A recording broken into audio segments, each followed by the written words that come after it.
No, so you can still take your time if you want. It's gonna take a few minutes for people to join anyways. Oh, that's right. I already have one set in there.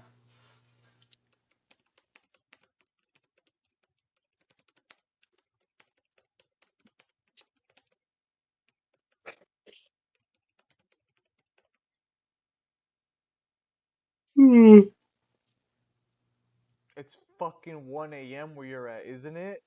Or 1 p.m.? Yes, it's 1 a.m. Why the fuck are you yawning? Reflex.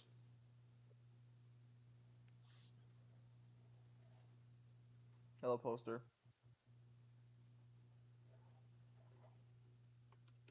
Mhm.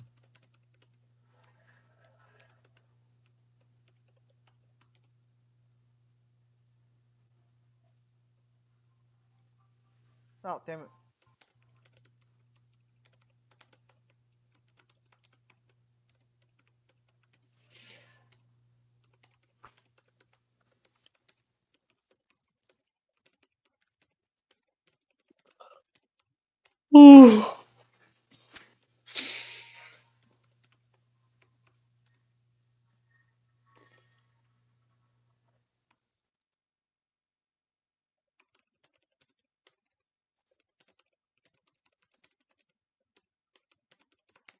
Hang on. Hello, everyone. Oh, so Mangler, We whenever are you're ready, back. you can start the stream. Or start the game. Yeah. We are back with some darksiders. You mean Some Kratos' best some. matchup? You said Azor really weirdly there. No, no, I know what I said. We'll be going through one now because this is basically where the events of one take place is after two and after three.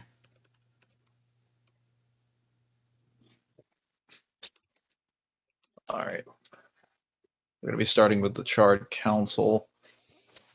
I am apparently on apocalyptic difficulty. Oh, what the fuck is that armor? This is the Abyssal armor. I've never collected the Abyssal armor. Oh, I've never actually. I've only beaten Darksiders 1. I never had the Abyssal armor. It basically takes all damage that you receive and cuts it in half. Absurd. This is after the intro? This is after the intro, Okay, which we so did at the very beginning of the streams. So go ahead. right, we did cover that way back when.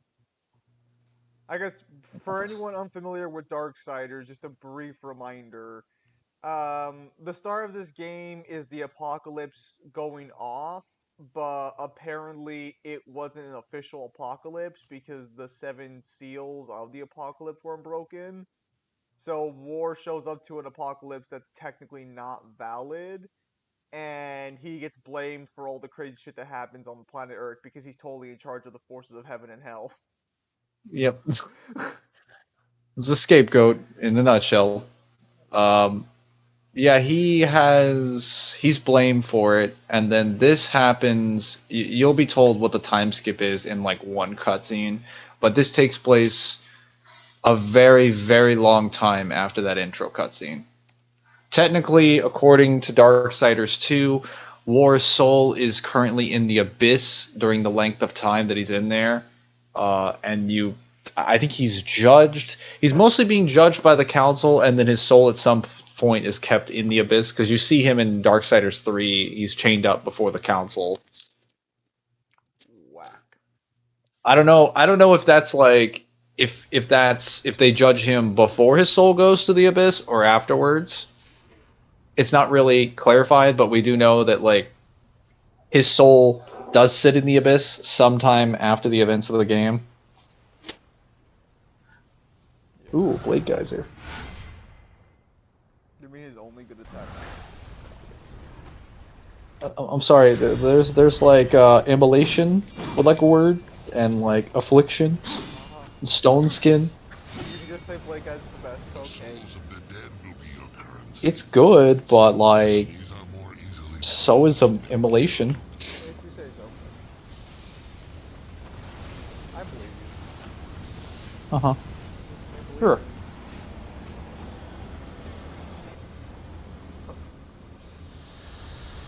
Yes, give me moolah. The souls of those you beat would be your currency. What the fuck kind of transfer rate is it? The best kind.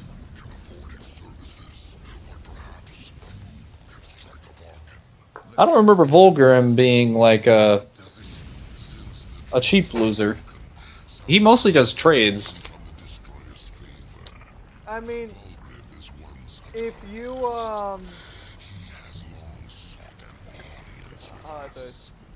if you trade around long enough, you will get information just by trading.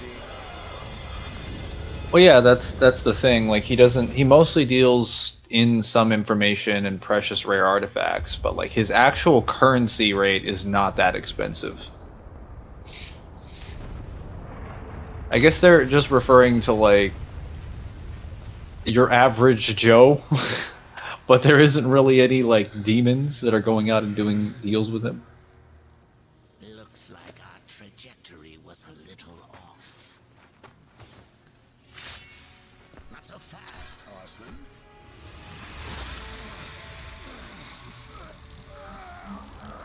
Let's lay down a few ground rules.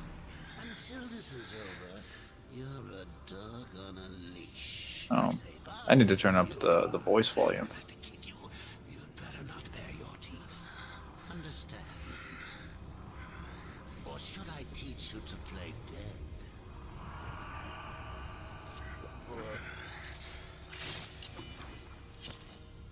I've been neutered.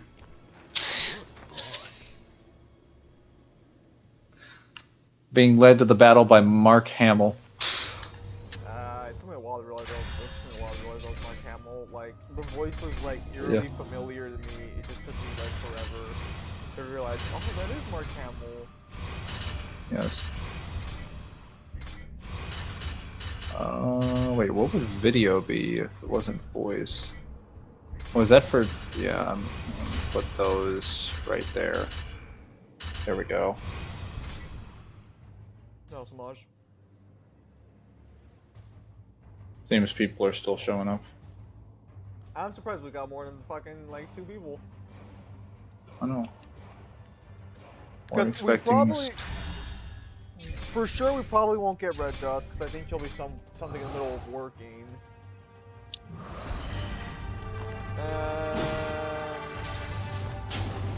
Is currently leaving a DMC combo server. Why are you thinking of leaving? What happened, Samaj? I know. They said the Savior was anything above D tier. I know. Terrible stuff. Too much. They just don't want to make controllers easier to star raid with than keyboard. Are you still having this? Did they say that keyboard was easier to star rate? Or to do any combos at all? What? Yeah. Well, most players will argue keyboard is superior to controller, like, regardless. I'm like, bro, if we're talking strategy games or like shooters, probably. But hack and slashes, get the fuck out of my face. Hack and slashes were built for controllers.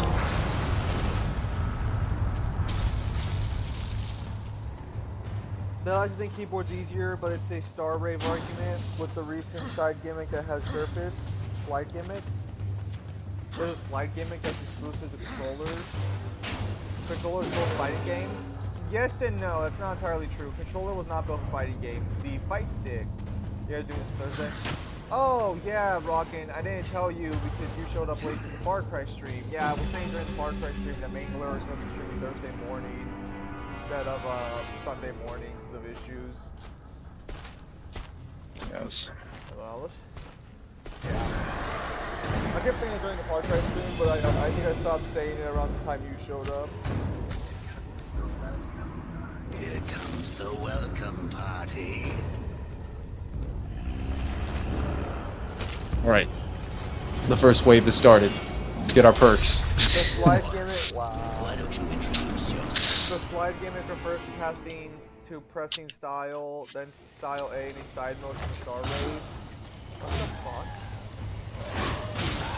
I'm sorry, maybe I'm thinking of the wrong move. What's the star rave again?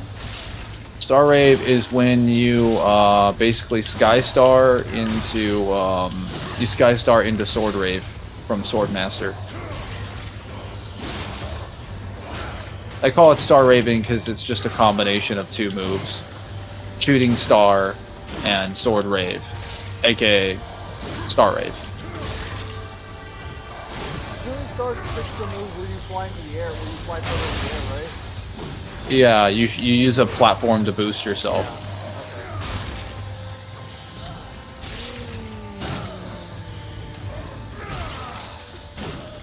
Okay, I think I'm starting to see the argument.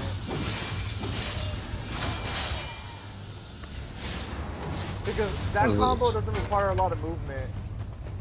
So, on keyboard, you can switch slight. I don't know. I don't think it matters at like I don't think it matters at high level. I think that one's gonna be the same at high level. I don't think controller has any real advantage there with that specific. Also, why would they make that argument then? That would just mean that the controller players are more skilled because they have more inherent muscle memory. They have to manage more buttons with two sets of hands than a PC player does. Not. That would just mean a PC player is baby easy. Yes and no to some extent. It's more like gimmicks of sliding things. Well, if the argument's for which one's easier, I think PC players might have an argument here. But keyboard, you gotta press each button. Yeah, but that's You can just put all the buttons next to each other.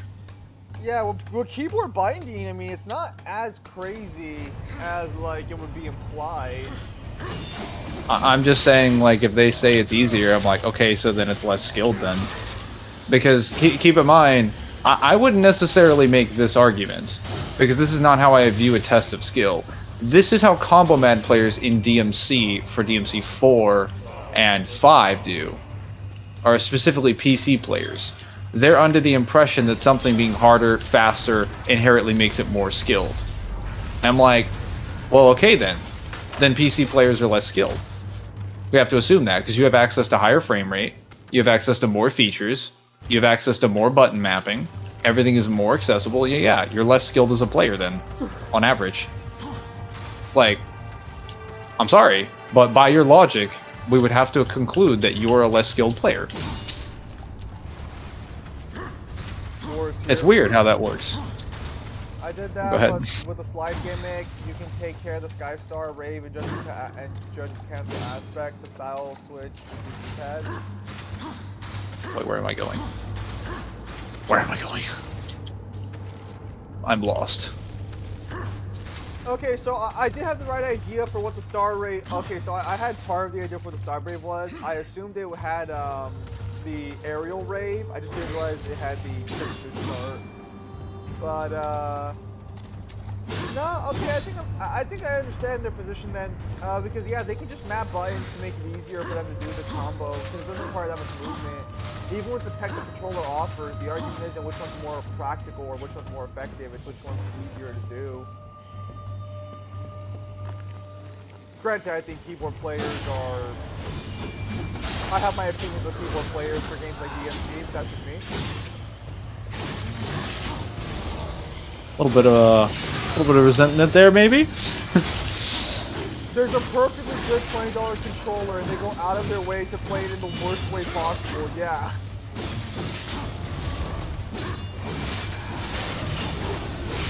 Mangler, no one has the active evolution, right? The more you fight, the stronger you go. Yes.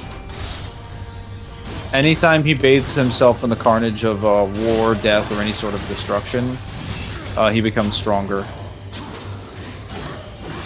Well, it's more like accelerated development, but I'm sure you could make some arguments for him having reactive evolution.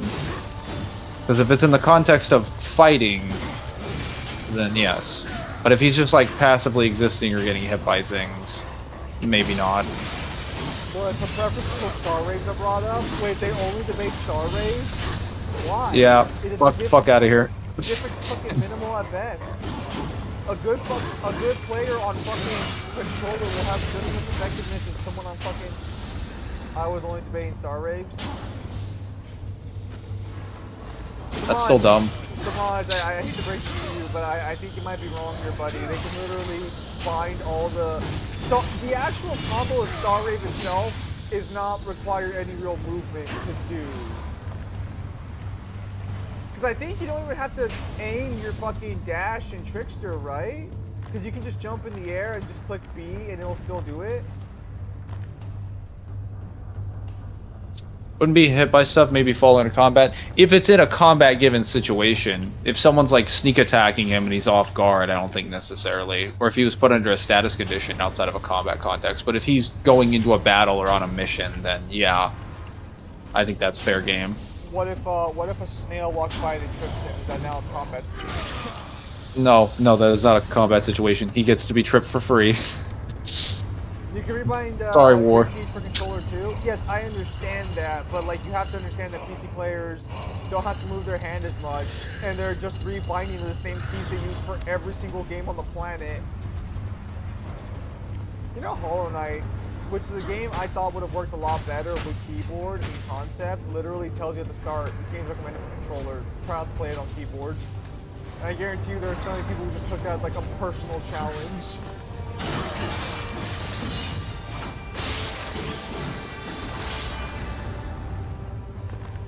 Hollow Knight better with controller, yeah. It really shouldn't be. I honestly think that's a game that should be better with keyboard. It's a fucking 2D fucking boss battle simulator, basically. Hmm. I'm just saying, since the size limit has surface, it's easier to start on controller versus keyboard. No. It's easier to continuously Star Rave, not to just Star Rave as its own like thing. Well, in the case of PC players that he'd be arguing with, they'd probably argue that as well, because their position would be that the experience in general is more consistent, not just that it's easier. Because they don't stop at like, well, this one incremental interaction is more useful, though. Again, they will say that about almost everything in every DMC game that they like, and it's like, bro.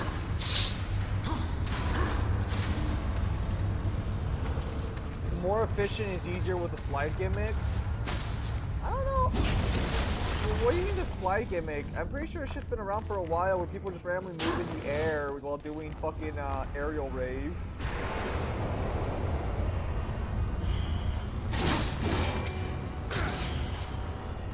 If they were making that argument about Nero, then I'd have a bit of a problem then. Because I've heard so many people say that the gun button needs to be remapped off of X to right trigger, and I just tell them like, What the fuck are you on about? No, it's not. It literally makes it more accessible while I can do melee combos. No, that is objectively fucking what? Hang on. Yeah. How do you charge up your charge style while doing melee combos? I literally have my thumb on it while my finger is on like Y. So you're telling me you will put your thumb Actually, on X? I can put my thumb on X while putting it on Y at the same time. It's not even that difficult. You realize like that's possible. That's not even remotely difficult at all. Yes, it is. Yes, it fucking is. Because you're leaving pressure on X while moving it off of Y for a second to do the combo. I've literally been able to play the game with lock on while I have the charge shot on. To fucking master using your thumb more effectively. You've gone the harder route here. You brute forced it.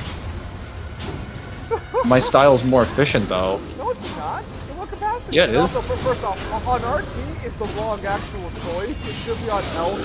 RT becomes double trigger. I don't know what the fuck you're on about. Wait, LT? No, I think they meant RT. No, that's why I'm saying. What the fuck is wrong with them? Well, so what gets weird is that when it comes to Bringer, they're more inclined to put it on like the bumper buttons. And I'm just like, bro, wouldn't it make more sense for Bringer to be on like B? I mean, I would be willing to put Bringer on the D-pad just because like The breakers are on B. No, I'm wrong. I think Bringer goes on RT and DT is up on the D-pad. Well, yeah, no, that's the default button, I think, but I changed mine around to make DT on like left bumper. DT starts on left bumper for the characters. It doesn't start on the up D-pad.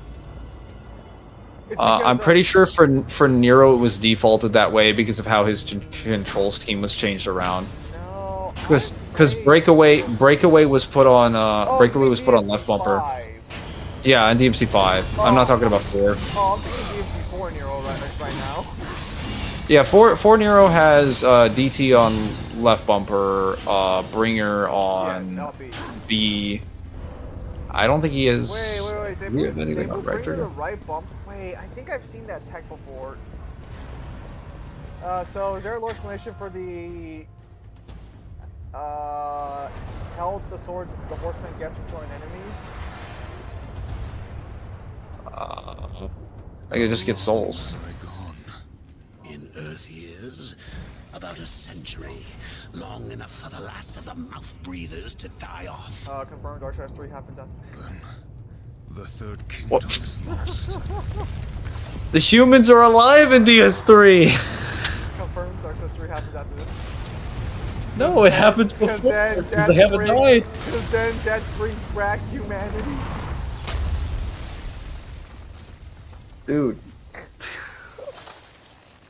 He could bring back humanity, but he doesn't have to bring them back on Earth.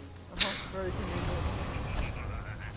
Bro, Fury was literally like, man, I'm gonna take them to like a dimension where no one knows where they are. Didn't hear you coming. Volgrim. The council finally took me seriously. If so, you're surely not empty-handed. This is weirdly awkward with all the future games, because he's claiming that the council took him seriously, but before then they're just like, as if he needed like an audience. But then they're regularly dealing with him in like 3. They must have caught contact with him for the 100 years. There were a few young ones. Spectacular. Soul absorption is probably the Lord. You'll seek the power behind the one Yeah, called my audio's Destroyer. always going to be a bit low on You will PC or on find the laptop. answers and the font of his power. Hmm. There. Oh, such haste to die. You aren't even a shadow of your former self. You wouldn't last a heartbeat. Besides, the way to the tower is shrouded by demon magics. Whenever Mangler's Even streaming in the morning, I just go on my don't know laptop. the way. Who does? Feed my hunger, and I'll feed your curiosity. VSP doesn't discuss Darksiders, Dragon's Dogma, or Legends or Lord of the Rings going on the side anymore. Do you mean like they removed them, or do you mean that they just fucking like no one fucking kills the series? I think he means no one kills the series because their profiles, I think they're still on there. Oh, did I just kill a random throw? Oh.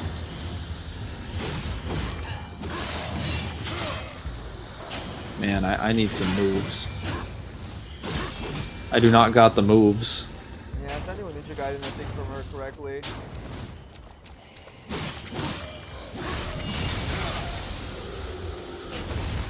The Force shadow of his form itself makes you wonder how ridiculous his ability to be at full power. So that's one of the things I'm not the biggest fan of the Darksiders, is technically we've never seen the characters at full power. I think even when Death's fighting Absalon, he's technically not at full power. No, he's not even on a. Well, even if he were on a council mission, he wouldn't be at full power. They're only at full power when they're on when the seals are broken. But he's not even at that because his mission isn't sanctioned, so he doesn't have Harvester with him.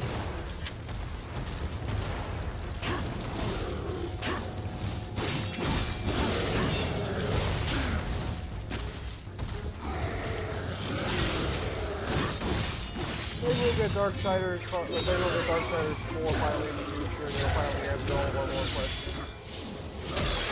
Maybe. Or they'll just be like, listen, here's the game that explains what happens to Strife after 3 and after 2, and then leads into the final Darksiders game, and we're like, fuck. I mean, Stripe is due his own game at some point, unless they're just gonna count Genesis as his game. Bro. I mean, I think that works best for Stripe, honestly. His play style, I don't think is gonna be all that good for this. Bold of you to assume it would be this. They change the genre every time they introduce a new, like, Darksiders character. Yeah, but every single fucking one's been relatively hack and slash based. Yeah, but they've been done different ways. Yeah, now they could. fucking gun consistently. I mean, you can do it, but it's gonna be so You, slow. you put in some, like, glorified platforming sections. Wait, where is... Oh, never mind. Go ahead. That reminds me, fucking, you know what games are coming out this year? Because we were having a discussion yesterday about fucking Game of the Year shenanigans. And I don't know what games are coming out this year, with like maybe the exception of like fucking Breath of the Wild, not Breath of the Wild, it's called like Tears of the Kingdom or something. Breath of the Wild 2, yes. Yeah. Forspoken Game of the Year. Forspoken, dude, I'll be surprised if Forspoken wins any award at all. I never actually checked out anything about Forspoken. I just heard from people that it was not what they were expecting. I think Forspoken could potentially actually win Best Visuals, maybe. It has actually really good graphics, but that's about it. But I think it'd lose to Harry Potter.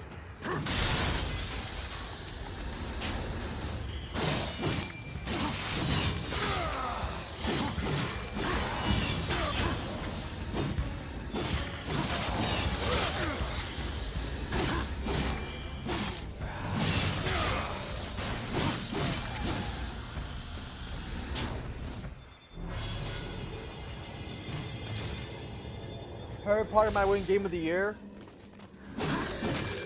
Harry Potter will not win Game of the Year solely because of the controversy that surrounds Harry Potter. They would never give a Game of the Year.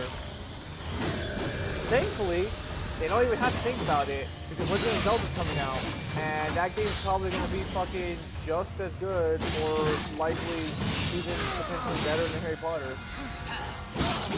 Or it's not gonna be, and they'll just Nintendo fans will just throw themselves at the Game Awards to award it otherwise.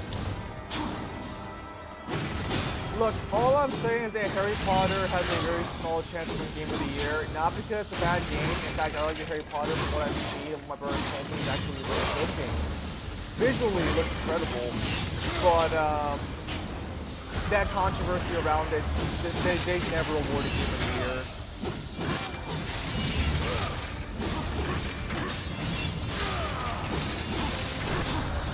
Souls to feed Vulcan's hunger.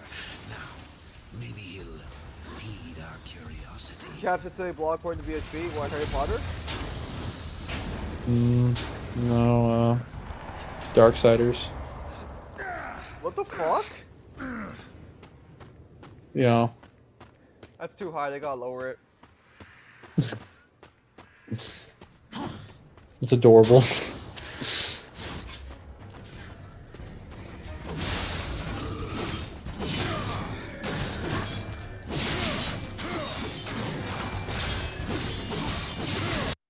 There's a whole lot, nothing going on there. Yeah, no, I'm pretty sure Game of the Year is gonna come down between, Resident Evil 4 Remake, Breath of the Wild 2, or fucking, Starfield if it's actually fucking good. Personally, I already think my Game of the Year is gonna be Hi-Fi Rush after fucking going through that game. I'm not the biggest fan of open world games, and I don't particularly endorse the idea of remakes being available for Game of the Year options. I don't think that's fair for them to be considered for Game of the Year. You don't do finishers, Mangler? I wanted more souls. Until the MC2 remake? No, I think remakes in general should never be considered for game of the year because they're not original games. They have a blueprint to work off of and a template to copy. I don't think that's very fair to put them in the same standard as like wholly original products. I agree. They're not really an original game. They're literally like uh, a remake. Now with that said, I do not include using same assets the same as a remake because Ragnarok is basically a remake of God of War 4.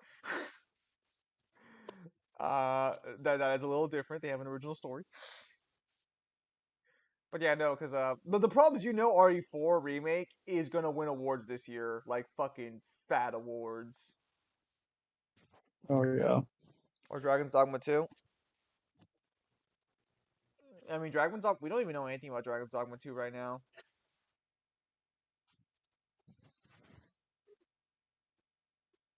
But if Dragon's Dogma 2 came out and it was revealed to just be basically a glorified fucking remake, I would have issues with that. Especially since it's been like what 10 years since the last one.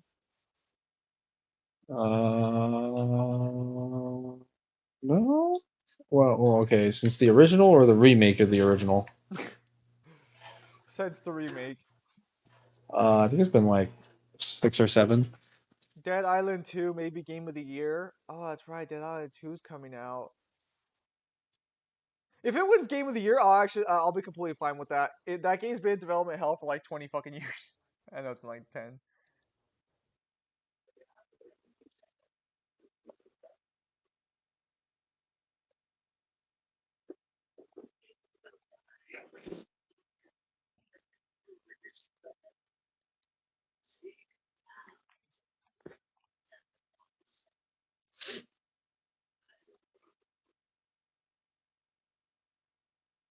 Yes, I will seek you out immediately after this conversation.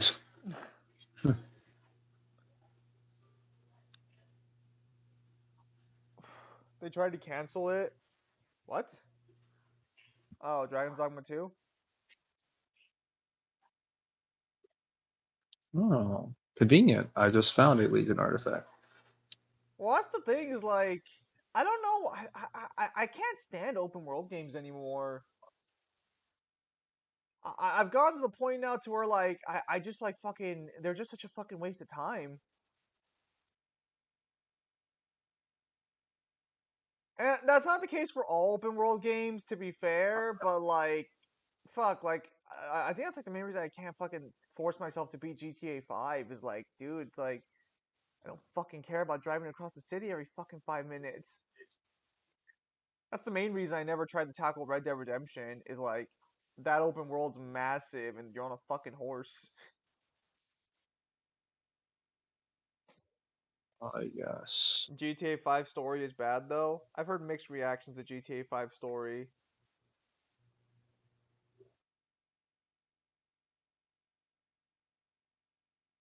Ah, Warden. Oh yeah. Ozra sent me a random tech card recently to try out on my decks for Yu-Gi-Oh. You ever hear of a card called Titanoid Cider? Titan Or Cider. there's an O though. Titan Cider. There's an O right there. O's aren't I silent. just I'm just gonna make it silent. Yeah, I guess he sent that to me to be like, maybe you should try running this. It's better than. Well, I don't know if I want to say it's better than Lost Wind, but for dealing with extra deck cards, it's essentially just like you just keep resetting it over and over again. Permanently, I think lowers their effects, turns off their effect, permanently does other things. Hang on, I'm take a look at this.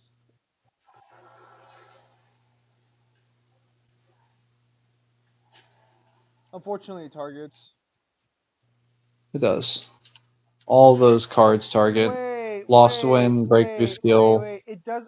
You can use that effect whenever you want. Yeah, Oh wow, how is that an it's SR? only against extra deck monsters though. I mean, that's still like fucking half the entirety of the fucking game. It is. I mean, granted, it still doesn't beat a full it still doesn't beat a full board of monsters unless you. Well, if it's a permanent effect, you can maybe It's a shut down. permanent effect, and you can bring it back over and over again. And it's not like Lost Wind where it Oh, says banish it if you leave the field. so you can actually shut down like a staple board with it because you can get rid of their protection. Because I think Baron de Fleur needs some mechanic in order to protect itself. Yeah. Not bad actually. I might consider crafting it, running in my god cards. God of War Ragnarok is God of War 4 with more abilities. Yeah, that's true, but the problem is that it's still an original game. No. Cypher so delayed all his comments, I don't know, like, what's he responding to? Hogwarts Legacy?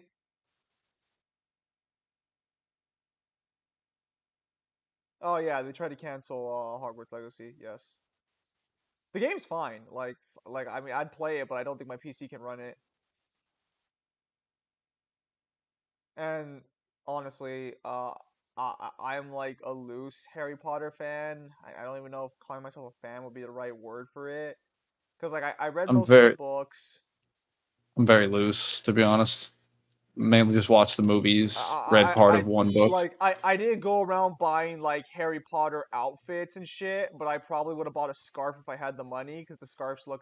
I mean, Harry Potter's like classroom aesthetic look nice, like wholesale. The aesthetic the movies created for Harry Potter, because I'll tell you, it was the movies, it wasn't the fucking books.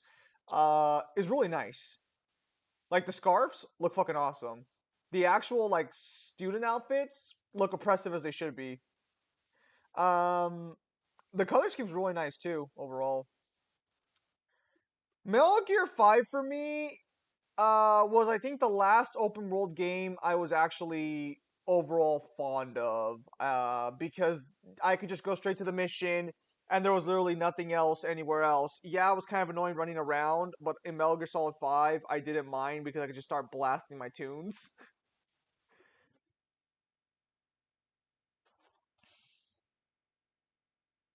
Has good art style. I like the Sorcerer's Stone movie. Yeah, so I read the books. Um I think this is a case where the movies are better than the books. I know people are going to argue the exact opposite because the books have more content, but honestly, some of that content's not needed. I don't always appreciate when adaptation removes shit, but I'm never upset if like it's not a serious issue.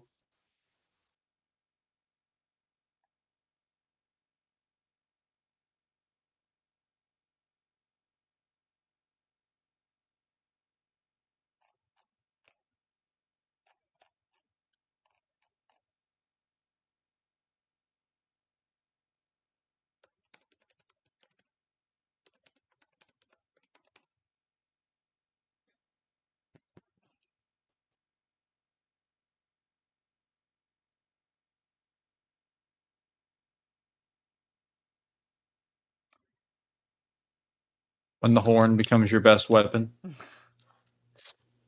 Yeah, no, but so that's interesting overall, I would say. GTA San Andreas is on top. I think San Andreas was probably their last good story. No, because people say GTA 4 has a really good story.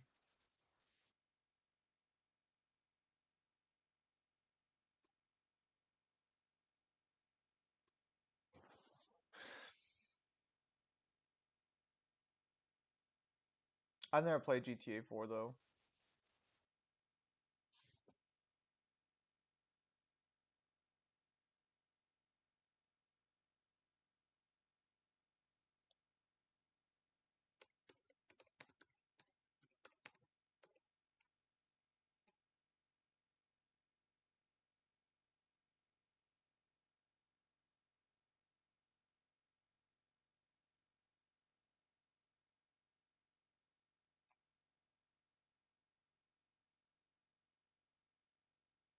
To go find Volgrim again.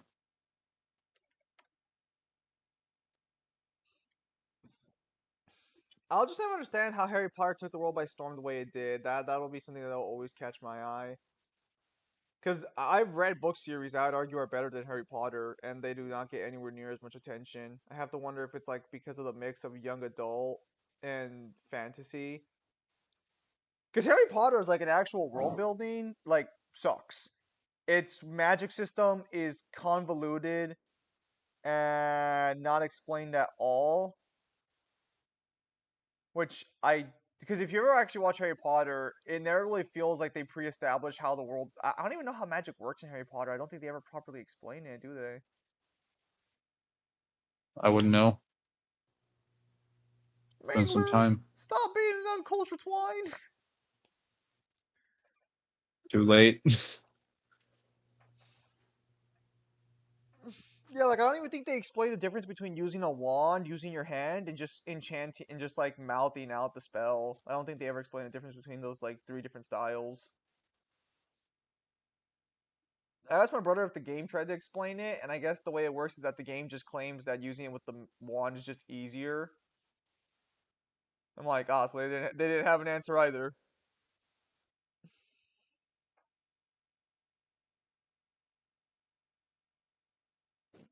Is it ever properly explained how the fuck they capture Samael? I don't think so. The writer fell off though. J.K. Rowling? It's one of the few things in this game that is not actually explained.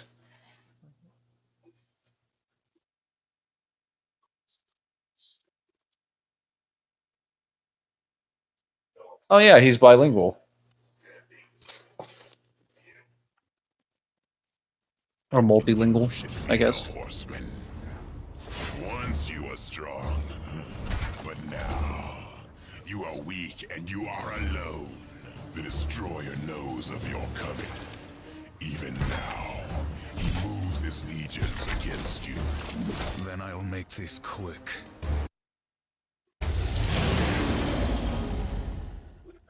Sorry, buddy, but I've got the Abyssal armor, which means this game is now on easy mode. I forgot to install new batteries for my carbon monoxide monitor. Okay, but like, how much in danger are you of having a carbon monoxide like issue?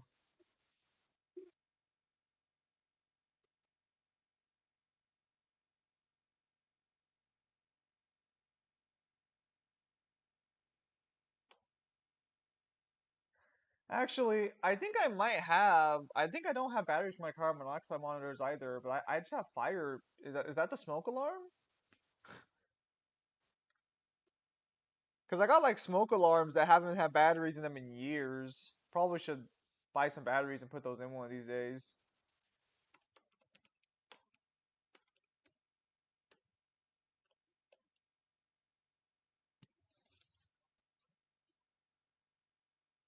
Oh, it is. Yeah, because that looks almost exactly like my smoke alarm. Yeah, I should put batteries in that.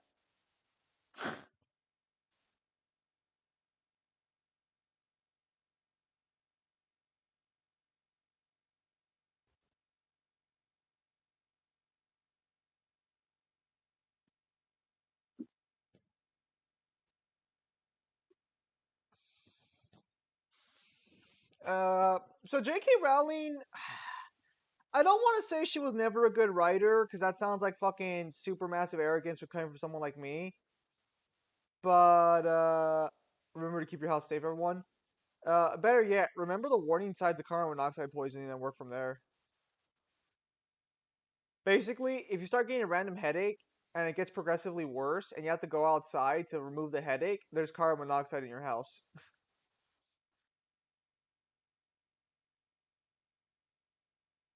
If leaving the area in question prevents you from having the headache or like loosens it, you have a carbon monoxide poisoning in your house.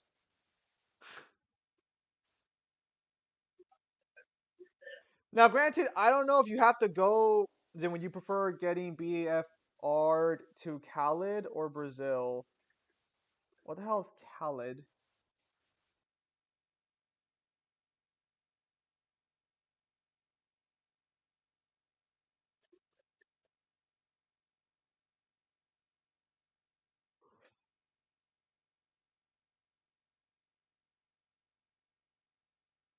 Look at that go.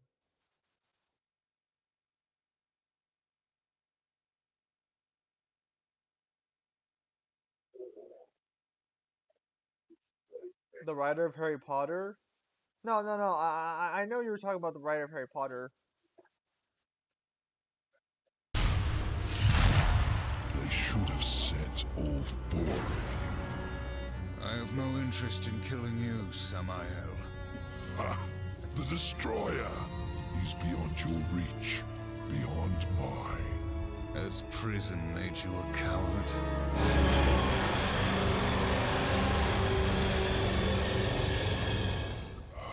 Perhaps there is a way, but you will need to get inside the Destroyer fire. The tower is guarded by four of his chosen.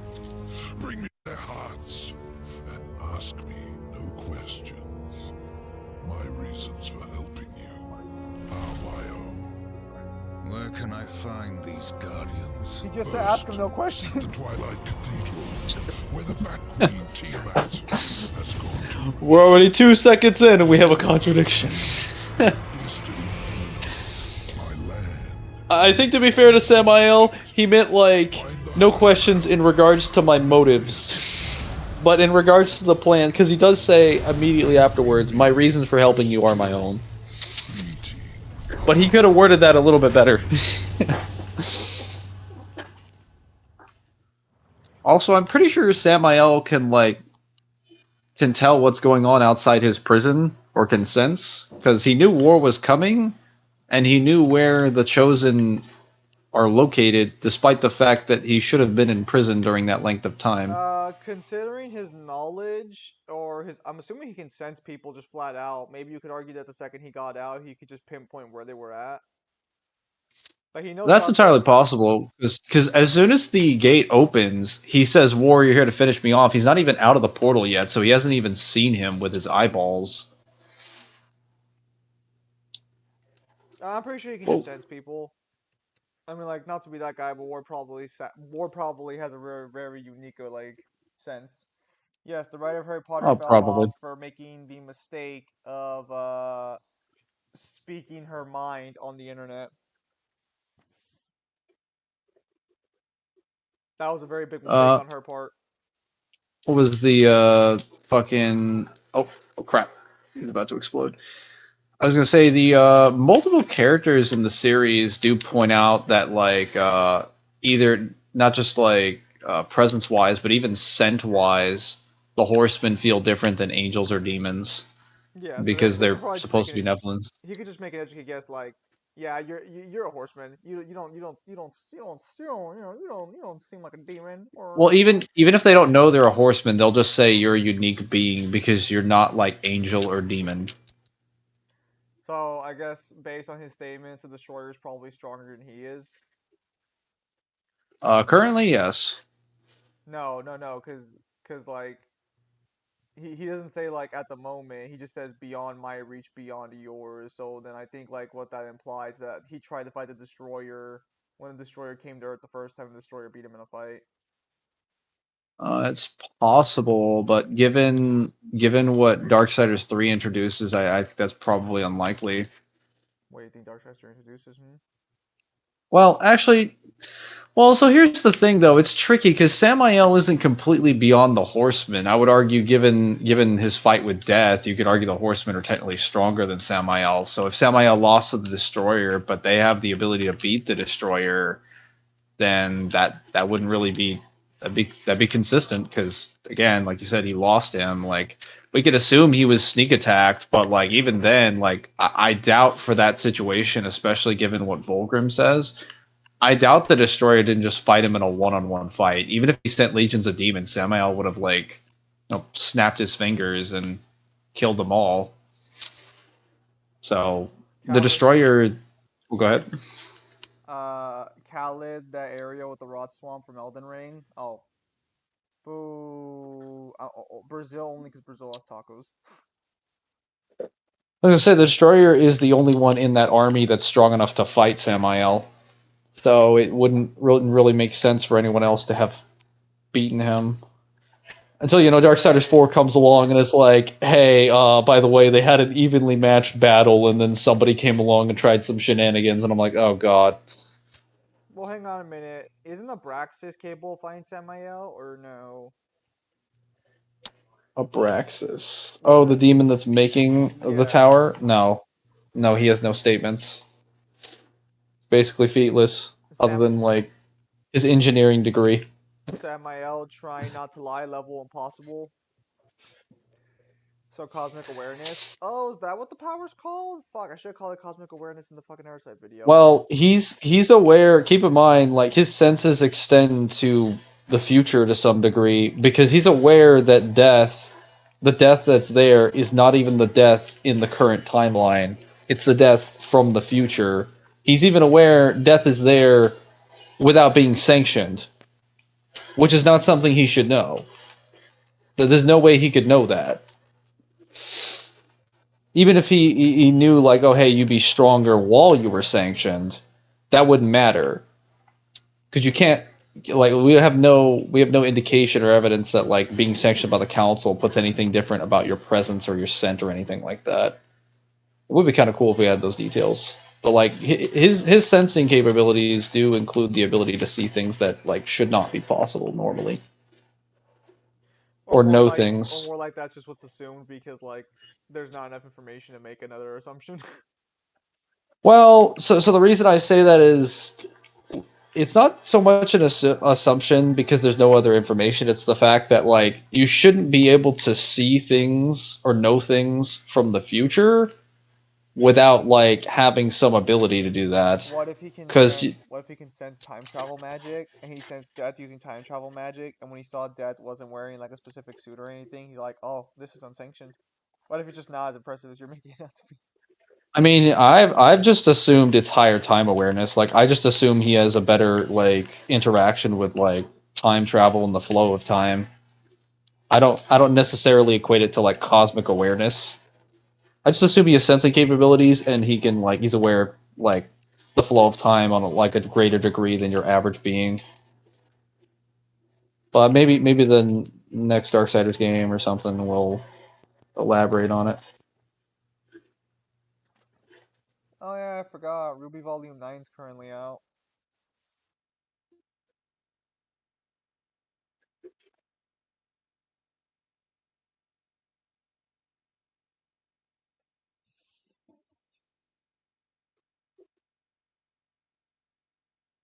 Yes, I care so much for Ruby Volume 9. Well, no, it's just so weird because fucking like I think it like skipped a year of production or like like it's supposed to be a yearly thing, but I think it skipped last year, so it's just kind of weird that it actually came out instead of just being canceled that flat. I wonder if they're just I wonder if they'd rather rush the ending of the series or if they're gonna try and or if, like if it starts getting canceled, will they just be like we're just gonna rush the ending? Hmm, Because Rooster Teeth is not doing well these days. that's what I've heard. Yes, so this was technically the first authentic Legend of Zelda clone I played. Funny, but that is more valid than saying it's a God of War clone. I wonder if the Pickle Arc for Baki will be released this summer. Yeah, Kyle was asking me when the Baki season was coming out. This takes a lot of inspiration from Legend of Zelda, especially with regards to its dungeons.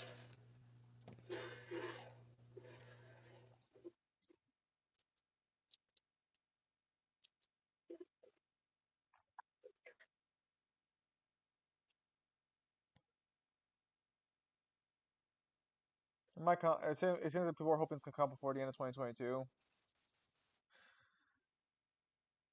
I just wonder how the Pickle Arc's gonna work because Pickle at the very start technically does rape a girl, so I wonder how it's gonna be like portrayed.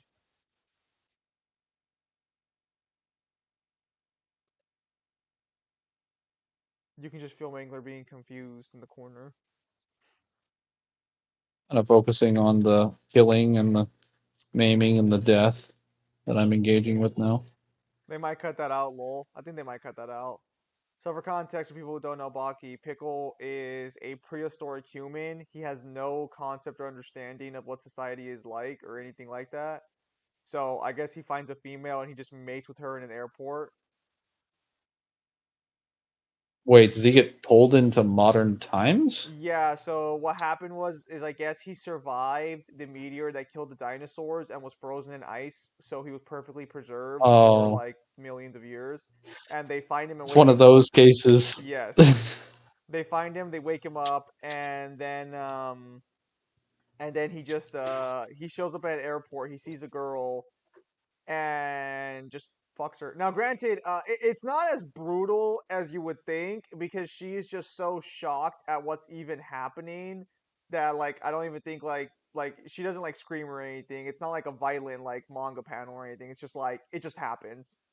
Is it in public or does he take her into a bathroom at least? It's public. Like, well, he has no concept of anything. So for him, it's Oh just the yeah, jungle. Yeah, no, it's just this random reporter chick. He looks at her and he's just like, "Let's go." that's Uh, wild. Yeah, so you don't actually see anything happen. It's just like you see her, you see him, you see his sensor schlong, and then like you see him push her down, and then like in the next panel you see the security like helping her and covering her while Pickle's just walking away. But she doesn't like she never screams like I mean I think she's just there like what the fuck just happened. I think that's like the entire like idea that's going through her Just head. mortified. I mean, probably in real life, yes, but in the manga, it's not mortified. It's more just like just complete shock at the absurdity of the situation she got herself into. What No, did I do to deserve this? no, like straight up, like what the fuck just happened? Well, how could this have been avoided? Wait, did the security guards at least stop him? Oh, Piccolo fucking murdered them. I think Piccolo was just done and walked away. Okay. Oh, okay, so you have to understand by like his muscles are like way more dense than normal humans, so I doubt bullets would even work on him because bullets don't work on other people who would be weaker than him in the series. That's not the point. They wouldn't know that. Also, the reason they didn't kill him outright or try to is because the scientific community as a whole was advocating for his protection because he's such a Oh, rare being. I was gonna say, how the fuck did he even end up at an airport if he had Yeah, just been frozen in ice? He's probably with somebody. he's a modern miracle. So like the entire war, it's kind of like an endangered species argument where it's all like, yes, they killed somebody, but they're endangered. So is it really right to like Oh, kill I'm them? not. I'm more so advocating for like, why didn't they at least restrain him or attempt to? I don't think they were ever expecting to have a sexual drive of any kind because that's usually not how sex drives work. You know, when you're frozen in ice for literally thousands of years. Uh, I mean, he does give Ward the ability to stop time, so Al Hex's God of War got it. Most series do. Yujiro's manga pan. Yes, yes. Pickles is not violent, but Yujiro's Ray panels are violent. That is true. But Yujiro's weird.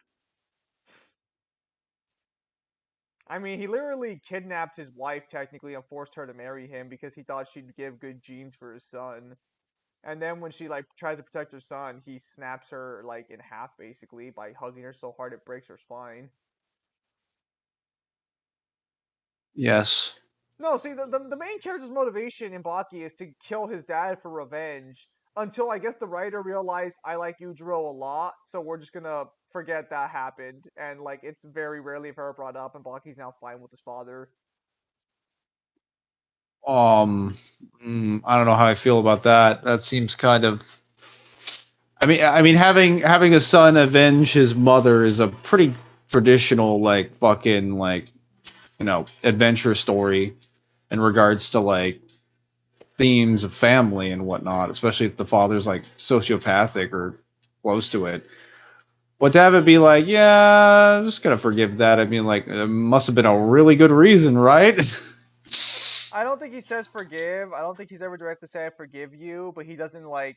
It doesn't seem like his active goal is to kill him anymore, which to me is kind of like, oh, silly.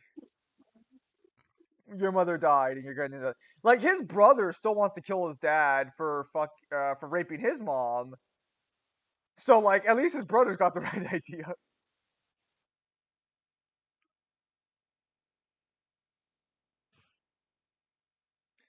Baki be weird. Is that a Wrath Shard? Is it? Yes, it is. I was gonna say the yellow chests that have like a black swirly thing around them, I think are just wrath shards. They're supposed to indicate that like a wrath chest would normally be yellow, so I guess the swirly stuff means it's like special yellow. Good. Oh yeah. This is what I'm talking about. Proper traversal. Is this your speed run tech? Why is it so fucking dark? Great question. Mangler speedrun text be too impressive apparently. Yeah, no. So that's more or less the suggestion going on there.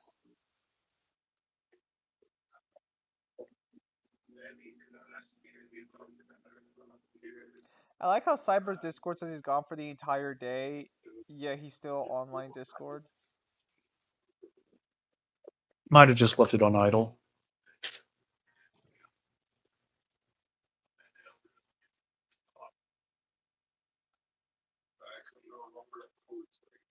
Do you guys scale Transformers by any chance? Fuck no, I fucking hate Transformers. Well, I like Transformers as an IP, but I hate power scaling it, mainly because Ryan kept fucking going on and on about fucking Unicron.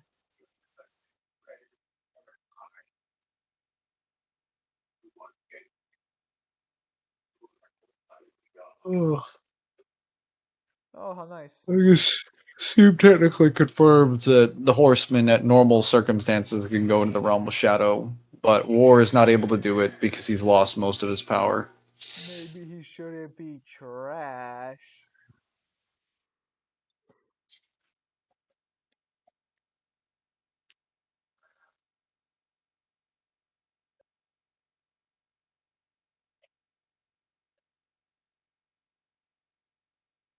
Yes, if only there was a giant yellow light that indicated where my objective was.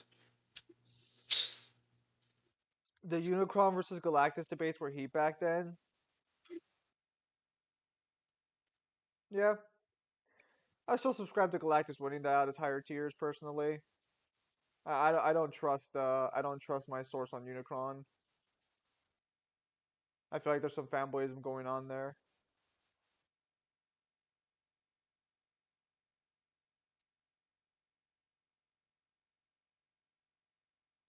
Like, if you want to say Unicron beats most versions of Galactus, yeah, I can agree with that one. I can agree that Unicron probably beats like your average Galactus, but if we're talking like the higher tier scalings of Galactus, like the higher end versions, I think that's a I find that a little unlikely. And then we got a new version of Galactus. I think it's called Ultimate Galactus.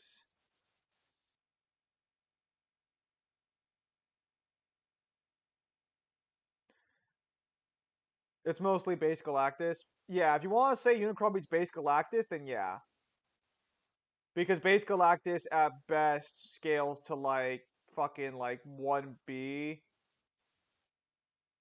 No, base Galactus is like 2A. No, because base Galactus should scale to the rest of the Eternal, not the Eternals, what are they called? Yeah, the Cosmic Entities, who are mainly just 2A. No, they have a name, not cosmic entities though. Way to touch. Galactus pretty much knows Singularity Unicron's existence. Way to touch. Ryan, I said that as tactfully as I could. It's just the Celestials? Okay, yeah, it's Celestials. Yeah, no, those are 2A. No, because he can appear at their like true High Council form, which I think exists outside of like the Yeah, but dimension. that's not standard Galactus though. I think Like that's the literally Galactuses that we see. Well, okay, so the problem is that okay, so are we talking about as avatars then, or are we talking like standard Galactus true? Yeah, standard Galactus is his avatars. Like I know that's not his true form, but like when he goes to the realm of Anthropomorpho. Then you wouldn't even give him fucking 2A then. Because standard Galactus Yeah, no, you would. No, because Standard Galactus' best feats like are while fully fucking fed, still made Mephisto and fucking Well, no, I guess you could argue being the Mad Celestials. They like scale. Well, no, because the Celestial scaling goes all over the place. They have 2A scaling. Base I believe they Galactus even would have be like some. your average Galactus that appears in the comic, usually somewhere around like planet to universe level. Eh, The problem is that like That's well-fed Galactus is not base Galactus in my opinion, because that's not the usual version of Galactus you would encounter in comics. Usually Galactus is like hungry. I mean, well, most versions of Galactus that you would like that would exist in comics Like are well fed. 99% of comics, when Galactus shows up, he's like, "Hey, I'm hungry. Yeah, but Give me like your most planet. versions of Galactus that Give me your exist normally planet." are not are not actually like unfed, because the point of him feeding is that occasionally, eventually, at some point, he has to eat food, but that's after he's already been fed for like good couple of years. And then you have that one story where he's like, "Hey, if I eat this one artifact on your place or whatever, I'll be fed for like thousands of years, untold years." Mangler. Death from Darksiders or that skeleton tooth from Castlevania. Sorry, what? I don't think Mangler knows anything about Castlevania scaling. I don't, except for Lords of Shadow. I do not know about main timeline. Well, no, that's why I'm And saying like, oh, right. He's talking about Time Reaper. We don't know anything about Castlevania. Ironically, the same guy who knows Unicron is the only guy who knows about Castlevania, so I guess ask him.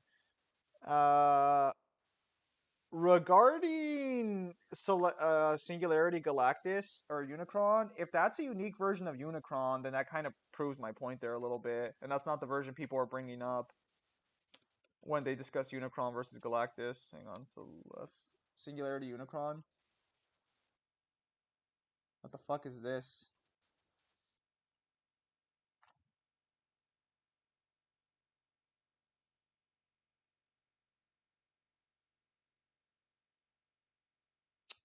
Is this like a transformation?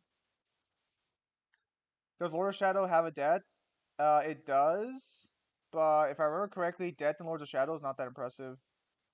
Okay, Mangler went to the restroom.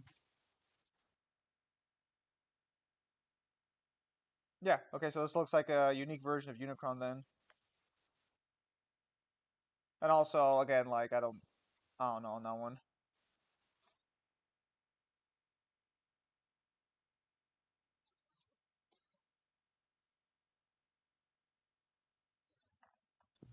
I'm back.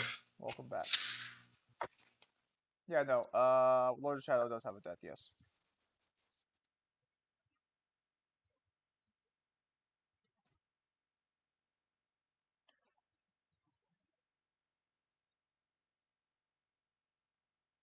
Oh yeah, Texas Chainsaw Massacre is getting its own game.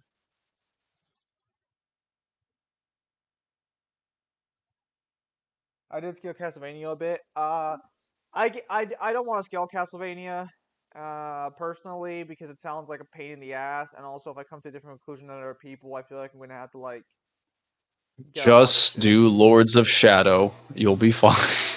It's its own separate timeline, its own rules. It basically takes Lords of Shadow basically takes all of Castlevania's like normal lore and then makes it like far more convenient. Like, So, how long does the planet make Galactus full? I think, as far as I know, Galactus eats one planet and he's full for a while. I don't think he. I just don't understand why he always shows up to Earth while fucking hungry. the nutrients, you know. I got hundreds of screenshots for a manhwa. Which one?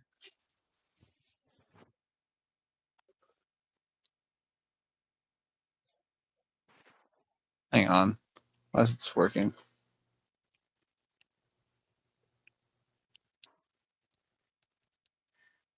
Yeah, no. So yeah, that's why I don't scale Transformers for the most part. What the hell are you doing? I don't know what the challenge is. I skipped through it accidentally, so Maybe it's kill. I could Oh, get killed. Well, I'll just kill enemies until it runs out. I could use the extra so souls what anyway. on that Dragon's Dogma stream? I mentioned last time the devil had to go somewhere else, so he had to work that day, so that's why we didn't get it. That's why we got the random Zim stream. Something about a skeleton will get sent back in time with each death. The fuck? That sounds like something not for Zim. Yeah, Google Docs got updated recently. It's a little weird, but it's fine.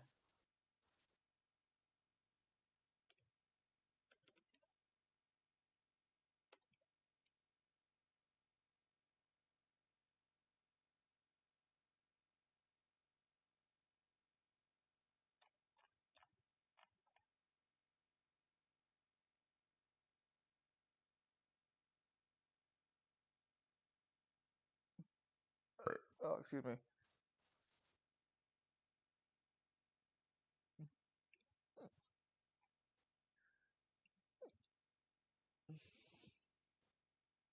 Yeah, no.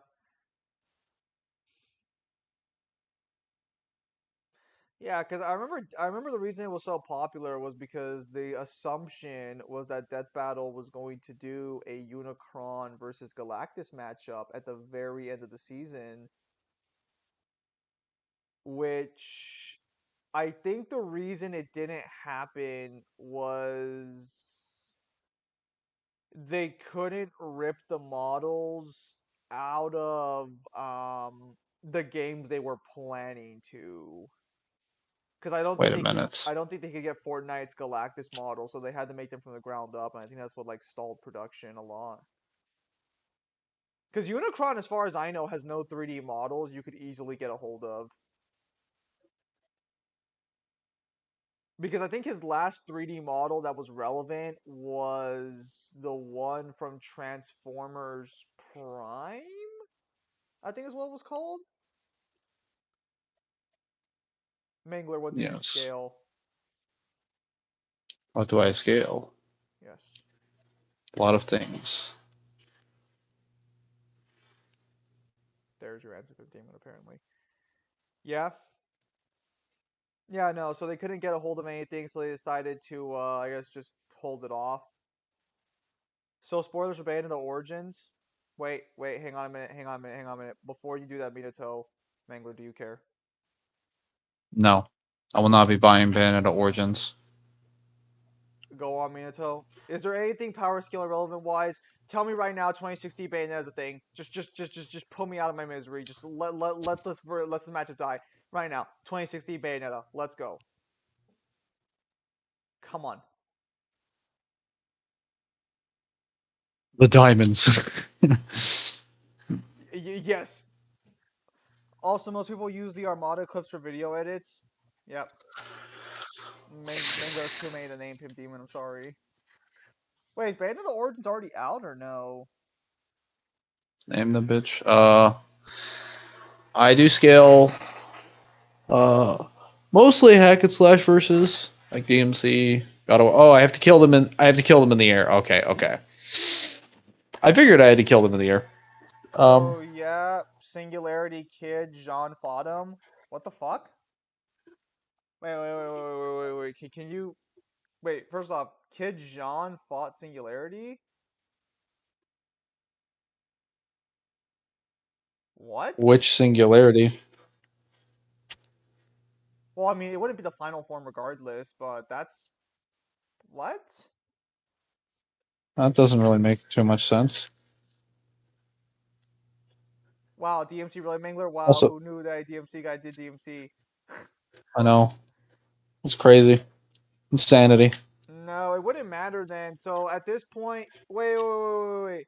Kid Bayo, Kid John, and Cheshire fought Singularity definition. What? That That doesn't make any which sense. wait, which Bayo is this? Hang on. That makes no fucking Doesn't- sense whatsoever. What the fuck? Yeah, that's like that's of Bayonetta 3's entire story. He's literally going around the entire multiverse killing all the Bayos, and he fights like arguably the strongest one, and she still loses. What do you mean there's another child Bayo that what?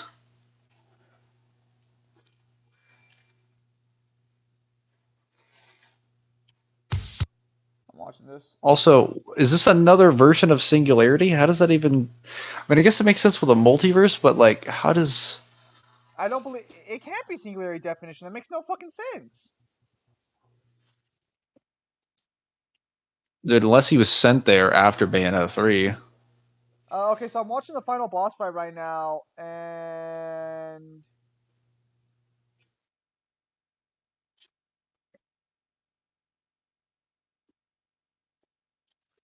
I mean, I started cooking weird lore again. It's more like contradicted lore. no, this doesn't look like Singularity. This looks like a Is it named Singularity? no, it looks like a fucking witch girl. Unless it's further into the fight.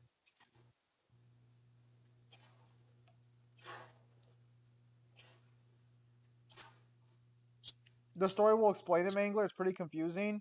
The full game's out on YouTube already. He predicts John's death in Bayonetta 3. There's no way that you can rectify that, to be honest. It's difficult to rectify any of the Bayos in the multiverse, even any of the Bayos in existence beating like Singularity. Because the way they beat him was that they took the three fucking strong. Oh, nice. The three strongest Bayos and had them fuse together after he fought her multiple times, and then had multiple people jump in for assists. I'm literally watching the final boss You're gonna have a fight. very difficult time convincing a reasonable or rational person that doesn't already want that a child Bayonetta was able to beat them. I'm Like not those seeing kinds of evidence of examples it. are the exact kinds of crap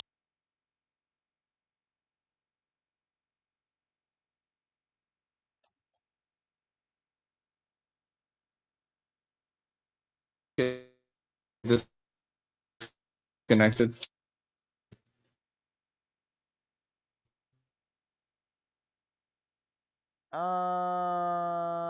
Okay, here we go. Can True you hear me? final boss. Yeah, I can hear you. Let me see this.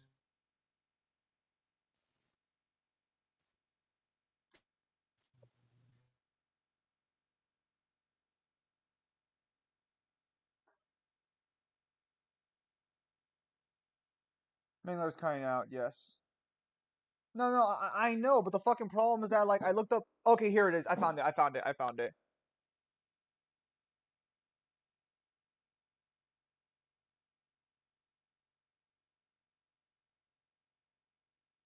That's not singularity definition, is it?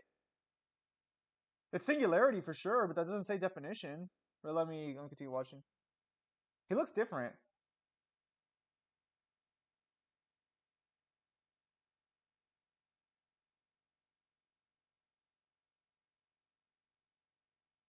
Wait, hang on. Ah, okay. I see why you call it singularity definition because it does look like it in the picture. All right, I'm back. Fucking Discord being bullshit, disconnecting. What's happening Wait. now? Isn't this in the book? Like, isn't this the story inside the book you can't really crack open in Bayonetta 3? Yeah, he looks like singularity definition. But that's not what his title is. His title is Immutable Destiny, Ephemera Phenomena.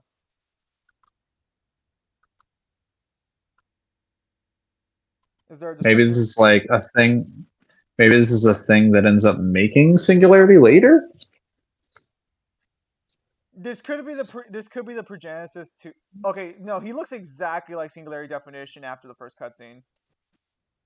So we meet again, my brave friend, or perhaps your introductions are in order.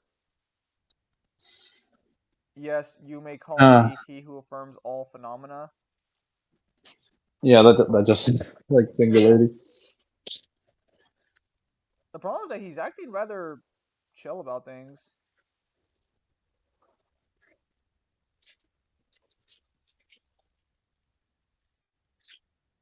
Mangler having Discord issues.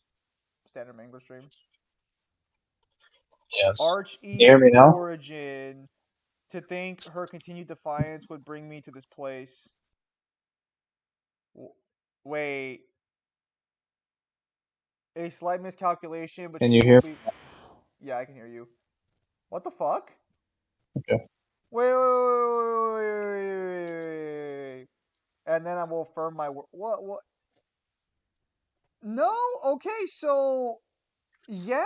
This is. So this is a prequel to Bayonetta 3's Bayo. I figured that the child there was just child Bayonetta 3 Bayo. As he spoke, Like the a little specter's bit eyes grew older. crazed. They smoldered with dark energy. A slight miscalculation, but should be mine soon nonetheless, and then I will affirm my world.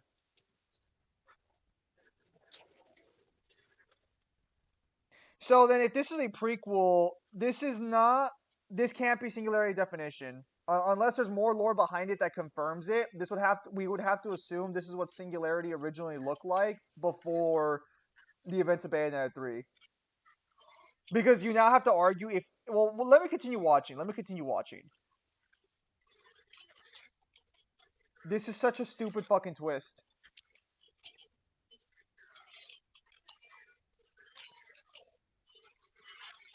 And just to be clear, Bayonetta does not fight this character. Jean does from Bayonetta. Jean would, not Bayonetta.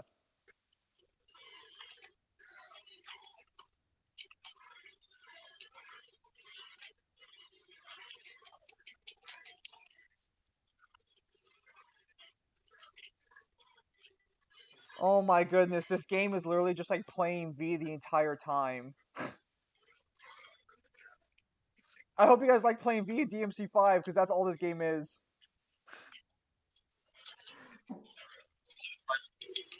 Maybe I should give it a try after all. Switch. I don't want to switch. $400. Have a taste of the fear that resides within Archive Origin. This is such a stupid fucking. Why would they do this? This makes no fucking sense.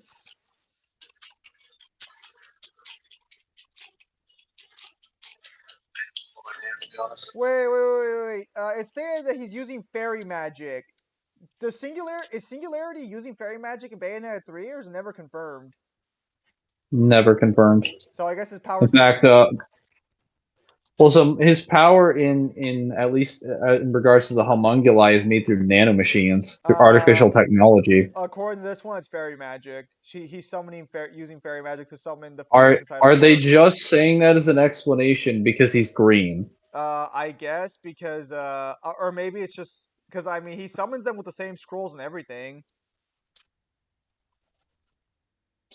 Oh, that's bro. When are we gonna get an explanation on what fairy magic is? Why we got to do one step forward, 5 steps back? Like, here's a cool concept. Great. Can we explain it? No. That'll be 2 games later. What's the matter? Don't tell me you're giving up already. He probably tastes horrible. I better swallow him in one gulp. Well, so like I like the idea of the stuff introduced in Bayonetta, and I think they introduced them really well. They just don't explain them until a game or two after the fact, and they don't explain it that well. Like instead of introducing a new concept every game, why don't we just reestablish like old concepts for a single game, then do a new one, then do old ones, then do a new one. Like it would result in having much more reinforced lore, and consistent backstory, and like I guess background in general. Ooh. I will show you, John. Only Give me a instant glimpse kills. at what will happen if you continue along your current path. Does it confirm which Bayonetta or Jean this is? I assume this is the Bayo and Jean from Bayonetta 3. Well, hang on. We're about to see the future. I think we're about to see the future. Yeah, Toroho's began to flood into Jean's mind. Okay, so Jean's being mindfucked. This is kind of weird.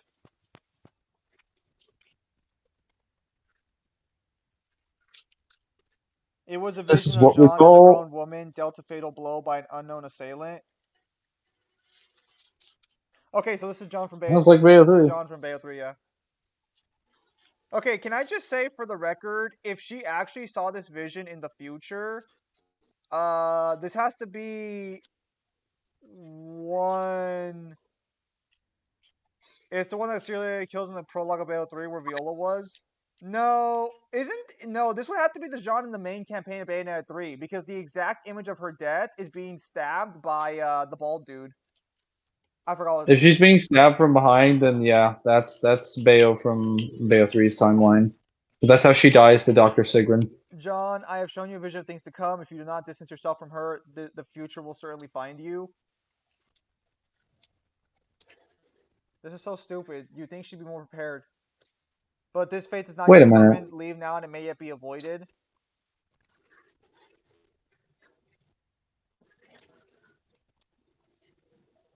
Are you telling me that she was given the opportunity to change her fate? And she's like, no. So I I mean, guess. to be fair, I understand why she doesn't, because she's loyal to Cereza. Well, I mean, like, yeah, I get that, but like, better question is, if I knew I was gonna be killed by being stabbed from behind, I would like never let anyone stand behind me like ever again. What does that mean for her resistances, though? What resistances?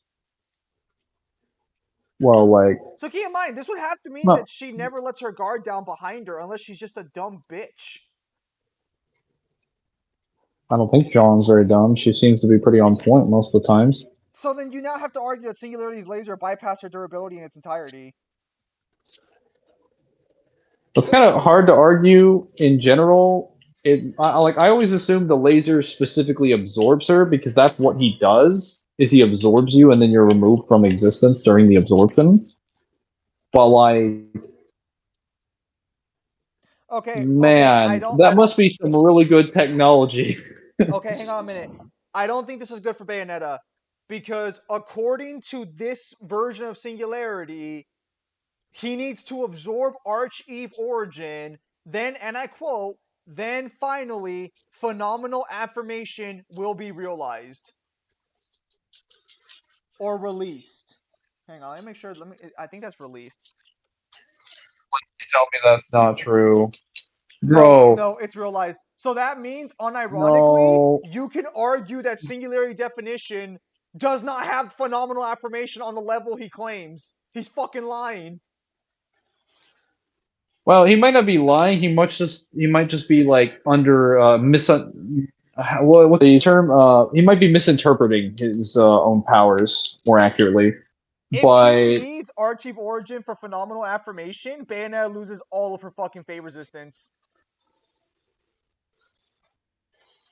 bro, how can Kamiya make something like that? You know, I actually really like Singularity as like a fucking character to use in a versus matchup. He has a great design, and I like the potential for where they could have written him. But fuck me, Kamiya apparently doesn't like us. Also, worst parry mechanic is instinctive reaction. Yes. Hang on. Let me get the description so you can see it. Cypher. Perhaps I was too So- lost to witness your cruel fate once more. Wait, hang on a minute. You too?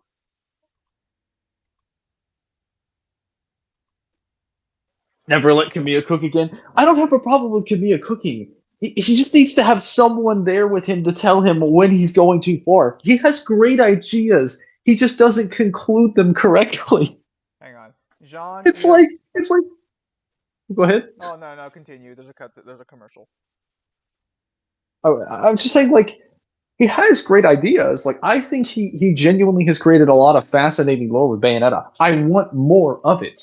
I'm just tired of him being like, listen, we're going to introduce the angels. Great.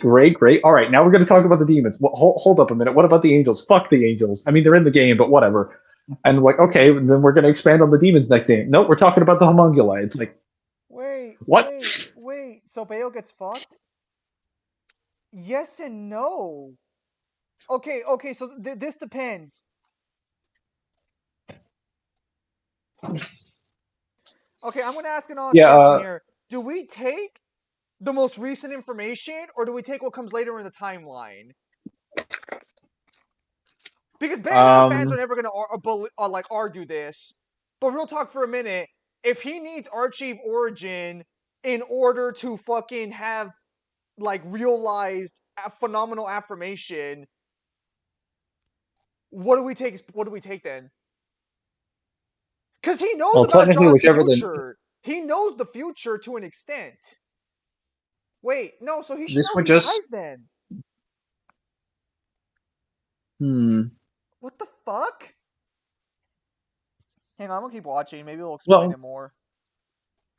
Maybe there's more descriptions in the game or something. It seems a little too confusing.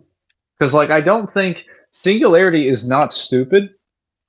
In fact, he's one of the more knowledgeable characters in the series. I find it very unlikely that he would claim that he needs this to perform the phenomenal affirmation, but he's not aware of what's going to happen when he attempts it in the future. He's using puns. Aren't you dying to see what comes next? Oh, that's funny. You're a funny man, Singularity. Oh yeah, he doesn't summon angels directly. He creates they're green. He summons false angels with golden energy and green tips. So what? Just synthetic angels, I guess. I guess he's creating synthetic Artificial angels. ones. Yeah, I guess he's creating artificial angels. I say synthetic because it's technically similar to what he'd be doing with the homunculi, but it's different because he's not creating them through nanomachines, I guess. Well, he's creating them from the memories of Bayonetta, apparently. Oh, then they'd just be artificial then. I mean, technically, homunculi are artificial humans anyway, but how they're created is through technology. Hang on, because the world's all black and we're in a singularity realm. Is this what the world looks like falling apart? Ooh, Ravager. I will say the quality of this game is exactly what I expected. I just don't understand why they made this kind of game in general for like Bayonetta. Well, we can thank God Tsuno took care of DMC. We can thank God Tsuno took care of DMC. Clairvoyance. Okay, so all this would mean is that Bayonetta does not have good fate resistances. Or Singularity doesn't know what the fuck his powers are.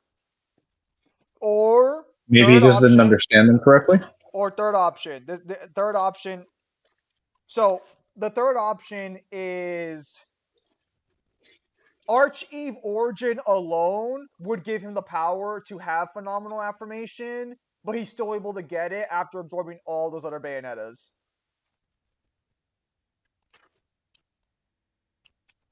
I don't know if that would really make any sense with his statements.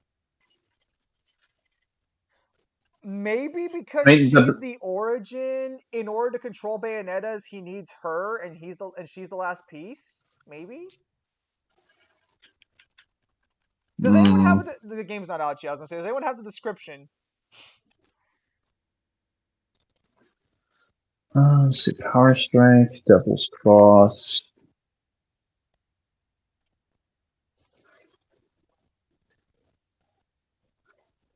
Bro makes the verses victimize God of War on a daily.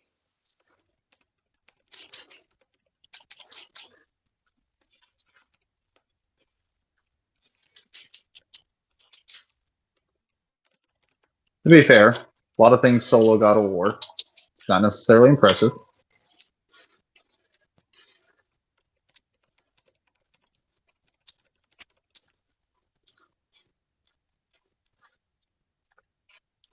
I think if you were soloing something like okay, John just beat him in a fight. Let's see what he says. Any of the Castlevania version, goodness, like Darksiders maybe. Him so fucking easily. Wait, nope. Singularity fucking caught him. Hang on. Singularity and fucking around.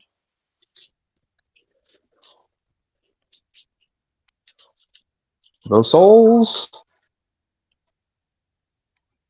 I will achieve. Perhaps I was not clear. I will achieve phenomenal affirmation. The two of you altering that is statistically impossible. Oh my god. Oh my god. His ability might just be a fucking math calculator. Tier 2 God of War is real. I wish, Ifedi. I really wish. But the authors, developers, and every writer doesn't seem to think so. The Spectre's right hand began to glow with an icy glimmer. Oh my goodness. Don't fucking tell me his power is literally just fucking math. I mean, I said he had probability manipulation. It fits his character. What's wrong with that?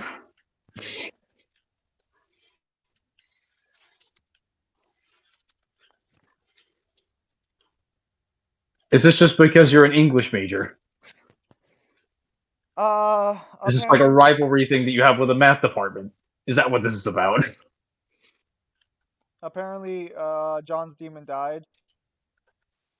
Impossible Archie Origin is under my spell. She will not wake again, ever.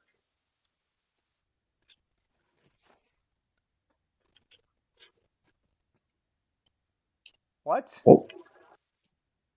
There goes the Shadow Flight. Okay, so Bayonetta um, breaks out of the fucking thing. Wait, what is happening? Archie origin, because she have awakened. Holy shit! Wait. Okay. No, so I'm fucking right then. Yeah, so then Jubileus and Azir should scale above fucking Singularity. Well, granted, if this is Singularity definition, but this shouldn't be Singularity definition. Holy shit, dude! Do we finally get like scaling for the right eye for the fucking eyes of the world? Finally. Okay, so the right eye of the world seems to boost her abilities at least enough to break out of Singularity spell. So it can break paralysis, bare minimum. Holy shit, finally some decent fucking scaling. Also, where the fuck was that when fucking Baldur paralyzed your ass? Paralyzed. Paralyzed. Paralyzed. You had trouble saying that word. I Don't have need to trouble let us saying know again. I have trouble saying a lot of words. Take it from the guy that actually had a speech impediment as a child. Okay, so Singularity loses. He loses more so because the right eye of the world awakens. But that means the right eye of the world is strong enough to let you fight Singularity. The Spectre's Blood Curse. Mangler, why are there souls inside of cars? Fetty, I have played this game many times. I have looked through all of the descriptions. I have seen some author statements. I have read the novel, the comics, and the graphic novels, along with the rest of the games multiple times. And I have never been able to find an explanation for why there are souls inside of cars. My guess, if any, is just that when humans died and other things died, their souls were just kind of left here, I guess. Well, actually, so the explanation given in the series is that most souls go to the Well of Souls. They're supposed to, but there are souls that don't make it to the Well of Souls that fall off into places like the River Styx. You would just simply say that there are souls that are left behind in some of the worlds.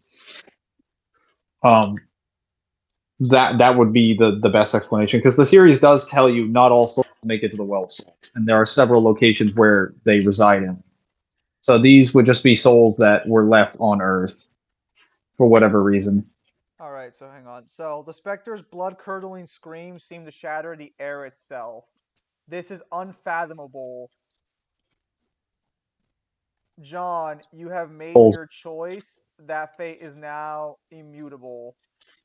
Okay, so I want to be clear for a minute. Singularity just got done stating it was statistically impossible for John to win, and then Bayonetta immediately allows John to win by helping him out. So either Singularity's calculations are fucking dog shit, or I guess he just meant that John herself had no chance of winning. Also, apparently John is now fated to die forever. Maybe fucking, I don't know.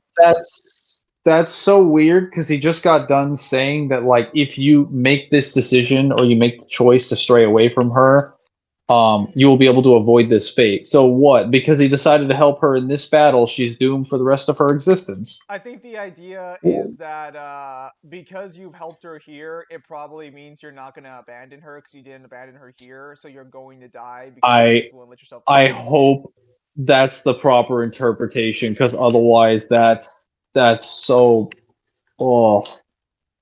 Okay. that's just Singularity, you got any more lines? No, he just his power extinguished, the Spectre's body flickered and faded away. As if in response, cracks and fissures burst all around them, and the world began to crumble. It's falling apart. Was this all just his illusion? Cereza. The crowd is going to return to Cereza's cheeks. Is her mouth open? Oh, what the fuck Singularity is that? the math teacher in class confirmed. Yeah, Oh, well, yeah, I mean, he is a doctor. He does have a PhD. I think she'll be all right. They will be able to return to the forest, and it looks like my time is almost up. John's body has grown faint. Her technique had reached its limit. Her traveling soul yearned to return to her body. Oh, wow, so this was a soul interaction the entire time.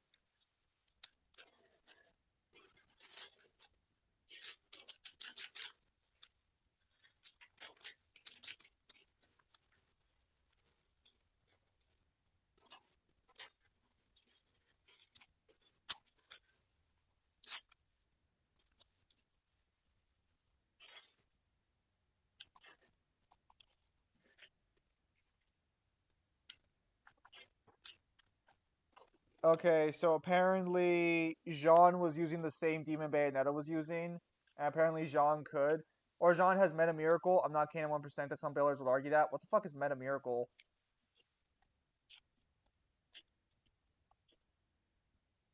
Miracles when you need them. Stand by.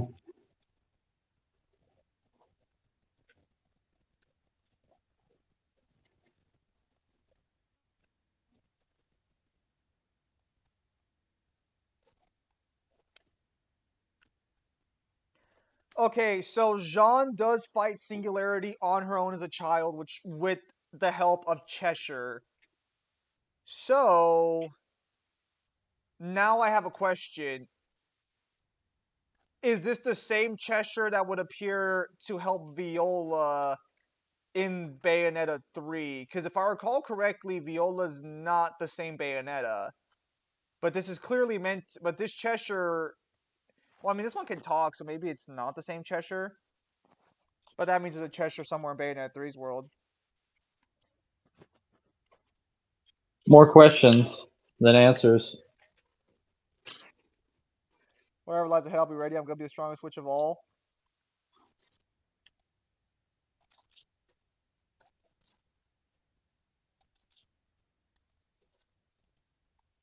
It may not be possible to change one's destiny. However, Jean's indomitable spirit and steadfast resolve will surely guide her down a true path. Let us wish her success in her journey and put this chapter away in a safe place. Forevermore, this story will remain our little secret. This is one of the worst fucking things.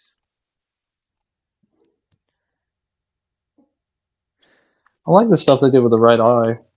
Well, the stuff with singularities. So Sus. Now there's souls on chairs and tables. the right eye can make Bayonetta act without her being conscious. So that means Bayonetta, if the right eye is awakened, can fight unconsciously, and it can at least break barriers.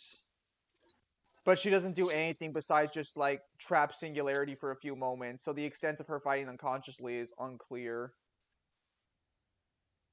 I mean, it's more than what we had before.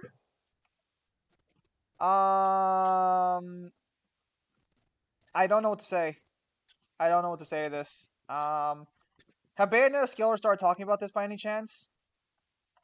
Because this makes literally no fucking sense unless you argue this is just not Singularity definition at all, which I think is the right course.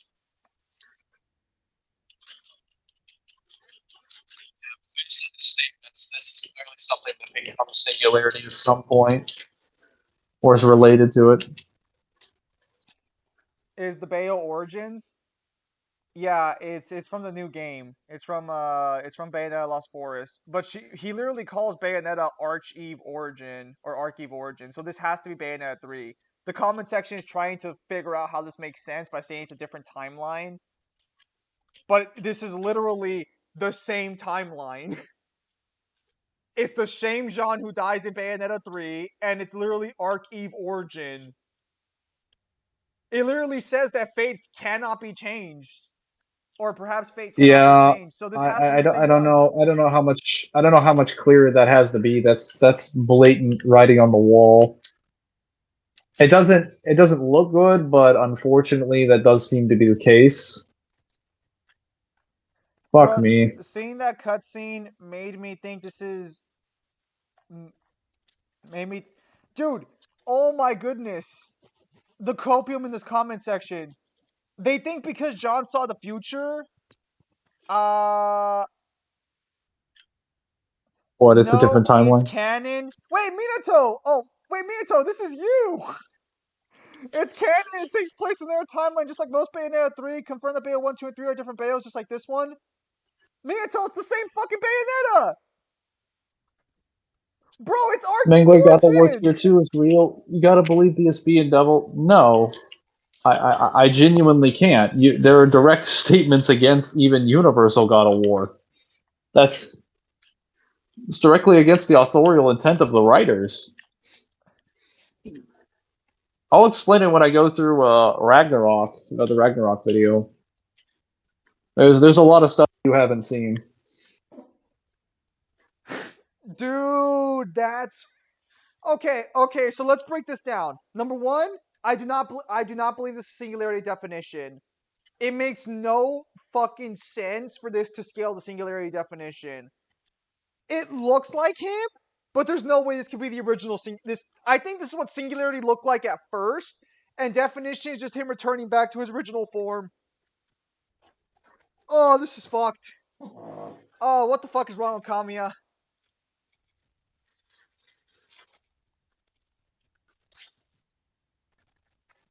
I love that power strike. But Mangler, you gotta believe Devil. Alright, I'm gonna I go would real like to quickly. believe Devil, but the problem is that Devil also is like basically trying to grasp at straws that aren't there. Okay, so guys, I'm gonna leave you alone with Mangler for a bit. I guess save the Bayonetta Oh, no. conversation until I'm back in like 30 minutes or so, because I'm gonna brush my teeth and eat breakfast, because it's 1 p.m. over here and I haven't eaten breakfast yet. So Mangler, Yes. they're gonna be stuck with you for the time being. Have fun. Good. Pendemon, I believe you'd asked me a question about what series I scale. So, as far as which series that I scale that I put time and some amount of research into, I would say the hack and slash series that you know that I've done, like DMC, Bayonetta, God of War, Darksiders. I mean, if you want to include Azora's Wrath in there, you can. But after playing Azora's Wrath, I don't feel like Azora's Wrath is really a hack and slash. But I think I should throw it in there. Don't currently scale Ninja Gaiden at the moment. I scale, well, I guess to an extent, Metal Gear Rising, Castlevania Lords of Shadow, and then could scale Dawn of Inferno, but currently don't. For mangas, I've scaled Naruto, at least everything up to part 2. Code Geass, Bleach, could do Death Note. Currently only anime versions of what's it called? Bastard, Heavy Metal Fantasy. And then what else? So that was very recent. I'm trying to think right now. Once I get through this list, I'll go back up. I'll go back up that stairway over there. The reason I'm not choosing to do so is that I believe there's a cutscene right after you turn the corner, and I'm going to be forced into some kind of flying section. But Mangler, he can see the straws. It's because he wants to see the straws. In the future, Mangler will scale BlazBlue, Persona, and Guilty Gear. I will scale one of those series, and you know that one of those series is BlazBlue. What are you putting in Guilty Gear in my mouth? I'm honestly surprised at how good Darksiders 1 looks after all these years. It's looking pretty decent, I think. Though I think the color palette looks a little bit better with War's original armor, because this kind of makes everything look dark, like against the backdrop. Because Guilty Gear is the elder brother to BlazBlue. That's what everyone tells me. That they're just kind of like fighting game cousins or family members or something like that. Let's see. Aside from Bleach, Naruto, Code Geass, I guess I did scale a little bit of Death Note, but I don't necessarily care about that too much. Heavy Metal Fantasy, Bastard Heavy Metal Fantasy. I'm trying to think of what other animes I've done, because I've watched plenty of... Casshern Sins. The reboot of that one, like, 70s show. And then, as far as, like, other video games, Dark Souls, Kingdom Hearts, probably Bioshock to some extent, a couple different COD games, a little bit of Fallout, Halo. I try not to touch Star Wars. And then... It's mostly it, I think. At least off the top of my head. I'm not sitting down to find this. There's probably many others that I haven't cared to mention. This is also not accounting for all the series that I've read. So, like, I've read Percy Jackson and the Olympians, like, probably 2 or 3 times through, and I could if I wanted to, but I haven't gone back and done it.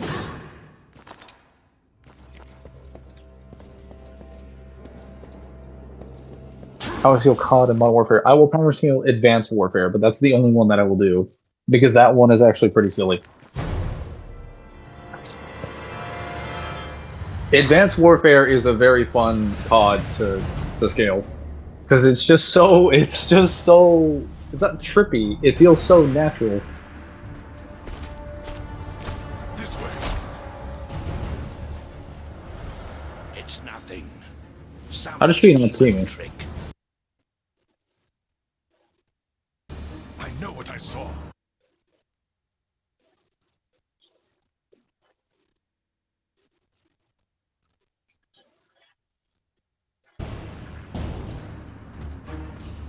Oh, I forgot that Uriel can sense these, and that angels can as well. You can sense it. Steps. Something lost between. Just dumb, blind luck that he didn't happen to see her. What about the only zombie story?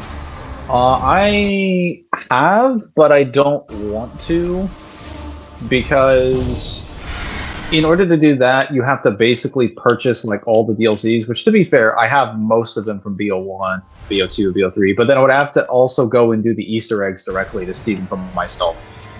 It would be fine if it was just a solos game, but the problem is that in order to do the Easter eggs, especially on the original games, you have to find a group of people with mics that are willing to do that, which is very, very difficult to do, if at all possible. I think it's basically impossible now to do the the Call of the Dead Easter egg, because I think the Black Ops 1 servers are now they've finally been shut down. The BO2 servers are probably going to follow within a few years. BO3 fortunately remastered all of BO1's maps, but not 5 and not that, so yeah. In order to get a lot of the stuff that you would need, I think you'd be kind of limited by what you could access in the DLCs and what servers are available. Plus, it's also the problem of just having like a bunch of players to play with you through the games. Also, this flying section is not as inconvenient as I thought it would be. Oh my god, just die. Just die, good sir.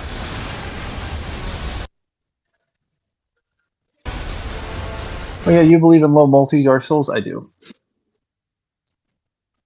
George Romero power scaling video though. We can thank YouTube then. Well, so YouTube helps a little bit. Fortunately, the zombies community has gone out of their way to cover everything within the story, but they don't do it for a power scaling purpose, so it's like, it's sort of easy to get access to it, but like, you'd have to watch like a direct playthrough of the Easter egg, and like probably video recordings of that stuff. It would be very unusual as far as like a power scaling experience, because what you'd be doing is basically going back to like recorded information that someone else probably did. Oh my god. Man, I wonder how many of the Hellguard they lost just fighting war in this one mission.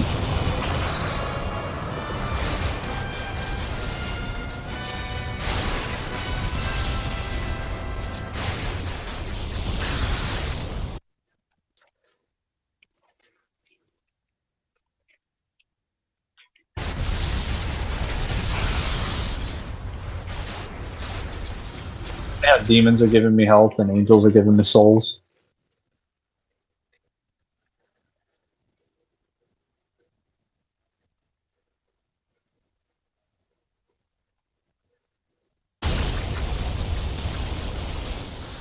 Please die. Please die. Thank you. Well, that didn't work. Isn't COD Zombies like 11D?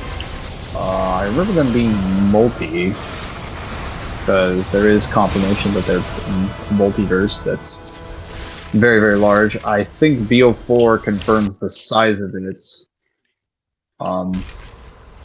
Though you could probably argue it's technically infinite, because I think it works off of many worlds interpretation anyway.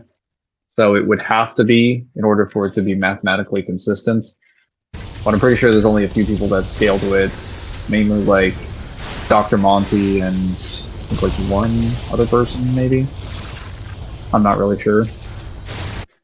Again, I'm not really like a huge source on like the things in COD Zombies. I'm just kind of aware of it. When it comes from a gameplay standpoint, sure, I can answer any question. But when it comes to story, sure. Though I might struggle in some areas. Power scaling, no. I just know a couple side effects of Element 115. I'm not the person you should come to. The group of people, Mangler, Azar, Kyle, and Zim. I think Devil also plays zombies as well. He's played a lot of Cold War. He's played the original games. Samaj is a part of it as well. Melon is played, though he's not online as much.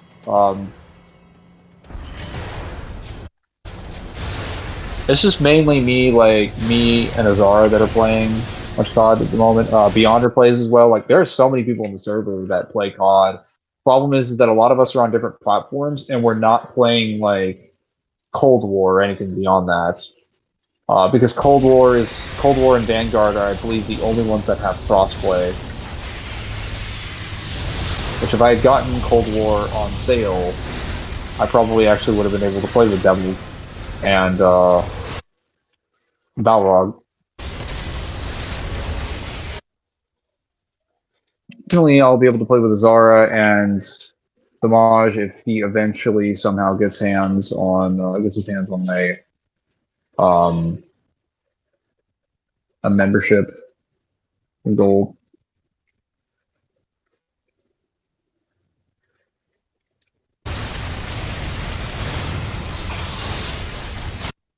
I've just been killing people forever. Seemingly, you got a group of people to play with. I mean, I guess. See, this game has similarities to DMC. It does have similarities to DMC as far as its combat. As far as its world is quite different. Like how you play through the levels and move through the level design is very different from DMC. How long would Frank last in COD Zombies? From what I know about COD Zombies, I don't think he would survive exposure to Element 115 for too long. Because Element 115 does have effects of like paranoia and things like that. It has like a lot of different side effects that can cause you to like panic more than like a... Because keep in mind, the zombies in COD Zombies aren't actually like zombies.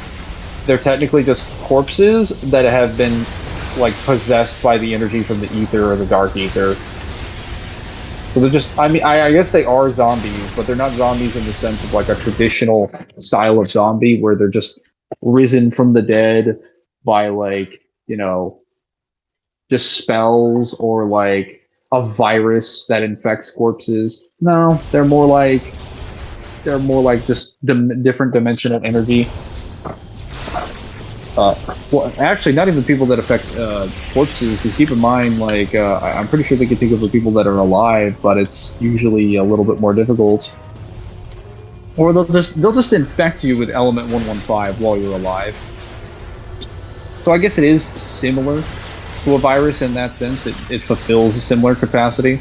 Because when they started making the COD Zombie storyline, I think they wanted to treat it like that because they didn't know how to give it like an actual backstory, and then they started expanding on what it actually does.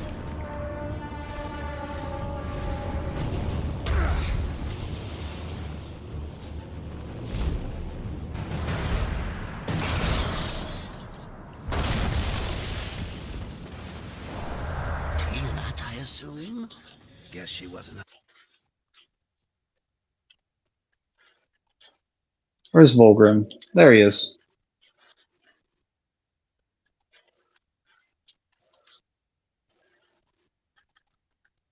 All right, buddy, what you got for me?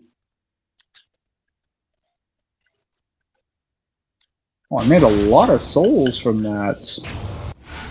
Flipsaw, Power Strike. Yeah, I do want that.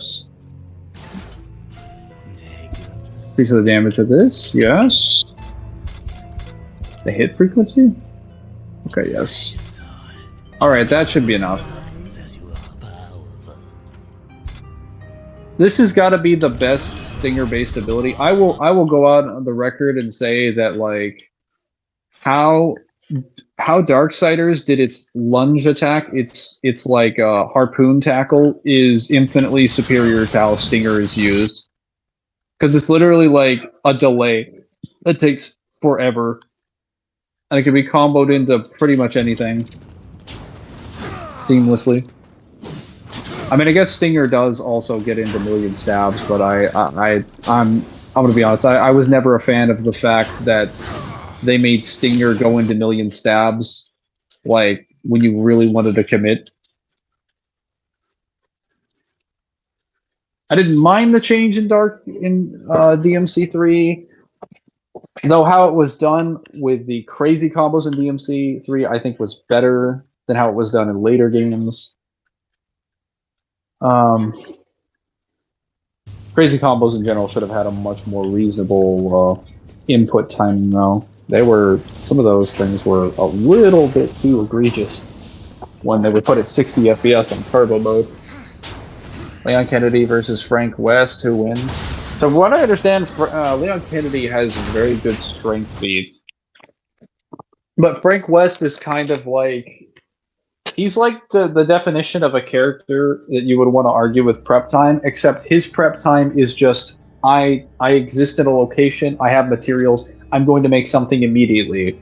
And I'm also going to absorb all knowledge of a thing so that I can learn how to make it and use it.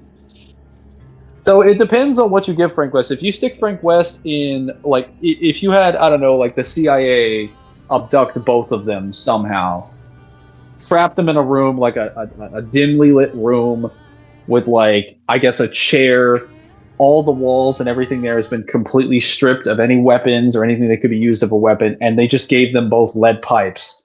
Yeah, like in a bare bones fight, Leon Kennedy's probably going to beat Frank West from what I've seen. But if you stick Frank West in like a shopping mall, any store, a restaurant, he will probably find a way to kill Leon. Like in like 10 minutes. Maybe even less than that. Actually, no, not 10 minutes, more like 10 seconds. Because that's how long it takes for him to make a weapon. Like, if you stick him in a restaurant, he will find a way to be like, listen, there's a box of french fries over here, and there's a hamburger. That means I can create a drink that allows me to shoot fire out of my mouth, or become invincible, or run faster than cars. And it's like, what? What? That doesn't make sense.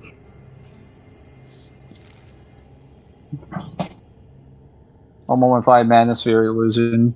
I remember being considered like a virus if you take with the TV shows. Well, yeah, that's because that was when they started it. They were just starting Noctur Toten as like a typical zombies game. I'm not sure they knew how to go about it, and then they evolved it further. They didn't really like retcon it. They just added more information about it and said like, yeah, well, it does this. It causes like paranoia, but it's also like technically energy that's not from our dimension or whatever, from the ether. Your stream is kind of delayed. Where would the chosen skill to?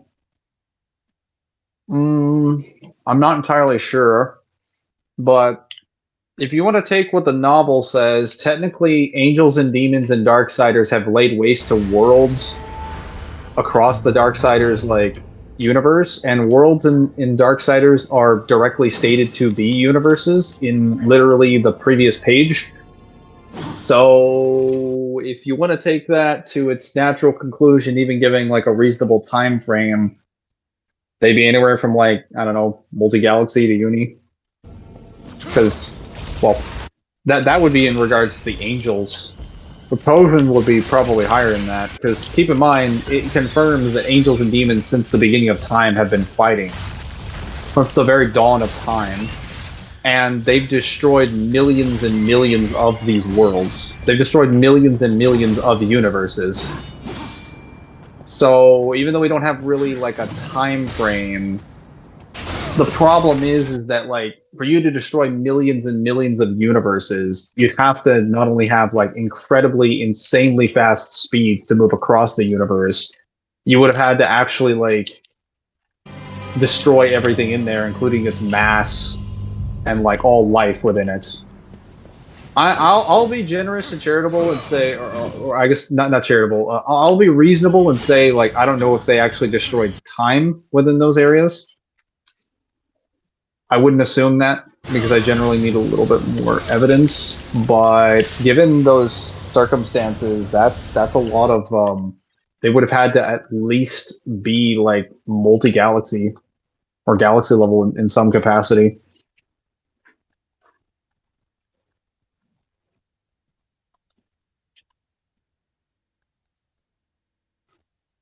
Wait, where am I going? Oh, I'm going over there. Don't try to be that guy, but does the context of that statement support a destruction of matter or annihilating all life there? It's more like, well, so when they say destroyer of worlds, keep in mind they have genuinely destroyed most life on the world. But like, even if it's just in reference to life, that would still require them to destroy like all the landmass within a given universe, at least within any sort of celestial bodies. I mean, I guess that wouldn't be galaxy. I'd have to look back at the statement. From what I remember, it just says flat out that they destroy worlds. It's not referring to the lives. It just says the worlds.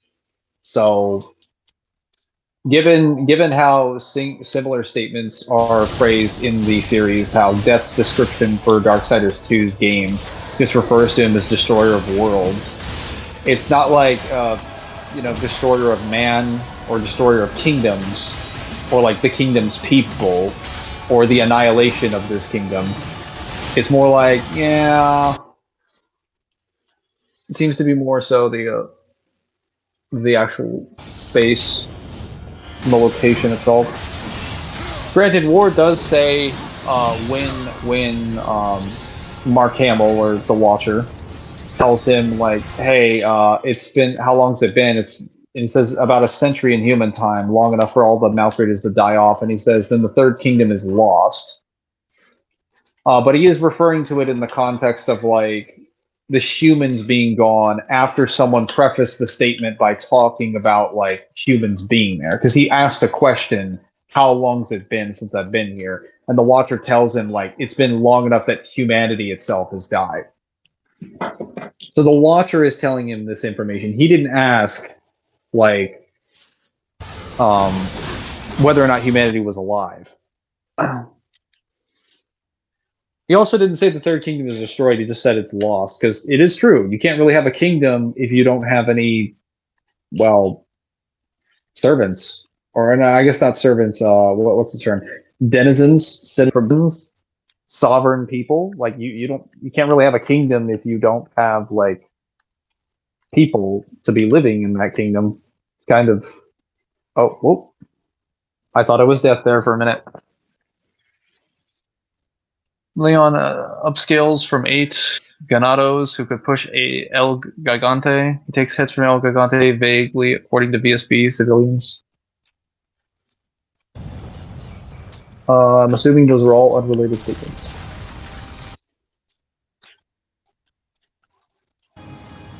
Well, there's also the problem that, like, technically in Darksiders, it is confirmed that there are enough beings in the Darksiders universe, referring to like all of existence, to exist. Like, there are animals, angels, and demons in an infinite variety.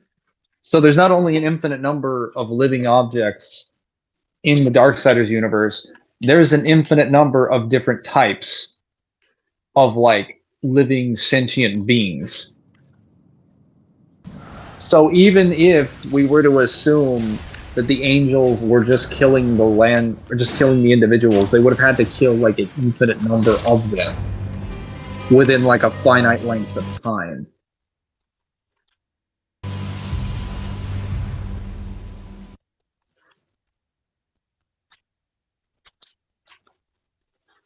Even if they didn't destroy all of them. Because technically, there would still be like, well, I guess, there'd still be like a limited amount of the call time that they would have had to perform this feat, because they only did since the dawn after time, and they've only destroyed millions of worlds. But I could be wrong. I'm just saying in general, it's definitely they're definitely not city block level. I don't know where that came from. You're literally responsible for the death and destructions of millions of universes, even if it resulted in the cumulative mass of like, thousands of your troops fighting together. This is not city block level. I'm sorry. Yeah. You can't. You can contain an infinite number of things into a finite. You can't contain an infinite number of things. So infinite mass. I got it. You explained to me what BC. Yeah. Yeah. You can't really contain an infinite number of objects in a finite space. That's not really possible. And you can't contain an infinite combination of different types of objects in a finite space either. So, yeah, it's not really possible to do either of those things. So. Oh, they keep blocking me. No, hey, buddy, that's crazy that you blocked me. But like, what if I just blew you into a river of lava? What if I just sent you flying? Just as a thought. Oh. All right.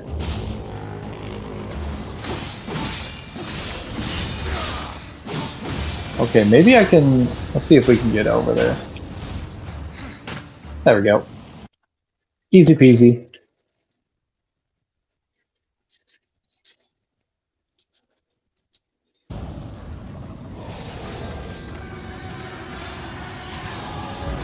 We're not.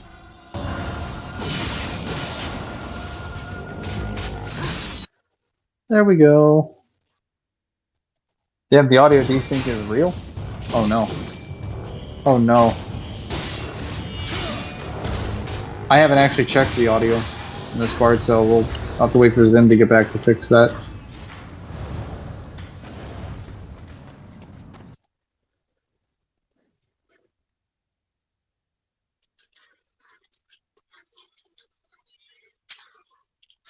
I've now realized I made a bit of a mistake when I decided to play Darksiders 2, or 3 more accurately, on Apocalyptic. I should have just played it on the lowest difficulty, or the standard default difficulty. I am not doing a hardcore playthrough, I am just trying to beat the game for footage purposes. I think it's because Mangler stream is lag for Zim, that's why it's delayed. Well, I also pause at certain points. The stream is always a little bit delayed by a couple seconds. But that's usually fine. Where is the door that I'm going to? Oh, that's right, I have to backtrack. Backtrack time.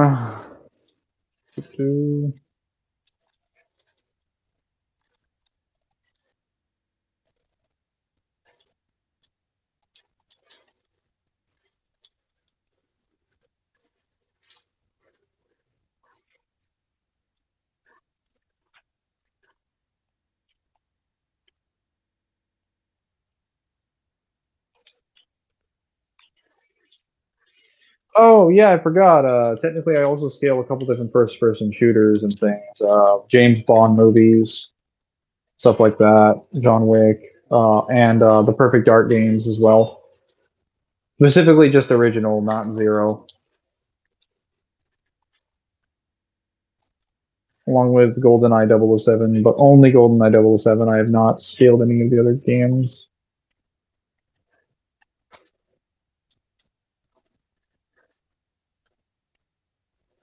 There we go.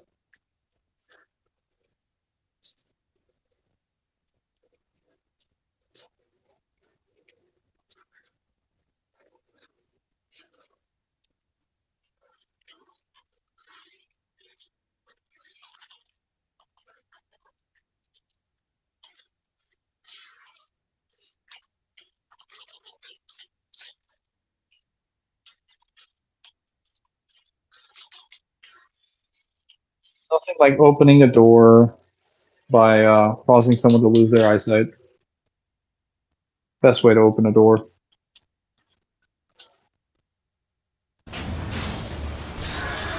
Oh no. Mangler, what's the difference between immunity and vulnerability? They seem to do the same thing. So immunity and vulnerability can do different things depending on the statements of the description given. Immunity, given that it's the extended form of the word immune, usually refers to someone's ability to resist or I would say be not affected by a particular substance or thing interacting with them, usually referring to chemicals or things of, I guess, a nature, like a, maybe not a poisonous nature, but of like a biological or certain property nature, usually referring to resistances. It just basically means to be unaffected by that thing. Invulnerability just simply means that you can't be harmed by usually whatever X thing, X or Y object. So they can apply in the same way. Because if we say you're immune to hellfire or you're invulnerable to hellfire, I think it's probably safe to say these both result in the same outcome. Whereas it wouldn't really make much sense for you to say you're invulnerable to poison or immune to poison. So, hello, Jeremy. Also, Mangler, I have a question. There's an item in the game that says multiple statements of shattering the earth and splitting it. Would you count that as actually being multi-continental? If the statement confirms that if it's something from like angels or demons, that's fine. If it's just a regular human device, then maybe consider that a little bit questionable. But there are statements that confirm that like Lord of Hollows can hollow out the earth. I believe there are statements of descriptions and things in Genesis that confirm there are devices made by like Lucifer and the angels and demons that can use the power of 1,000 suns. So yeah, they're not. I don't know if I would treat that description any differently. It's clearly not like a hyperbole if it's in the same technological lineup as a lot of these descriptions. Like, how else would I interpret something if it says, like, assuming I don't have any reason to believe this is either metaphorical, mythical rather than scientific, or some other descriptive interpretation given. Unless I have any other reason to believe, I would probably assume at a default assumption that something that says I have the power of 1,000 suns equates to, well, the power of 1,000 suns. In this case, cannot be harmed or affected by ice. Or can be harmed or affected by ice. Versus being immune versus being invulnerable to ice. Well, I would just assume that with immunity to ice, that would usually translate to you not being able to be frozen by ice. Whereas invulnerability to ice, I would just assume that means ice cannot hurt you. So things of an ice-like property, or maybe temperature, cannot actually physically cause you harm.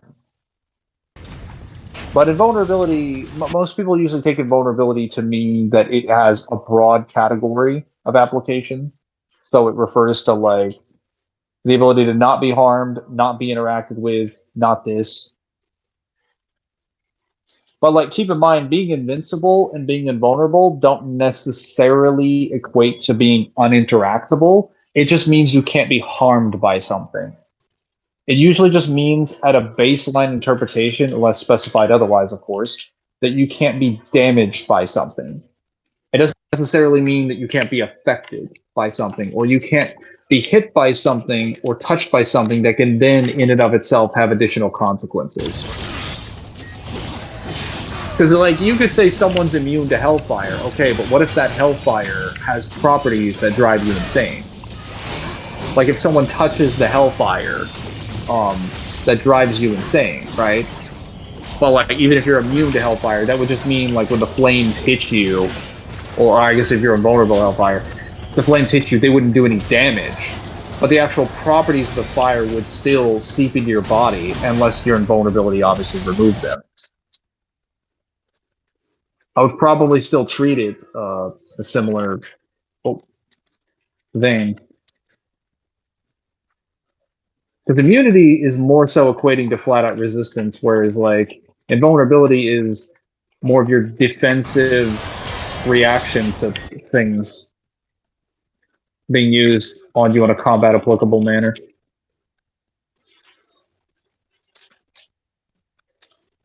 There we go. Got him with those souls.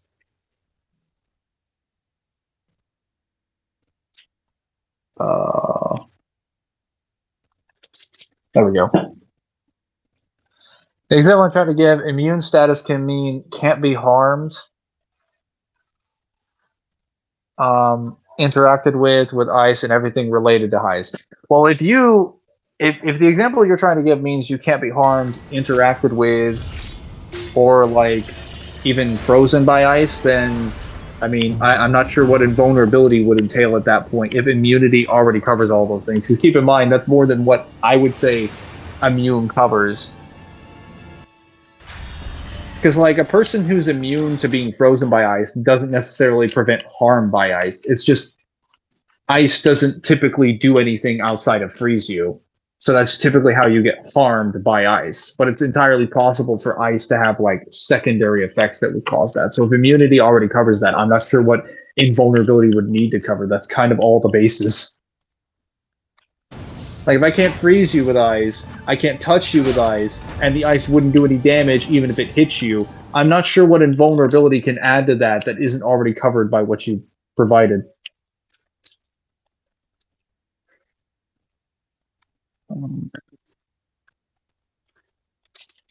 That seems to cover all the bases. Unless I'm somehow leaving something out, which is entirely possible. I don't know why I went back in there when the door is clearly over here. Skill issue. Why is the thumbnail DS2 if Darksiders 2 if this is Darksiders 1? Hold up. Is the thumbnail Darksiders 1? 2? Let's see. It is! That's weird. That's kind of strange, because it seemed like the thumbnail was Darksiders 1 earlier in the stream. I don't know why it would be 2 right now. Odd.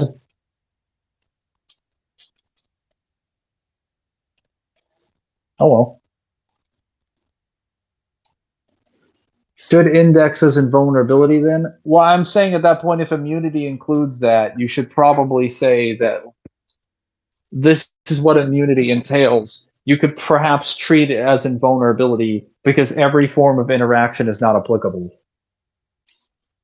Or rather, since you can't be physically harmed by it in any capacity, it could also qualify or constitute invulnerability. Wait, what is happening? Oh, I see. So immune to ice will mean have no... So immunity to ice will have no effects. Invulnerability has no effects and no side effects. Invulnerability to ice would just mean that ice can't hurt you. But like how ice hurts you, keep in mind like... So let me give you an example. If someone were to fire an ice projectile at me that had the ability to freeze, the ice projectile, if it was fired, would probably still have mass and velocity. So even if I was immune to it, I would still be hurt by the ice. If the velocity was like fast enough and it had enough like, I guess, force to hurt me, I would still be hurt by the ice projectile. But in the case of invulnerability, if you're physically invulnerable to ice, or I guess spiritually or whatever this thing has, then even if the ice were to freeze you, it would not actually cause any damage. See what I mean? Like it would, like you would not receive any actual damage on your body, because being frozen isn't technically damage. Being frozen is a condition. It's like a side effect.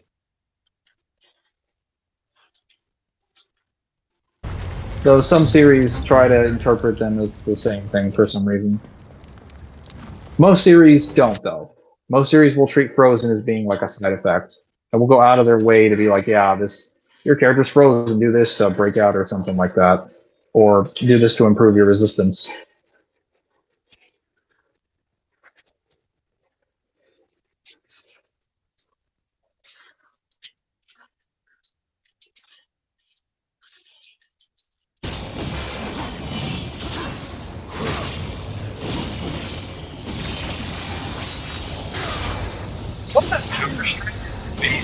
like a home run swing.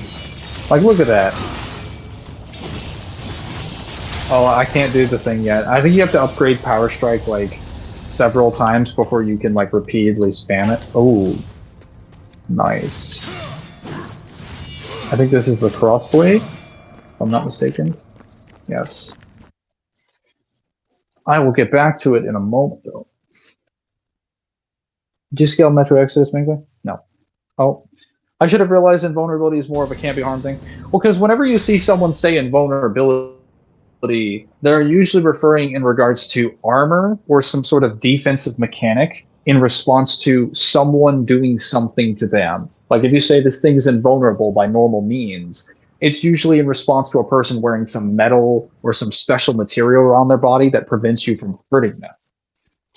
And usually in the context of a game that does entail like certain forms of status conditions, if the developer wants to go out of their way to show that invulnerability means this, but then usually there's also something in the game that then shows here's a special property that can break these invulnerable armors. And I'm like, well, then invulnerability just means cannot be harmed. It doesn't necessitate resistance to specific properties. It means you can't be harmed normally. Like if I try to punch an invulnerable wall, it won't move, or rather, I won't be damaged. But if my punch, still the same force, has the ability to like rearrange the atoms of the invulnerable wall will probably fall apart. Not because my punch was actually able to break it through physical means, but because I arranged the properties of the wall that constituted its invulnerability. Or more accurately, the invulnerable wall did not have any sort of resistances to being like matter manipulated. Couldn't be Dreadnought. Couldn't be the Chaos form for war. What are you saying, Cyber?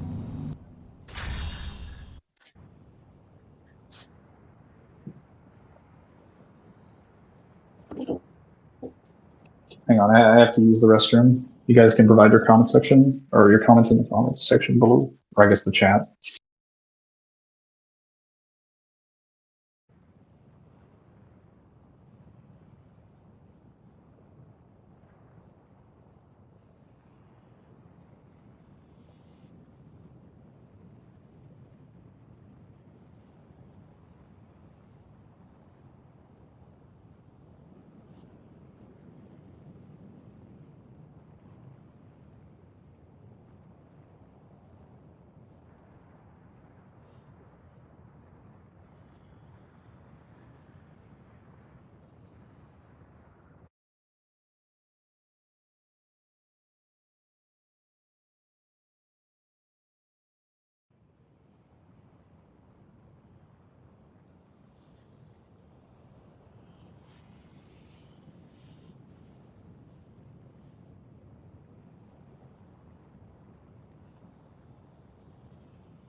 I have returned.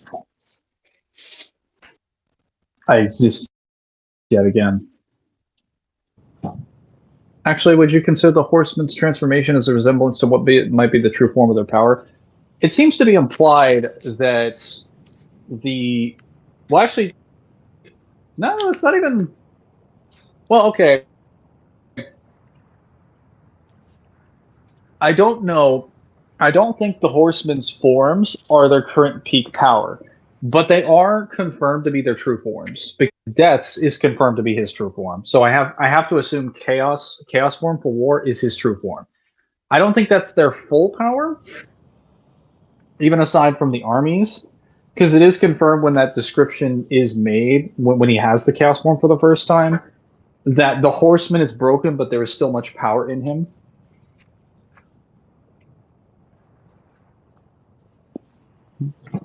Well,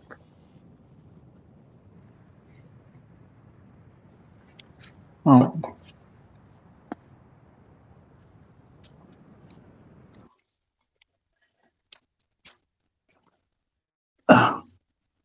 Well,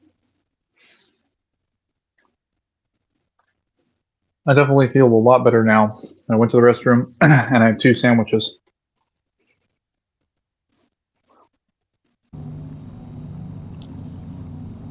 They do refer to worse by the name Red Demon. You mean War?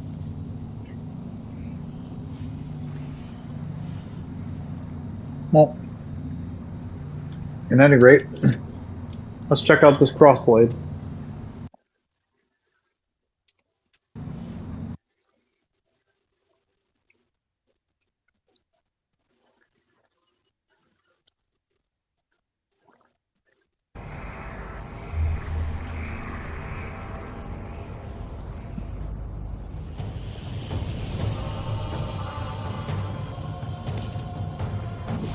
You've just arrived in time.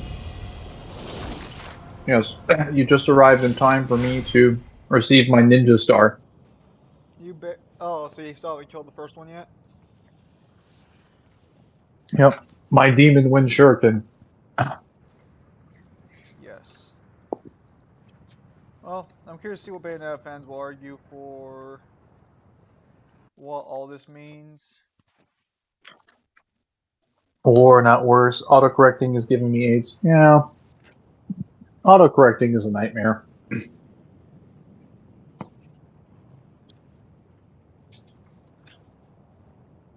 I'm sure they'll try to come up with the most logical conclusion that provides the most consistent answer in verse.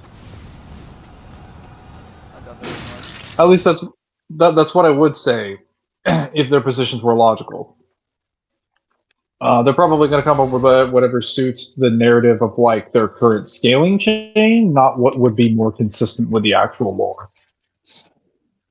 Well, we'll have to wait and see. Oh boy.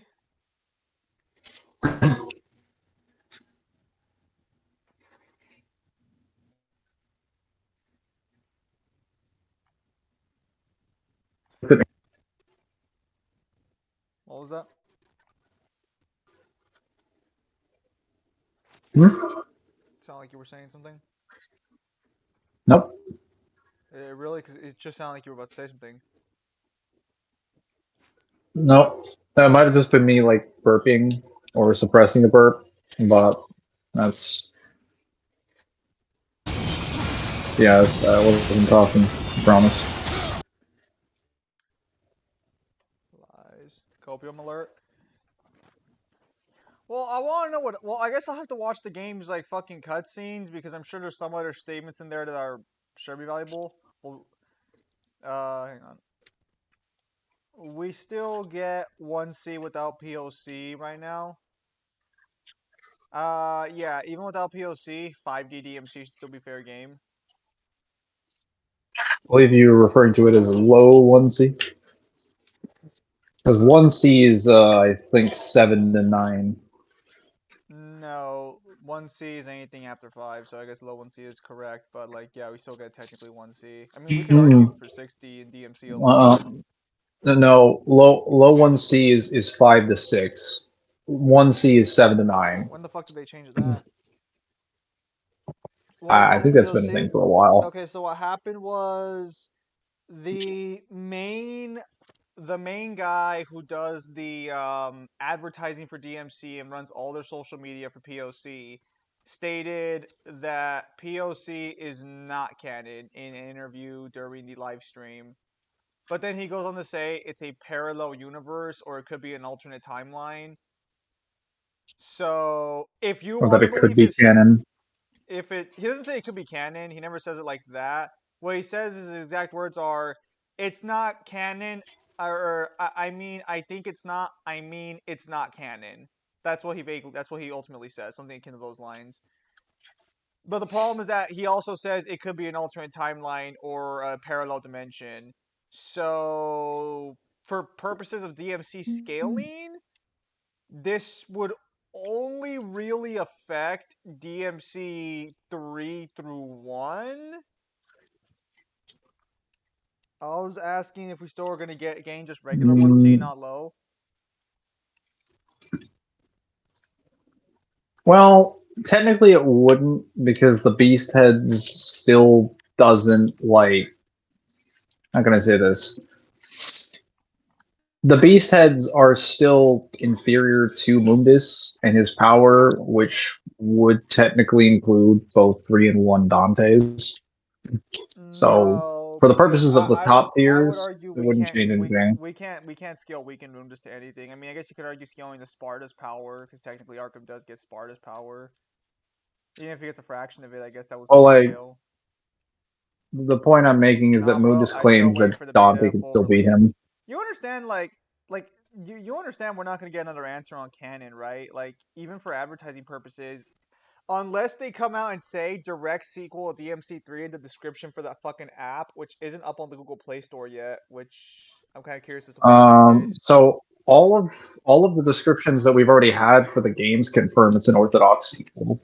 We've Okay, had not okay. only like 5, I think 6 at this point, and then we've also had like I believe Cyber mentioned there were interviews where they did 10 pages worth of documents explaining the exact timeline and put POC on it with reference to Let's other wait for the news to events. come out. So I mean, we were asked a question, where's Fetty. the Okay, okay, I gotta talk about this. Happening between yes 3 and 4, do you guys fucking understand how big of a fucking time gap that is?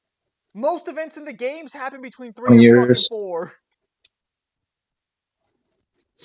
No, that was such a stupid fucking argument I from don't think everybody. I Oh, don't it's think that he's guy not I valid don't think because that guy understood I don't think he understood what between 3 and 4 actually means. no, because Well, that's go not ahead. wrong.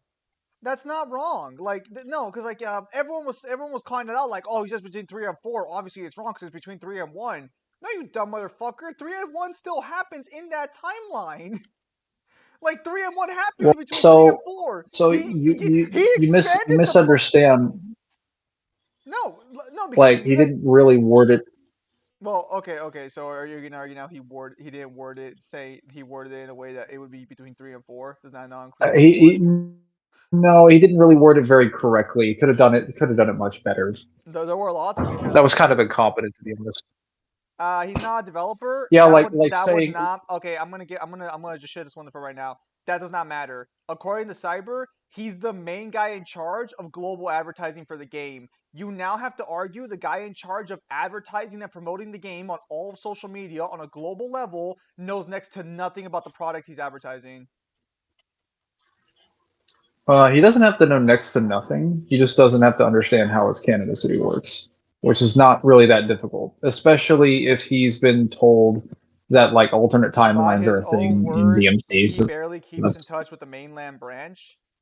Mainland branch? What the fuck does that mean? Does that mean he doesn't keep up with the Chinese branch? yes, I believe so. I'd have to go back and check the rest of the stream, but if he admits verbatim that like he doesn't keep up with it, then I call bullshit on that. If he says he has, you know what? If he says he doesn't keep up with the like actual original like game and its development team like in any capacity, then yeah, I guess.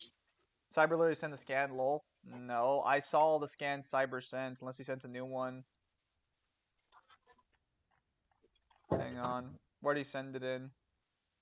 I literally had a discussion with Cyber on this on the day it happening, and he showed me like what the guy said and everything.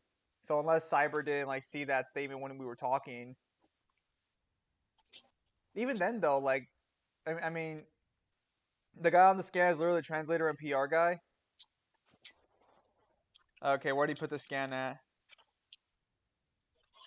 It's putting a lot more pressure on me than I thought it would. I thought it'd be very comfortable with this crossblade, but I'm actually not. Trash. Wait, there we go. I believe Oh, I you thought there'd be reported more on than mid-tier. two enemies. Let me look at Cyber then. Ugh. Ooh. Okay, 308. Translator can't. What? No, all I see Cyber posting in mid-tier voice chat is translator canon statement and Pluto, which is what we talked about.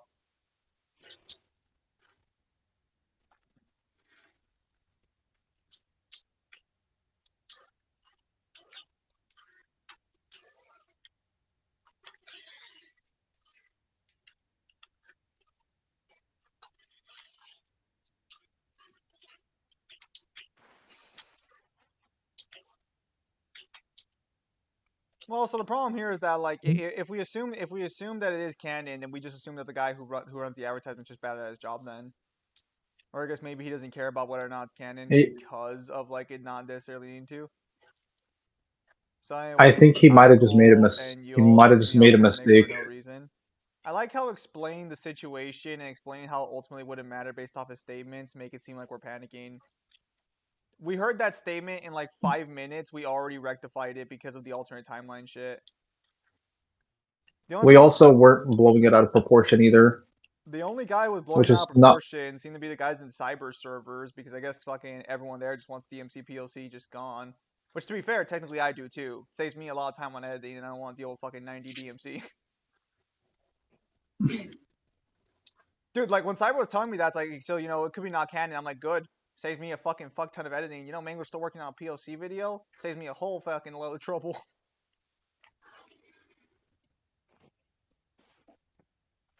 POC not canon only gives me benefits. I would say it gives me benefits for removing labor, and while that's true, I then have to sit there and explain to people why most of the stuff in POC is applicable regardless of POC, being canon or not, and then that's going to require me to smash some heads into the side of like the fucking pavement. There's a lot of people clueless on the server about the situation. That seems weird. Well, what do you mean about the situation? If you mean about his position, again, most people are going to take my stance of like, you would now have to argue the PR guy is like just does not give a single fuck about his product enough to look up if it actually belongs to the main storyline. And to be fair, it might He could not. just have made a mistake in regards to that. The problem is that It's just a simple mistake. I the mean, problem is Grant, he corrects go himself ahead. though. No. The problem is that he corrects himself in the statement. So he doesn't just say I don't think it's canon. He starts off by saying I don't think it's canon. I mean it's not canon. So like the problem is that he deliberately was saying It something seems very contradictory. and then he immediately changed his position. So he clearly thought about it and gave his answer. I mean, like, again, maybe he just doesn't know what the fuck he's talking about, but at that point, well, what the hell's going on with the fucking stream? Why is there Oh lag? yeah, they were complaining about it being delayed or something. That's on occasion, but no, you were pixelated there for some reason.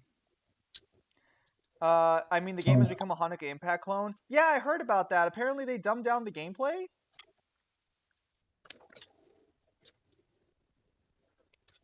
Which, I mean, not to be that guy, I think that was actually for the best overall. You're trying to make money on a global market. Fucking adding DMC's combat to a mobile game schematic isn't exactly gonna make you fucking money.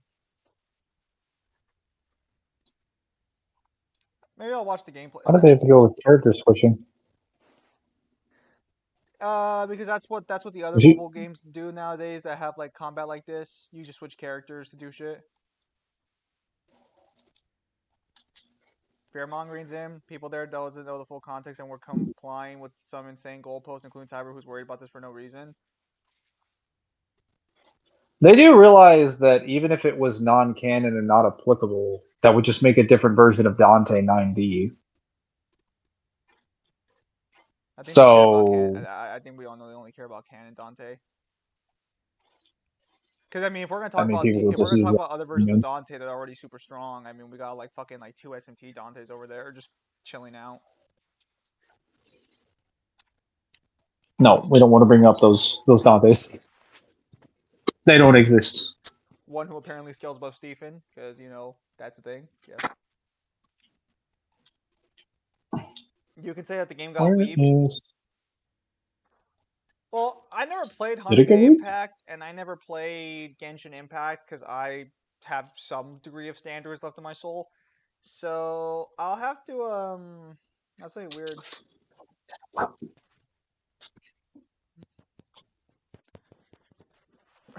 I'm not gonna discuss reboot. I'm not gonna discuss PlayStation All Star scaling. I don't even know if I agree with fucking Polygon Man scaling to like tier 1.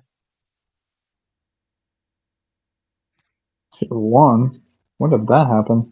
I think it was what was his name? Splash. I think scale Polygon Man at tier 1 because he can directly affect the main menu of the game. I think.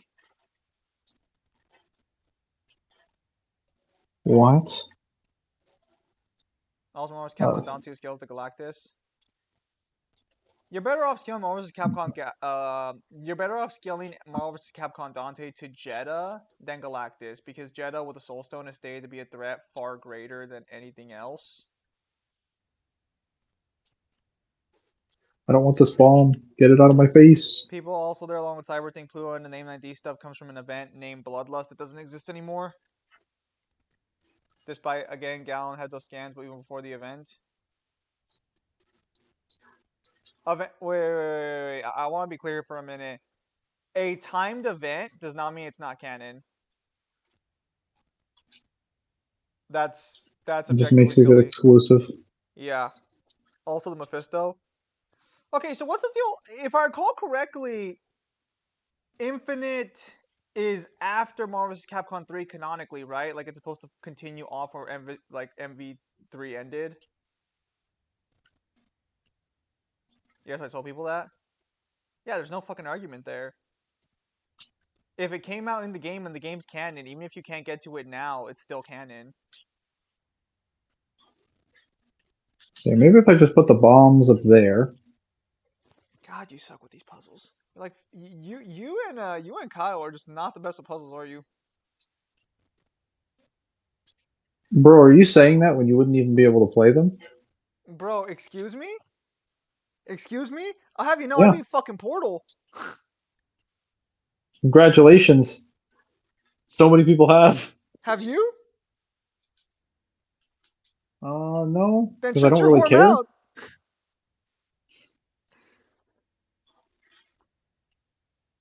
I told people that I was not heard regardless.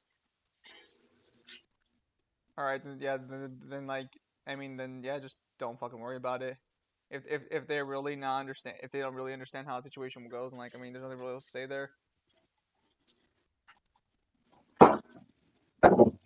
Imagine thinking time exclusive events make shit not canon. How embarrassing. Okay, but that actually kind of fucks me over because I have to fucking look into Final Fantasy 15 timed event and it's already gone. I don't think you can play it anymore, so I gotta hope that people document it on YouTube. Fuck.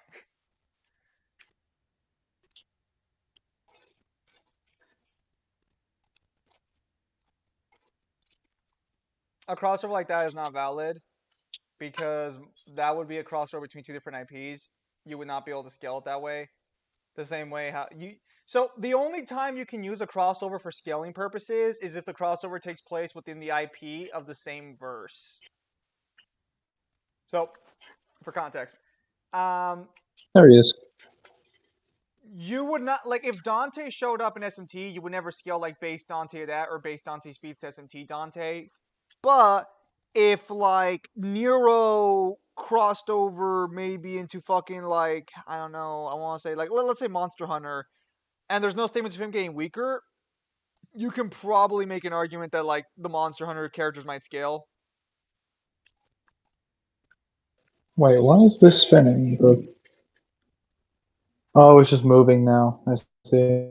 The issue depends on how the crossover happens and how it's explained, because I can argue like DOA characters, for like example, scale do KOF's higher tiers because of well, I mean, besides just where I scale DOA, but because of fucking Kula Diamond directly confirming that she comes from a different dimension, and also confirming the events of Nest.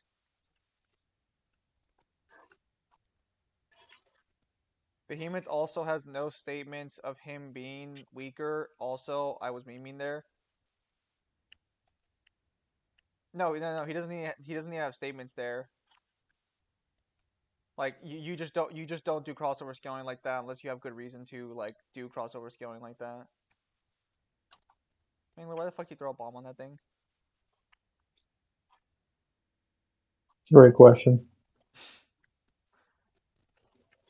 Not even a bomb that could be detonated. Oh well, now it's sitting in midair. Good job. That looks funky. I know Zima was kidding. I'm sorry, but there are some people who aren't. I'll take that back. There are some people who fucking scale Shovel Knight to Kratos because Kratos appears as a boss in Shovel Knight.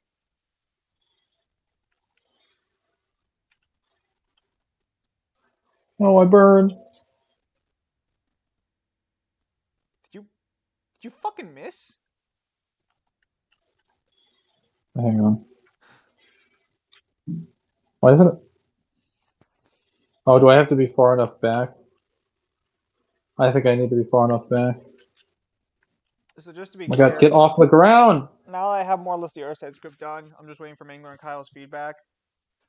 I guess I gotta do one. I gotta do a few more picture things, but then afterwards I just start like with the editing and finding a voice actress, or buying the bull and just going with an AI voice actress, which will probably save me a lot more money on honest to God.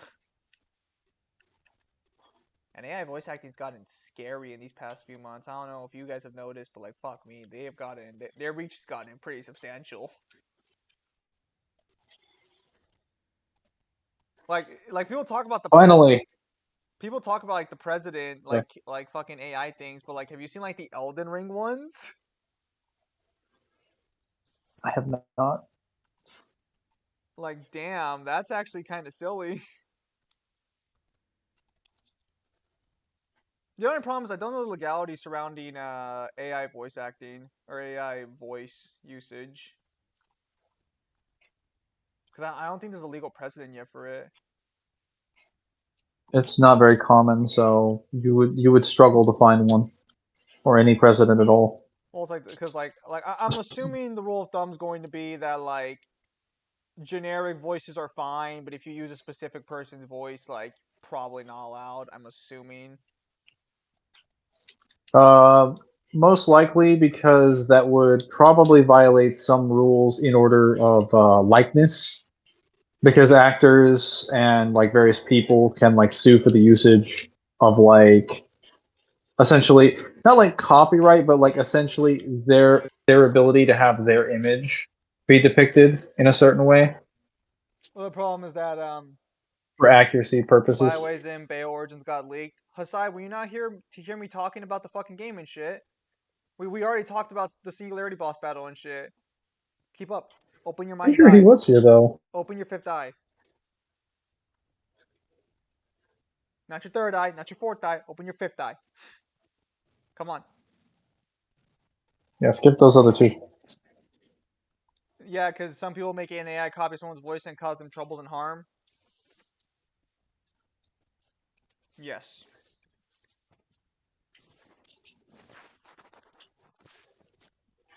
Give me the blue key.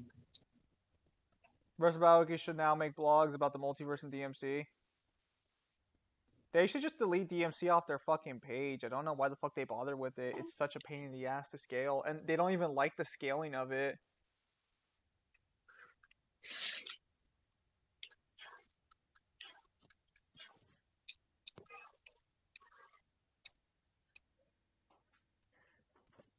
I've said this before for a while now. Está trabajando yo creo. Mucho creo porque no se hace caro ahí.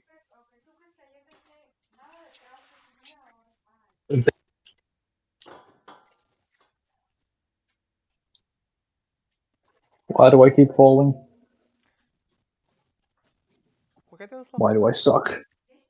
Nah, yo no usa la air fryer, ya después fallan.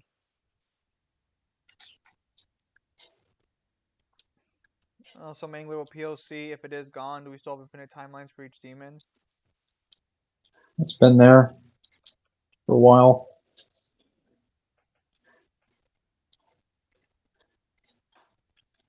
You can still confirm that the infinite numbers of demons doesn't come from POC.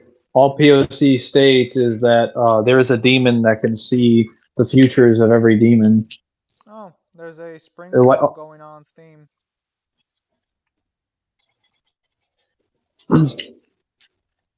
again, like the statements from Conundrum or Canagram or whatever is just a reference statement. That's all it is. It's just referring to the timelines of the multiverse and to beings that can see them, which is just a reference to 2's novel. Would you guys really want to watch me play Resident Evil fucking like 8? Because it is on sale for $30 It was on an 8th POC. one? Yeah. Yes, Ziv Oh also boy. the site has a lot of people there who just want to downgrade versus run. So if Virgil now bodies with Dante and the gang, who would be the next big bad? We're probably just gonna have some random new demon, or if not, they'll bring back Mundus in some capacity, or if not, they'll make it really interesting and actually make another human the fucking antagonist because they're usually the better antagonists. Or they spice things up and they're like the gods return from the gods dimension and Nero has to whoop their ass. Nah, fuck that pussy shit. Let's go real fucking hard. The Lords of Light finally get revealed. Fuck that pussy ass god shit. Let's get Where some do real you shit, think the King. Order of the Sword got all their beliefs from? They were merely LARPing us. But we've come now for you. So you're saying you have come? Well, as our songs have made it clear, the time has come, and so have we. Why do you come? Oh yeah, fucking John Wick 4 comes out this month. Let's fucking go. Finally a good fucking movie in theaters again. Does it come out exactly? There is already a full Like playthrough March? to DC and Bale Origin. Yeah. Hassan, do you know if the Bayonetta fans are already trying to fucking discuss the scaling chain in fucking that one or no? Because we just got through watching the Singularity boss battle, and fuck me, there's a potentially pretty bad statement for Bayonetta's resistances. Why are these red? I will Is show that because I sold them? Oh yeah, I still gotta do those fucking videos. Let's get even spicier. Dante Virgil's mother comes back and is evil. You mean how she already was because she willingly chose to let herself die, so that way her son could have PTSD trauma and the other one could be a deadbeat?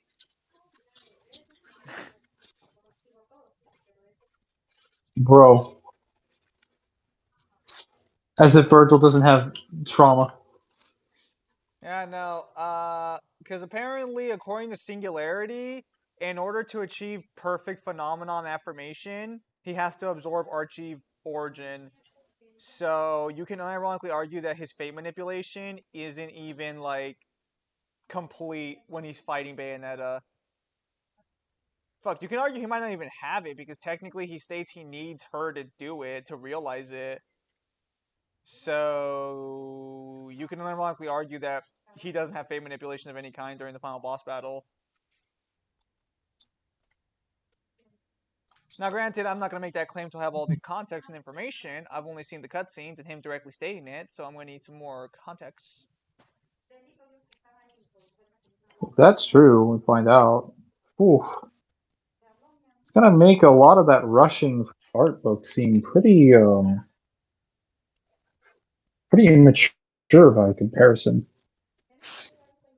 It would be a complete retcon of Like, Bayonetta's events. Like it would literally be like a massive slap in the face.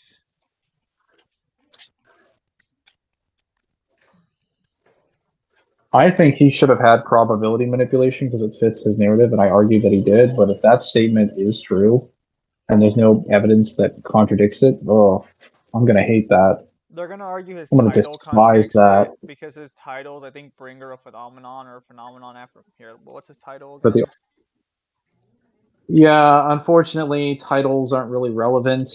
Um, if you have direct statements that contradict you otherwise, you're basically just arguing like presentation invalidates direct lore. But like, oh wow, I have the abyssal armor and I'm still taking that much damage.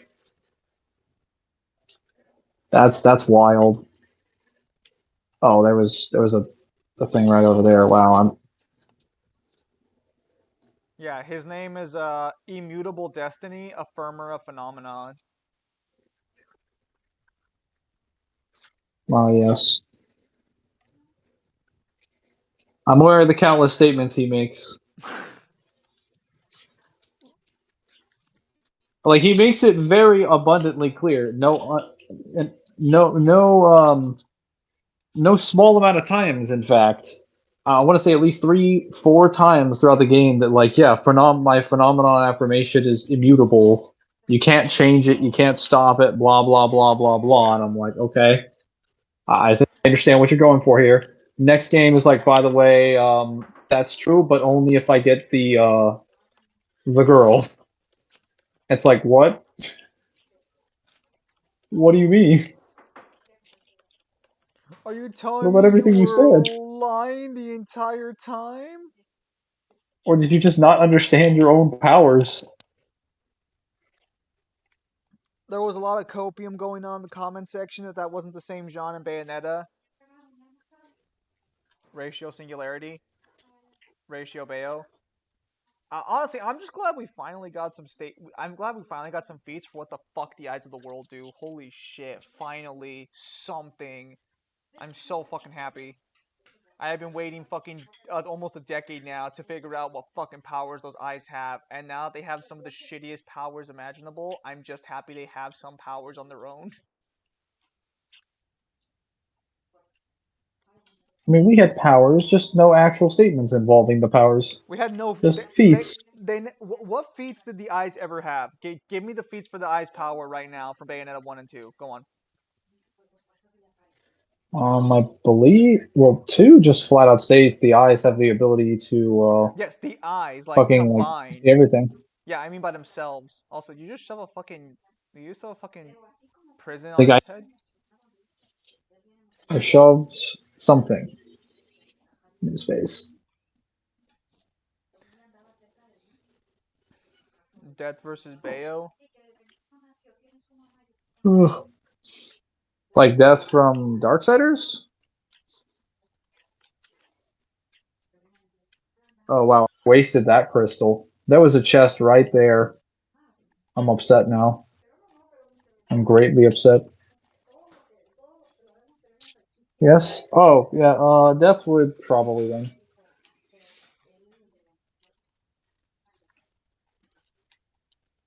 Bayo's never really dealt with anybody that has instinctive reaction, and I mean, she doesn't really have a way to kill him because her best things like um, what the fucking like. Well, actually, I don't even know if Bayonetta necessarily has existence erasure. Existence erasure is featured in her game, but I don't believe she herself has it. But even if she did, it wouldn't even work on fucking what's it called? Death. Her elemental resistances are not nearly good enough, or her elemental abilities are nearly good enough. It's confirmed in the Darksiders games that like Hellfire, just casual Hellfire, not even like immolation, is above any sort of physical temperature, or that it's not like any the like physical temperatures or things that have a temperature do not compare to Hellfire.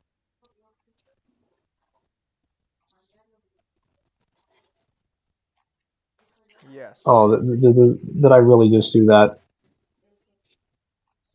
Not to mention, he has like I would argue higher forms of existence erasure and soul manipulation. So he has win cons. He just has to hit her, land a blow on her. Plus, Aegis Guard is silly.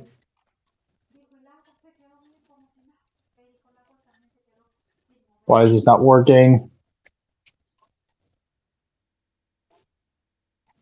Right.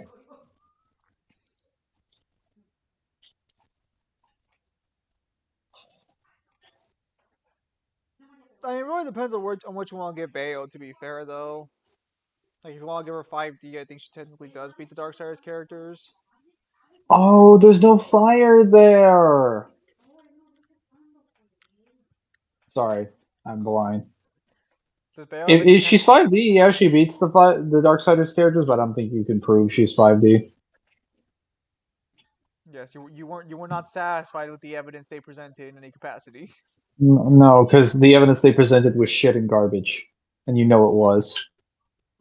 Still a better argument than God of War. That's Dude, that's separate from whether or not I want Bayonetta to be 5D. I want what evidence is considered most consistent. I wanted her to be 2A because it was consistent for her to be 2A, because there's a literal fucking 2A multiverse going on right there. If there's any sort of statements of there being a higher dimension or some Actually, relation to superiority, it's a 2B multiverse Mangler. It only says countless, not infinite. Suck a dick. don't make me stab you. 2D multiverse. Let's get that right. You fucking scum.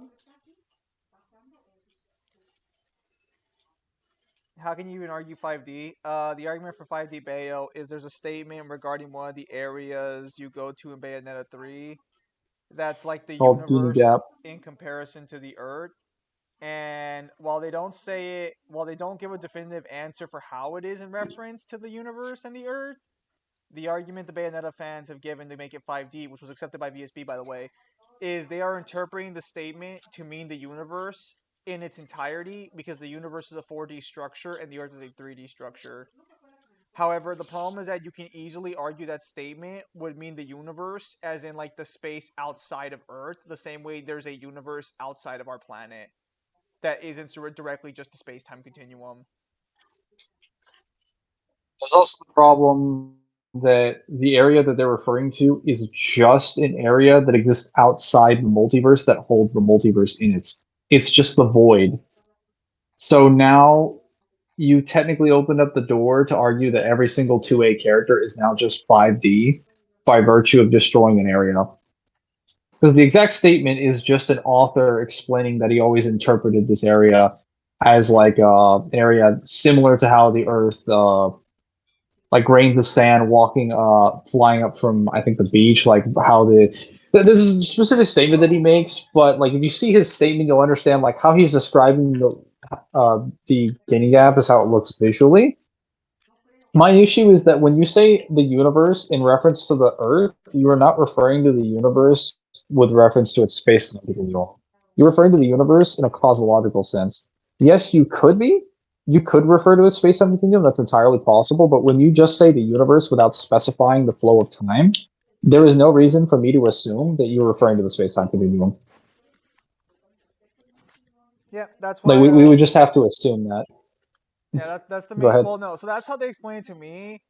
The way VSB explained it is because it's small, like some sort of infinitesimally small thing. It counts as 5D.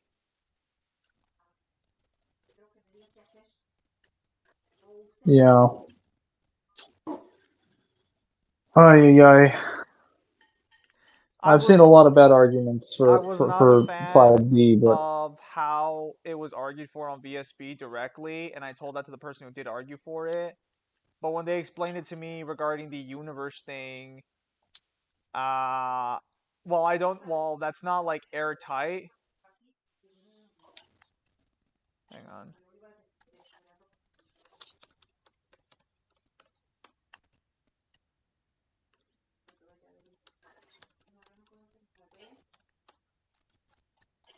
Alright, hang on. Sorry about that, guys.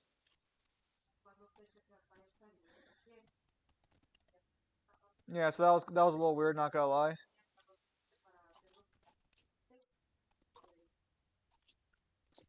there we go. All right, I think they're spaced well enough now.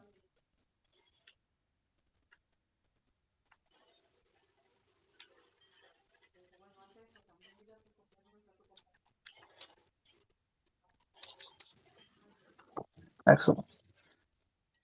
Does Bayo have any resistance against sleep manipulation? She might. I would have to go back and check, but as far as what I think off the top of my head, no. I don't think so. Are the Darksiders characters higher than 5D? No, they cap at above baseline 2A. At least currently. Hmm.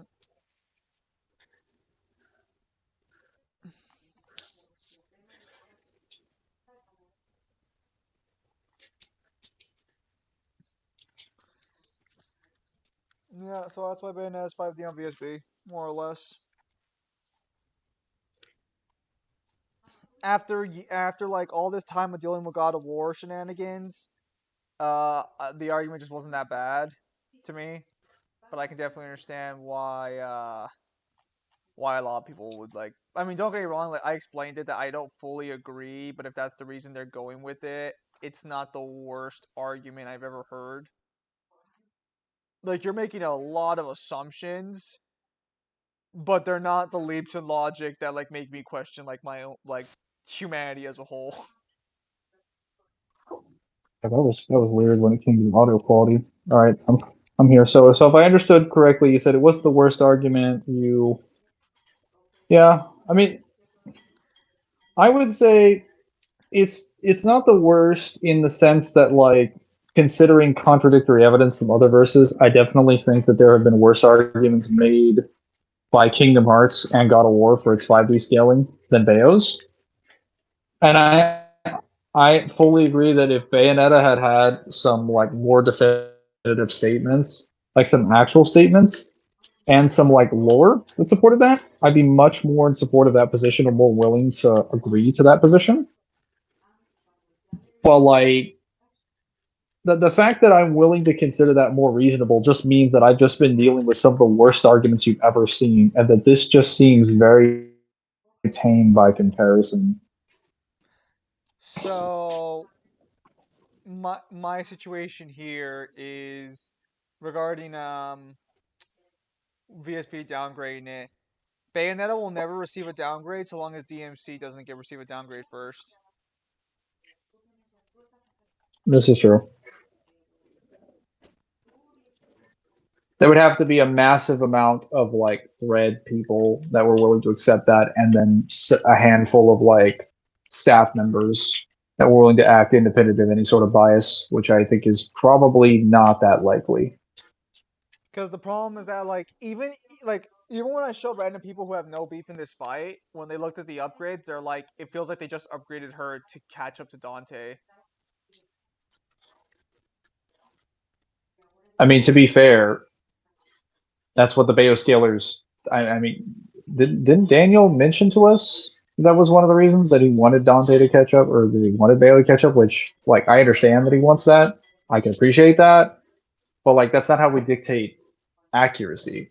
Daniel Like, did. we don't scale. Daniel did, Yeah, but I don't think they did. Daniel's the only one who has. The others still claim that they are just being 100% like unbiased. Mm-hmm. On point, so to say. Yes. I think I went the wrong way, Isn't Bayo durability still but we're crap? going back. No, it's gotten better. Because now it's mainly people who kind of who scale to hurt a damager.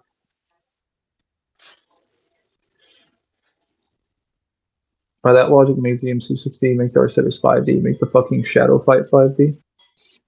I mean, if you take the logic that the way they used it by a void that surrounds the multiverse, then technically, if I have one singular statement that confirms that the void is superior to, or is like that the entire multiverse pales in comparison to the void in Darksiders and encompasses it, I could argue 5D Darksiders without even having any evidence of like a higher dimension, higher spatial or temporal forms, any form of procession or a higher realm or anything like that, or any better form of identification. No, I can screw all those qualities and argue Darksiders is 5D. I just feel like fuck that. Throw common sense out of the window.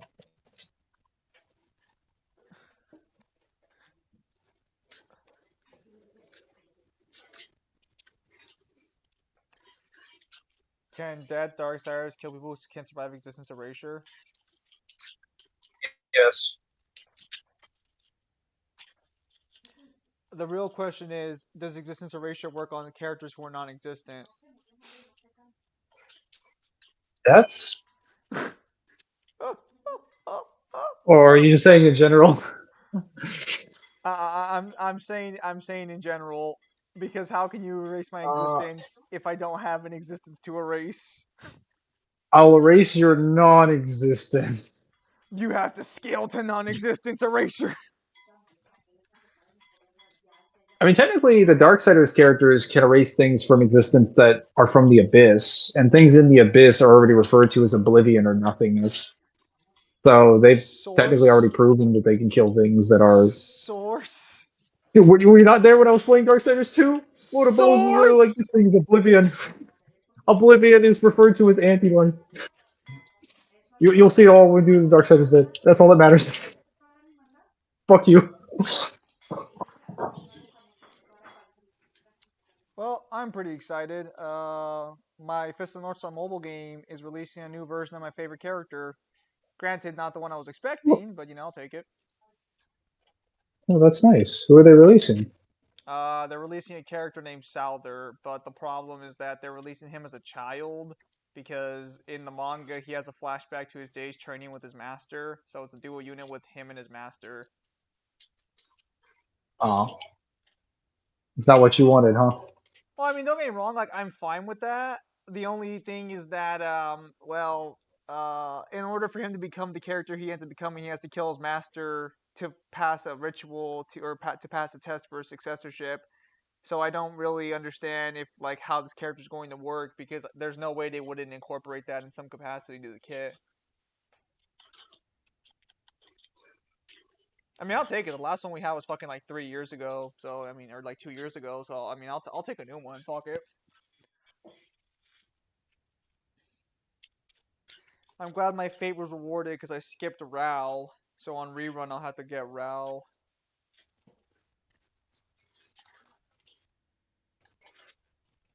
Oh man, I think next Tuesday I'm gonna be busy at night because I agreed to help the studio who made Other Side play test their new beta for a new game they're working on. Oh, look at you. So that's gonna be interesting. I guess because like they're trying to like get some in-house people or something for playtesting, they just go to their own private servers for like their games, and they're like, "Hey, do you want to like help test out the system mechanics of this game?" And I was like, "Yeah, sure, I can do that." It was a broad request; it wasn't specifically me. So Death Darksiders can kill Death from Puss in Boots? I've actually seen Puss in Boots too, and I don't know anything about how Death is killed. I mean, he's just like Death, right? Like he's just like a. Actually, I mean, based on what he describes, he just says he's not like any of the metaphorical or like physiological death. He just means like literally death. So he's just the actual force of death. So what he I mean, I guess. directly says is that he is just dead straight up. Like that he's not metaphorically, not rhetorically, not symbolically, just that he is dead. Not any other kind of way. Yeah. Just that, if you're thinking death, that's him. So would that just make him an abstraction, I guess? Like, No, this would mean that death isn't abstract in the world of Puss in Boots. Or even if it was, you kind of can't prove that now because he is dead. what does that give him? I know he has fear manipulation, but like, Does he really have fear manipulation, or is it just that people who are gonna die are afraid of death? Like I really, he really has nothing. well, Puss didn't really. I was gonna say, No, Puss Puss didn't is really. literally afraid of him the second he loses the fight against him, and he fucking shits himself every time he sees him afterwards because he realizes who he is. Well, no, he doesn't realize who he is until he's in the crystal room. The fact remains that he's still afraid of him because he got fucking completely obliterated by him in their first fight. Yeah, but wouldn't that still grant some level of? No, Well, because hmm. Poos is not afraid of him when they first fight. It's only after Poos gets completely destroyed by him that he's completely afraid of him.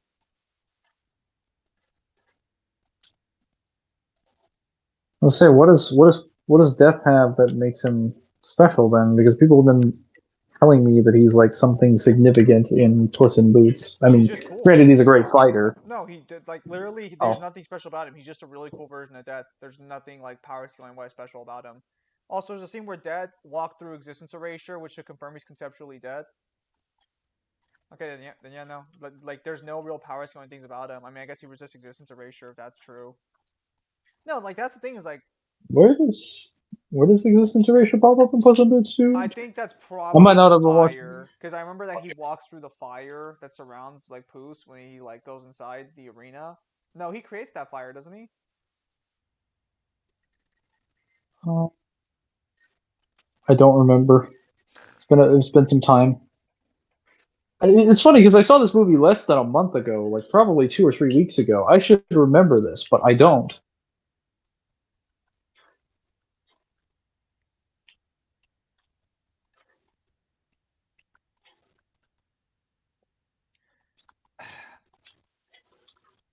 Yeah, he walks through this wall of energy. Not gonna lie, Far Cry 3 is mid. It is. Don't you Yeah, know the definition of no, insanity though? he straight up walks through straight up. He just walks through like an energy blue field that has to be just erasure according to that guy.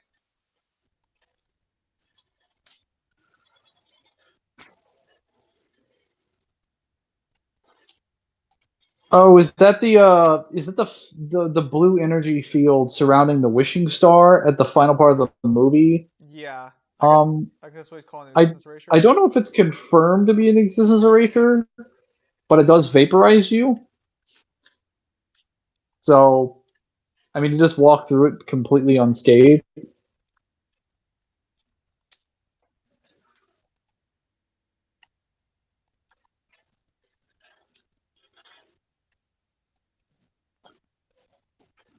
Maybe it's just me, but I'll always hate the fact that what's the villain of Far Cry 3? The guy that talks about the definition of insanity like every single fucking time you talk to him. Voss. You know, he only says it, I think once. Like he mentions he's not crazy, but he only talks about definition once actually. It's just that he says it like And yet six it's the times only in thing that people one can fucking remember. scene. Yeah, I gotta be honest here. I've never understood why Voss is so popular. Like he's cool, but I've never understood why that scene resonated with people so much because everyone loves that That scene. that that scene bothers me because it's just objectively wrong. So when he's like, don't you know what the definition of insanity is? Oh my god, I'd love to hear it. Doing the same thing over and over again and expecting a different result. I'm like, no, that's not the definition of insanity. Why do people say this? Because I believe that is what it's supposed to be. Hang on. No, it's not. Okay, so relative permanent disorder of the mind, state condition of being insane, law defect of reason as a result of mental illness, such that a defendant does not know what he or she is doing as wrong, utter folly, stupidity. I think probably it's like a fancier way of saying the third version. More like, here's an example of a better example would a better statement would have been, would you like to know what an example of insanity is? Doing the same thing over and over again and expecting a different result. Like, maybe, sure, but it's not the definition. And I say that because I've heard that from my dad almost my entire life, telling me, "Don't you know what the definition of insanity is?" I'm like, "Oh, okay, okay, Dad, shut the fuck up. I think I You're just think wrong." I think because like if someone who keeps doing that, you would know it was insane. But yeah, no, I mean like yeah, you're technically right here. Yes, the Lightfall expansion I know apparently what they're seems to be in trying to mid say. reviews lately and bad ones.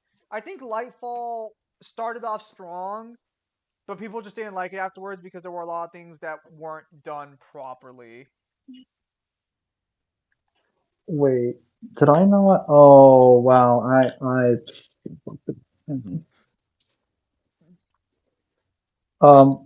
I think he was just trying to give an example, to be honest, but he couldn't find the words.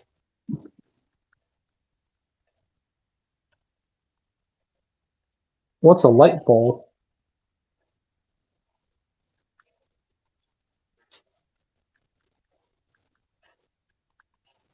Hello?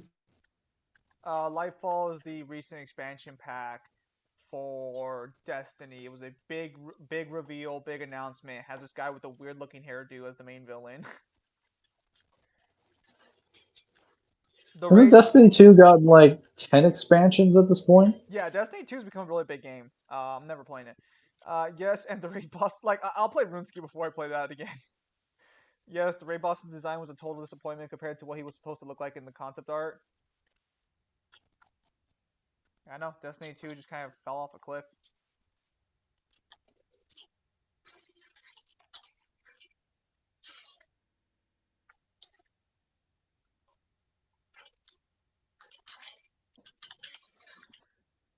Grant, yeah, no, but Far Cry 3, I've never been a big fan of the Far Cry series. I'm actually surprised Kyle is. Because Kyle likes Far Cry. I don't know. I think Far Cry for me had the same problem of open world fatigue. Because I didn't have the problem back then as much as I do now, but like it just wasn't for me. I can do an open world game every now and then, but I can't do them back to back. That character was in the game for more than 5 years, getting teased up, and then we got that disappointing design. Oh, so it's kind of like a Viego situation. Because I liked Viego's design when he came out, but like a lot of people did not like Viego when he came out. They still don't like Viego. They're just used to it. FF15 is open world. FF15 and fucking FF15 and fucking Metal Gear Solid 5, I think were the last open world games I played where I wasn't fucking annoyed as fuck playing an open world game.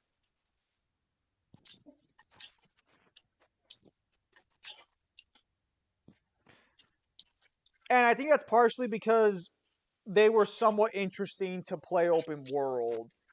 I think they were unique in that category. The problem is that like how many times do I want to do open world city before I get tired of open world city?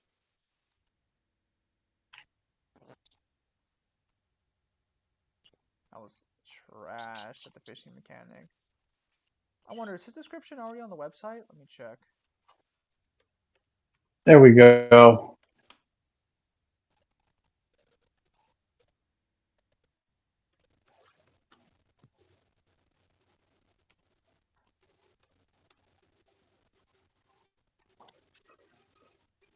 Mm,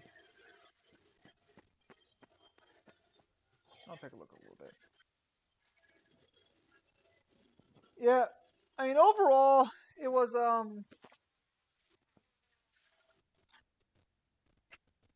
then type Nezarec raid boss concept art. Alright, let me see this.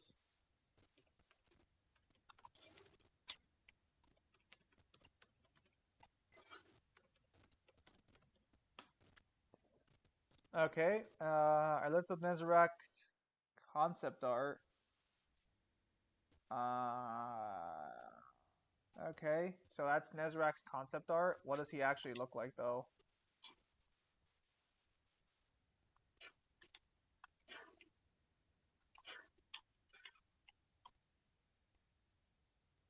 In game? Alright, so that's Nezarec's concept art. Looks Here pretty we go. solid. Nezarec in game. What the fuck?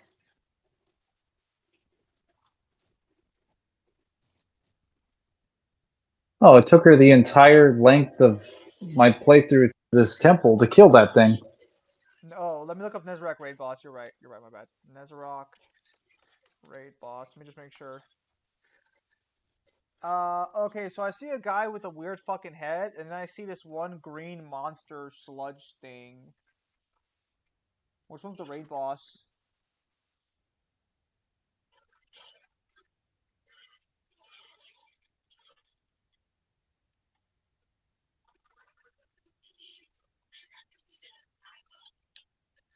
I mean, one looks pretty solid. The other one looks a little weird. What the fuck's going on here? Also, why would they release concept art? The big guy with the horned head and red skin? I'm okay. Nezrak Destiny 2.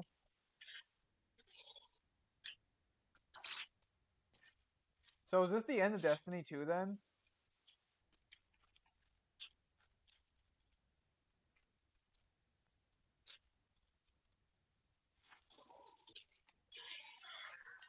I'll just look up a YouTube video real quickly to see what his raid boss looks like.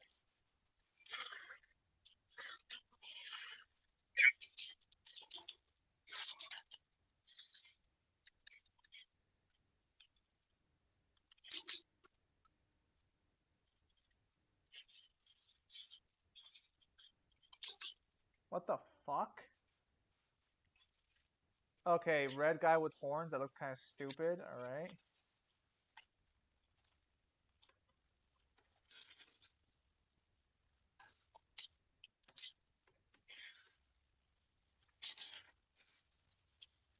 Okay, so I'm seeing this concept art here that shows him with black with horns and like armor and shit.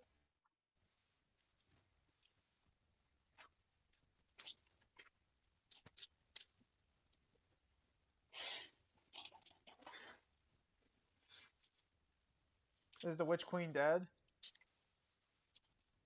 Yeah, so yeah, okay, yeah, he looks way better in the concept art then. Yeah, the concept art looks way better. I don't know why they didn't bring the concept art in.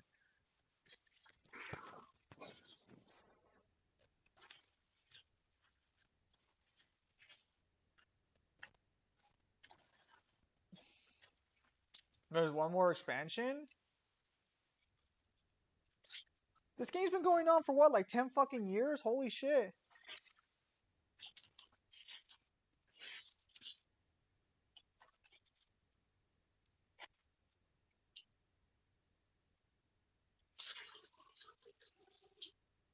Oh, that damage. Did you see that? Unfortunately, I was looking away for a moment there, so no. Oh my god! Oh my god! I just saw it. Holy shit! Dude, the abyssal armor cuts all damage in half.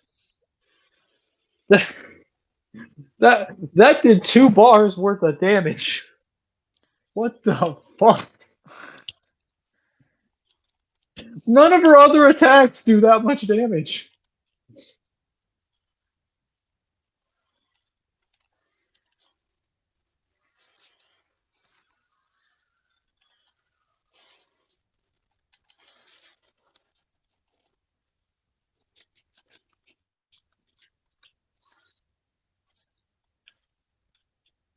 Yeah, I'll probably watch Bricky's video on Lightfall then. I feel like some attacks in Darksiders want to have a lot of lingering hitboxes. Lol. Probably. This was the studio's first attempt, right? I don't know. Oh wait, at Darksiders or at a game? Not a game. I have no idea. Or at least a game like this, because I'm pretty sure they did other games. What I've understood, the hitboxes are very tight in this game. It's just a bit difficult to manage aiming, dodging, and a lot of that. Yes. Though Dude, where is the bomb? Sabaton backstabbed and killed Nezrik, so it's not even a real boss fight in lore. Or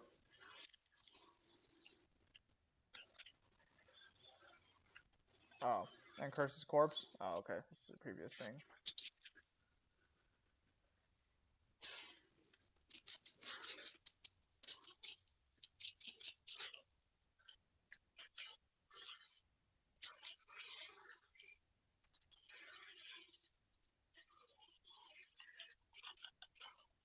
His new form now one-shots. Of course it does. Why wouldn't it?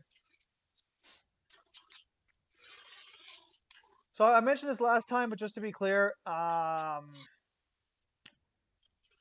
we will be doing, or I mentioned this yesterday when we were talking. We will be doing a Resident Evil streams for me and Kyle, going through fucking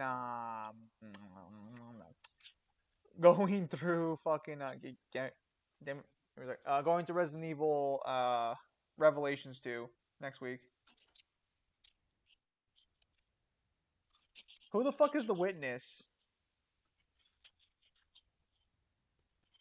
Isn't the witness the main antagonist of the fucking event?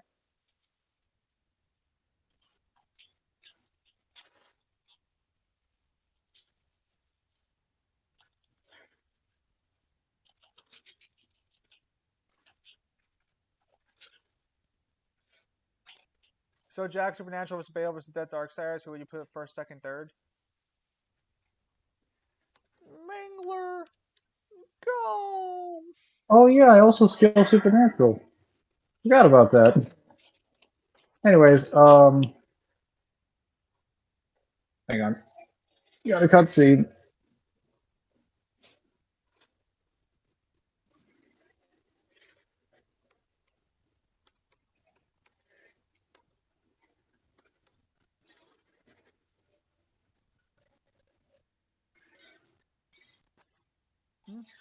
That's a message from somebody.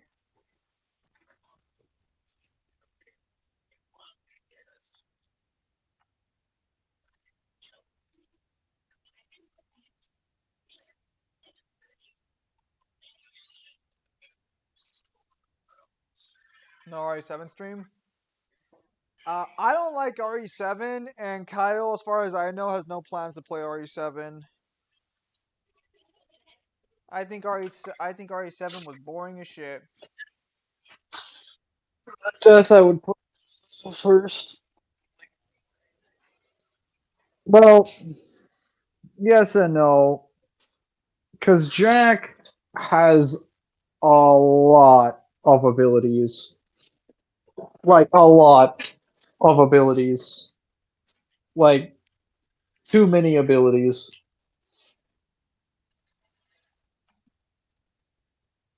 But Look, granted, Jack's first is weaker than Darksiders, so or Supernatural, I guess. look, I'm gonna give it to you straight like this. If you guys ever want to see a Resident Evil 7 stream, you're gonna have to pay me like more than what it cost to buy Resident Evil 7. Flat out, I'm not even gonna cap with you guys. I found that game boring as shit. That game was impressively boring.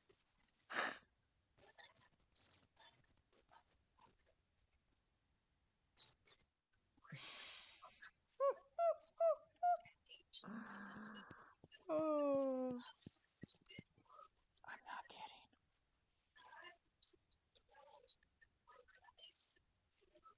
Why does everything have a 10 week? It was nice test subject for their new engine. Yeah, sure. I agree. Still wouldn't want to play it though.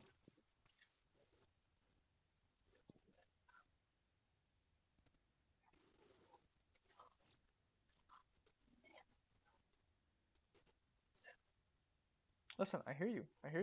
Counterpoint. Does not change my opinion in the fucking slightest. Not even a little bit.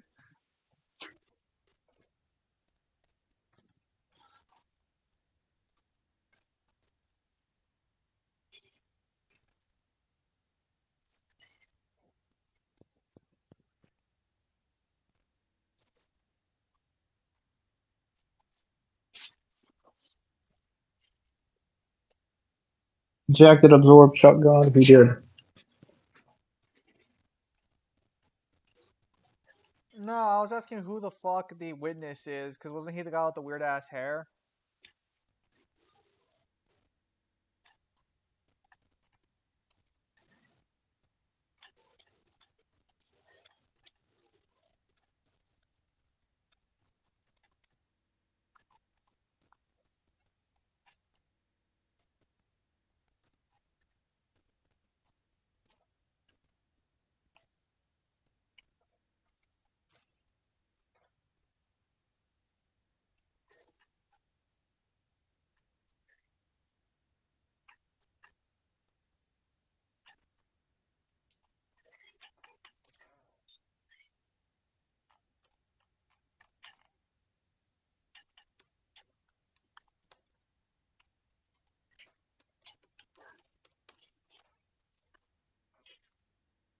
The witness who looks like an off-brand Megamind. Yeah, he is the main antagonist.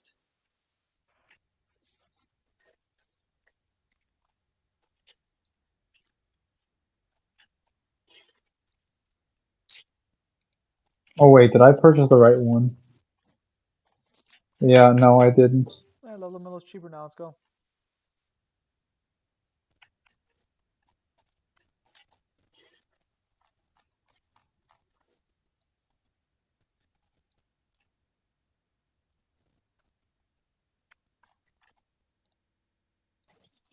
And the disciples are students. Of course they are.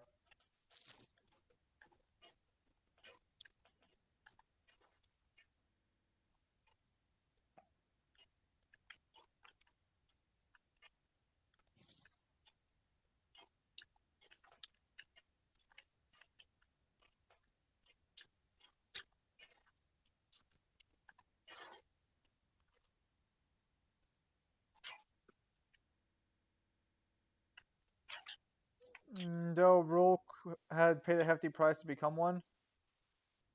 I don't know who the fuck that is.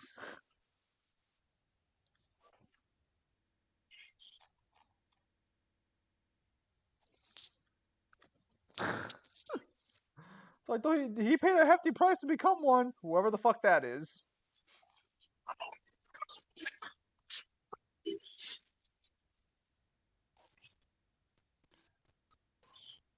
Man, Isla's entire planet and sun makes race go extinct. But first there is an obstacle that must be removed. Ulthane, one of the old ones. Already, Samael. Be silent, filth. My business.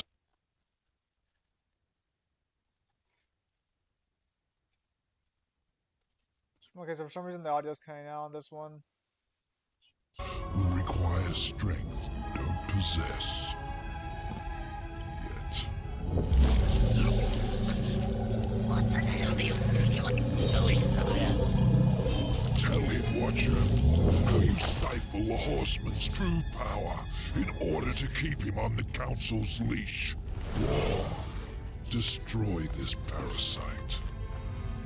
You so much as blink at me, and the council will... I'm protected. Not in his.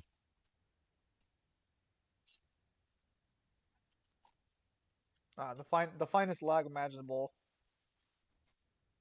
Nice.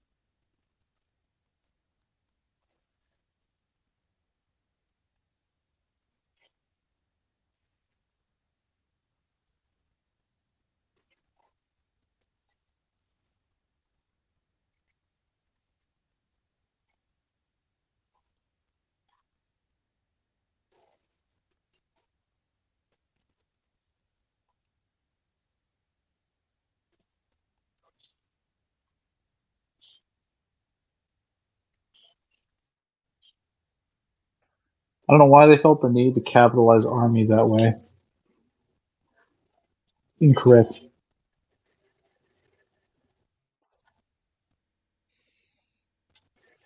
I have received the chaos form. So what are the abilities that Jack has? Because aren't they just an extension of supernatural versus really ridiculous reality manipulation? Just everything that Chuck had. And technically everything that he had as a Nephilim. Which, that's... Oh, so that includes the ability to create or make anything that you see in Supernatural, essentially, that isn't Amara. Or maybe the original Death. And that would be like hundreds of different things. Can't you still argue that Mara falls under that category since she still falls under Chuck's abilities?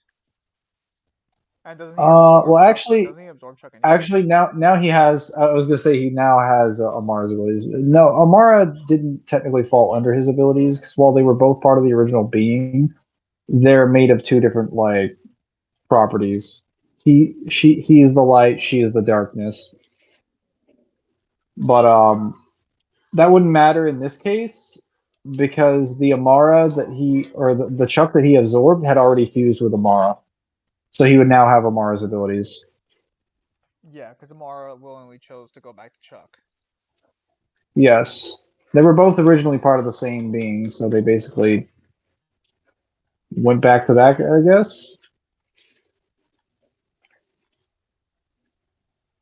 And then Jack was like, well, now I'm a power vacuum, so your power is mine.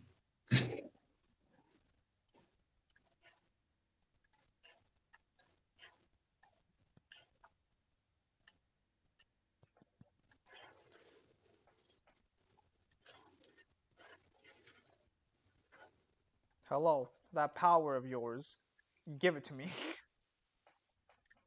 I heard recently from Kyle that apparently the Winchesters show, the spinoff, takes place in an alternate timeline, and I was like, wait a minute, how is that possible? I thought Chuck destroyed the multiverse, and he's like, yeah, he did, and then Jack fixed it. And I was like, oh, yeah, I forgot. Because when you mainly see the changes that Jack does, you mainly see like Heaven. So that's the main one that needs Heaven and like oh my god, these fucking enemies.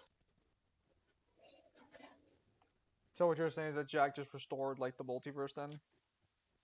Yeah, he just created it, recreated it again. As you do. As you do.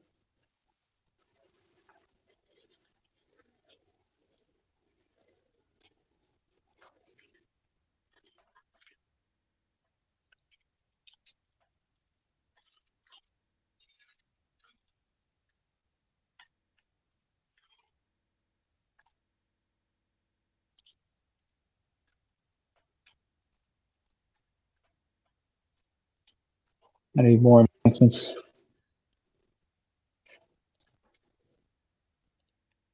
Is the Supernatural TV show still continuing? Not necessarily. They have a prequel.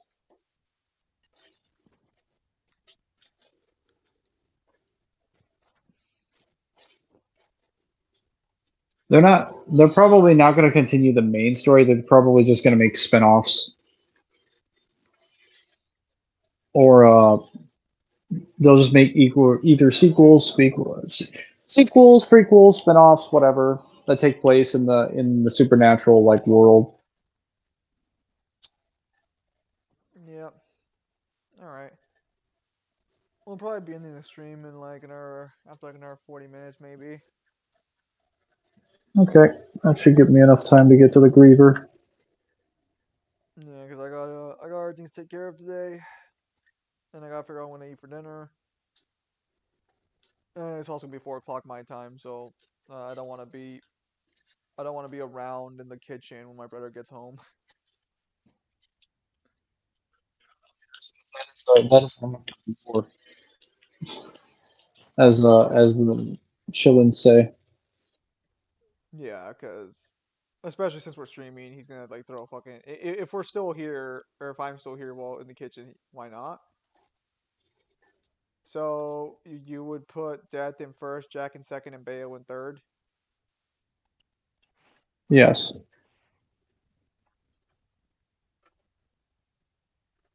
Whoa! What the? My brother What when just he hit comes me? back from. No, my brother when he comes back from fucking work, like fucking doesn't want to fucking see anybody. Like period. Like he I think my brother would love living alone, just that way when he comes home he doesn't deal with anyone else's crap.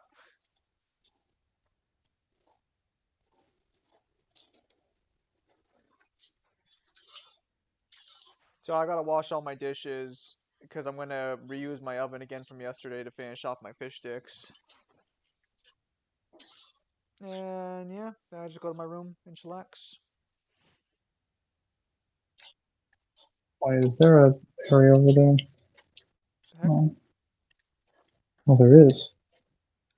Excellent. I believe I got pick.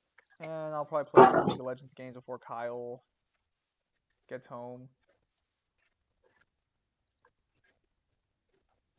Fortunately, Darksiders 1 has no sort of side questing or anything at all.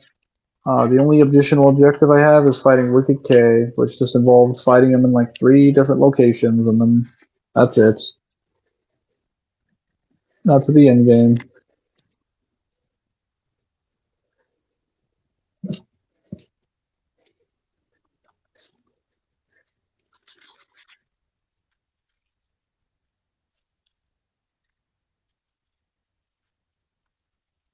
Oh my god.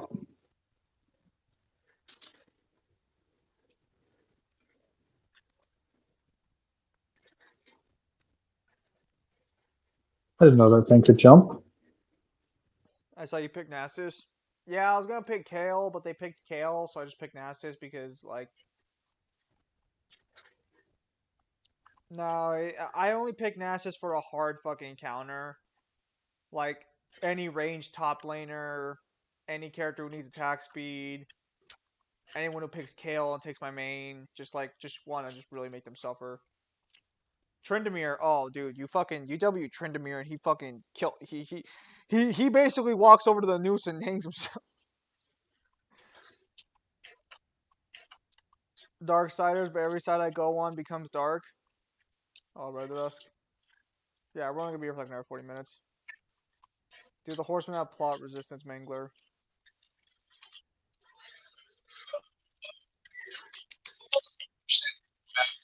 Mangler, your mic is fucked up.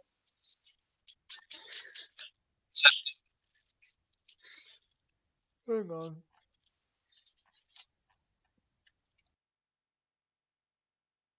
Alright. Hello?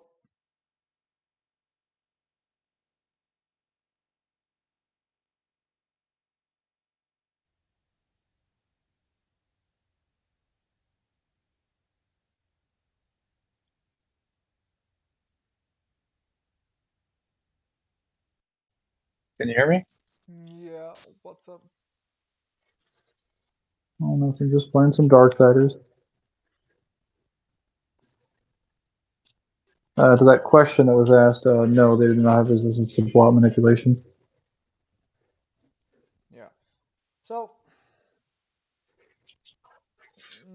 yeah, no, that's why I picked Nasus, because Nasus is just an easy fucking counter into, like, a lot of champions. Like, I don't like countering champions hard, but if someone's gonna pick Kale, I gotta, I gotta show them their place for taking my main. I gotta, gotta square up a little bit.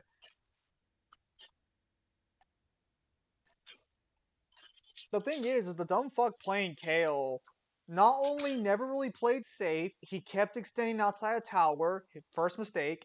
Secondly, he was going fucking AD Kale like a fucking dumbass into Nasus. He was asking to be fucking useless by the end of the game.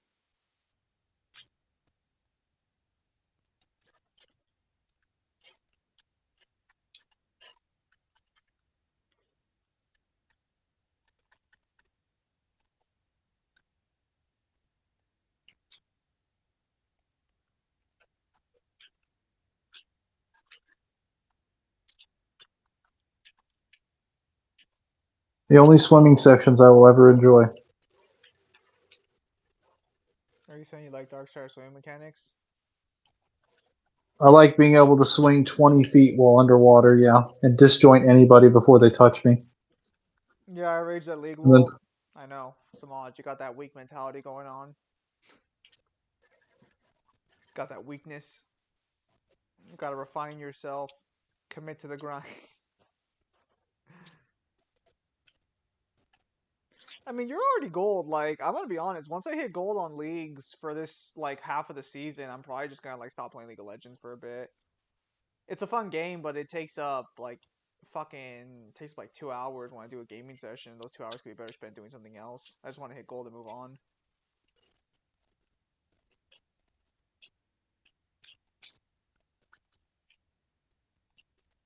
Nice miss. Nice miss. Oh, there we go. camera. Fucking.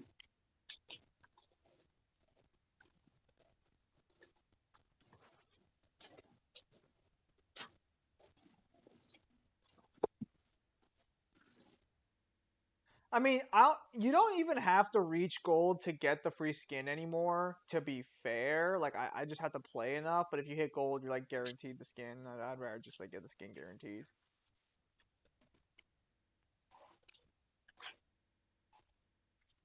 So, does he not still have his DMC physiology, or just SMT demon only? Also, him against the Persona protags, which does he beat, which doesn't he? I'm pretty sure he beats all of them, actually. Because he scales above Steven, who I think would scale above the Persona protags. Although it's more of an Affetti question. As for theme physiology, he should still have all of it. It's just Dante. I think it even says Descendant of Sparta as one of his abilities. Or yeah, I think that's one of his passives, Descendant of Sparta.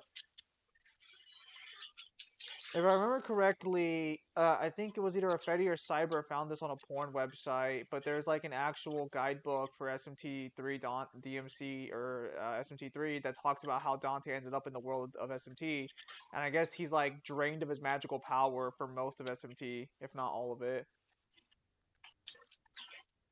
Yeah, he is a power null Dante, That's why he never which DT'd is the game. which is ironic because he actually talks about that in Two's novel, where he says it would be difficult while he would still like be alive and still have abilities. It would be difficult to produce most of the supernatural abilities that he'd been known for. So he actually has already preempted that crossover by saying this is what would happen if I was drained of abilities. And then SMT comes along and is like, by the way, this is nerfed on. I think that was to mainly explain why you don't get the option to DT in the game, because Dante can't DT.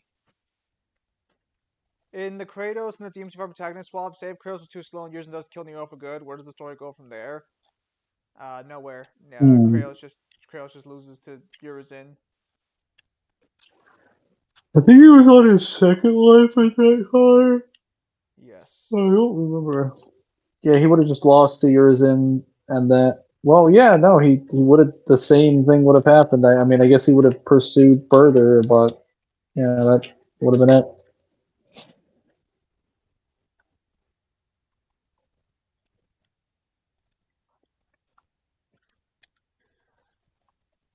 Even if we equalize Kratos to these characters, Kratos' arsenal is still one of the worst in fucking like fighting games, or not fighting games, but like in fiction. And it gets worse the further Oof. you go along. Like again, his Plus, he's best never dealt. arsenal. He, Huh? he's never dealt with Tentacle Japan before. He's unfamiliar with the skills needed to handle that, and Urizen is very much hentai Japan. Anyway, continue. Like fucking his arsenal in 5, for example, is like, okay, you got one time slow, one spear that should have a countless number of like spearheads that can channel energy or elemental energy, and that's it. An ice axe, okay, which you have to prove would affect people who resist ice. And then the blades of chaos, which are fine, but they're still just the blades of chaos. There's nothing crazy there.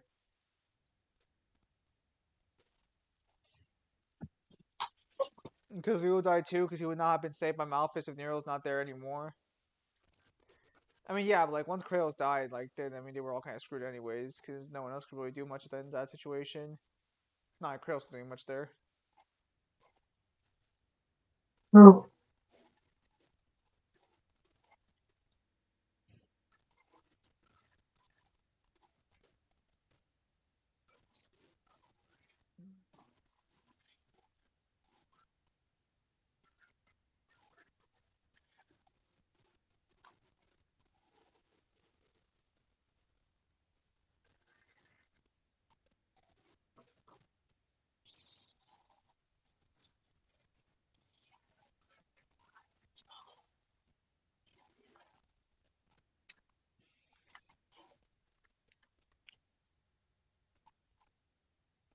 I mean, there was a lot of copium for a while that V and DMC5 was going to be revealed to be Demi Fiend from SMT.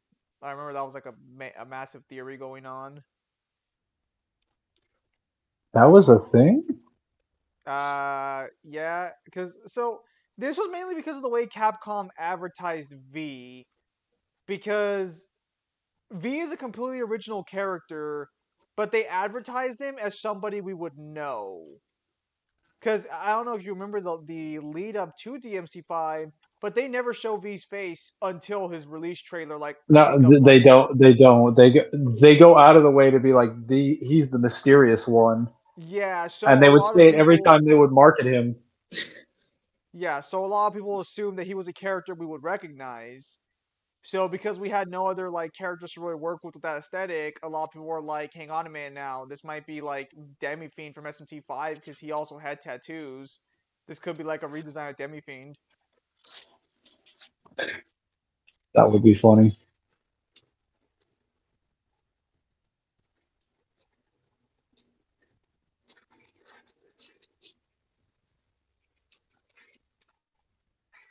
And then of course you had the very popular option of V is Mundus, which honestly would have been like super fucking stellar.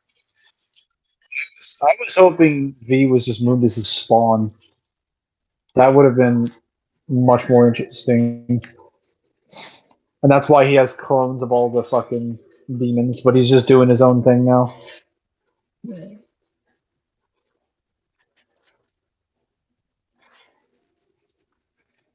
There were a lot of theories going on back then. Oh, yes.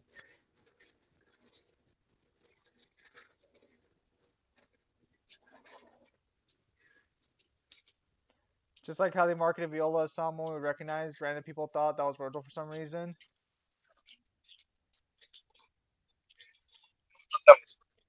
Balls.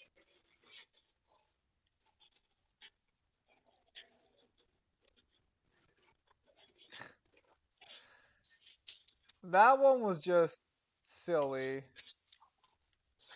I really thought that was going to have a bit of a different, you know, presentation, and then something similar to what Virgil did, and then it turns out she was a completely different type of character, and I was like, oh, it's Yeah, a little bit disappointing. that was the thing. They really advertised her as a serious character in the starting image.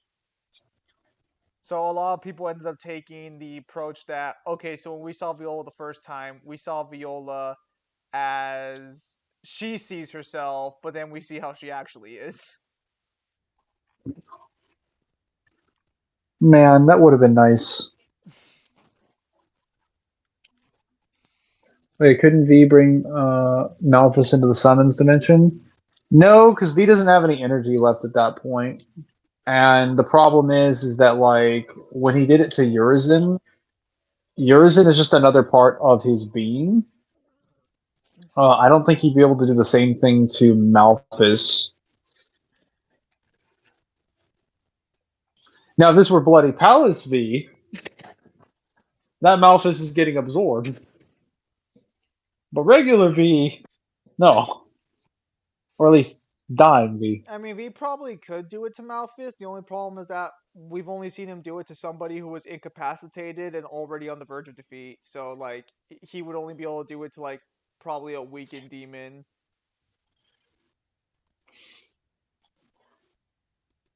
And he already states, Griffin already states that even when they're at like full stamina, that like Malthus is just too much for them to handle. Yeah, I So call bullshit. you just don't like that Clearly, Malthus that of was all because people. her incredible arsenal. Yes, her insane hack lord abilities.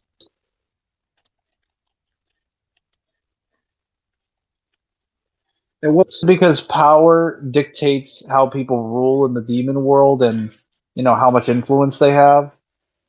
No, it was her magic stones.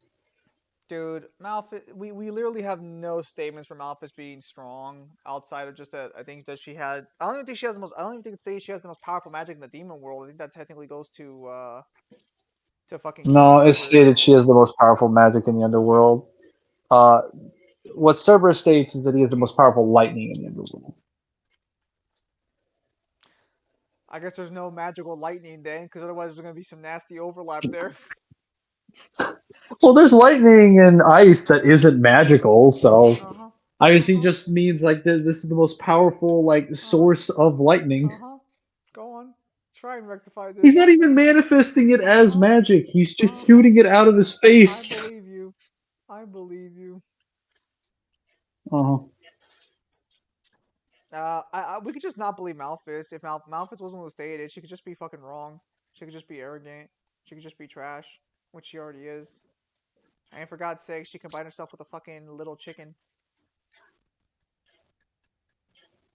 be fair, I think there was a bigger plan going on there. It just didn't pan out. And you know what the fuck the part is? It's a baby chick. It's not even like a full on fucking rooster or fucking hen. That at least I can see some like aesthetical value to. Plus, you just didn't like her design, did you? Didn't really win you over. Oh, her design was fucking stupid. Her design was like the worst one in DMC5. I I don't never know. understood why they felt the need to combine it with a fucking chicken. I don't understand why they had to make her as a character at all. She does literally nothing. Her lore's not explored at all. Dude, Malfish should She have has found him a more fucking lore. rooster.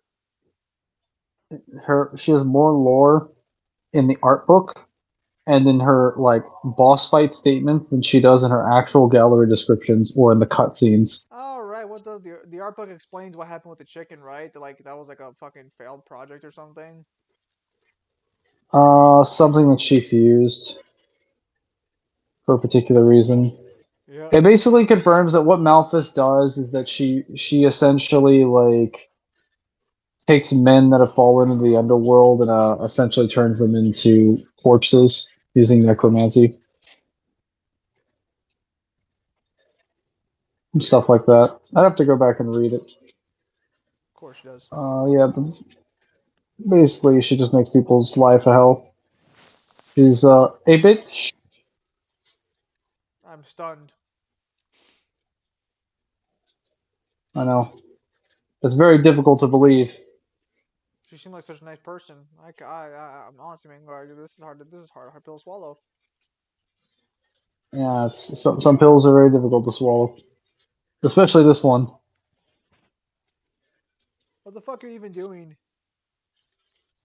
And defending my soldiers. For 5 minutes?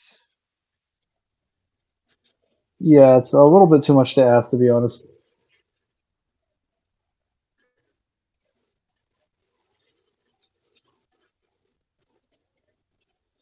Do you need to have all six, or do you just need to have one? I just need to have one.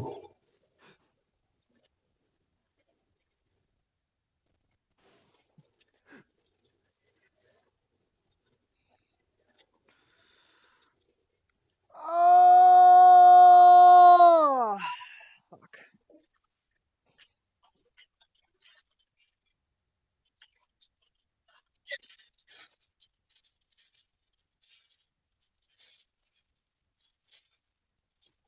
You set someone on fire who's already on fire. Perfect.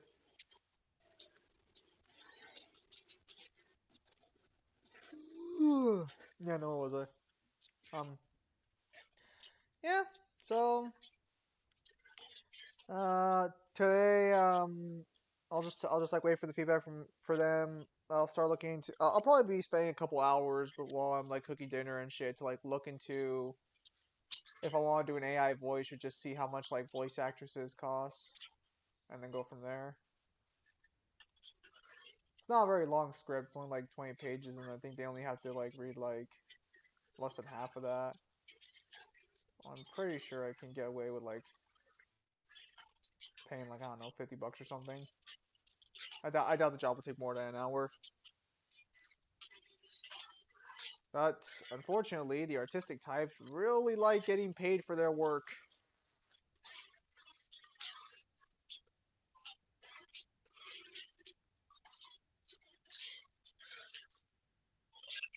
Getting paid is somewhat of a universal concept. No, no, no. It's because like fucking they'll like overcharge like so fucking much. Like I think I've seen people charge like $200 for like a 2 hour job, and I'm like, bro, what the fuck?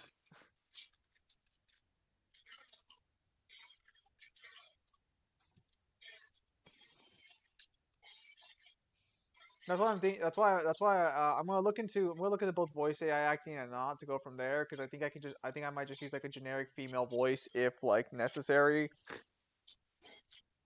and just work off that because like that would be so much cheaper than actually hiring a voice actress. I already know. The only problem is that the legality of AI and like how AI works.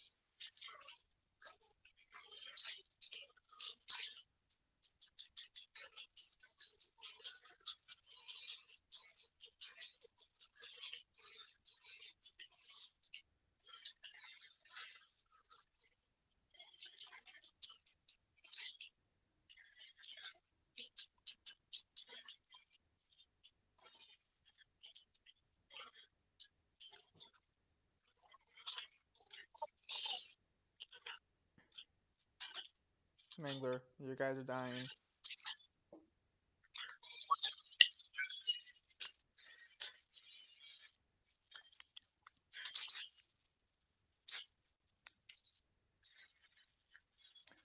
You should stop that.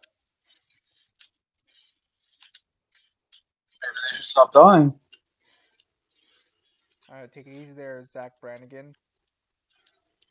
Or that's not what his name is. Bring the guy from Futurama. Yeah, the fucking blonde commander guy. Yeah, Zach Brannigan.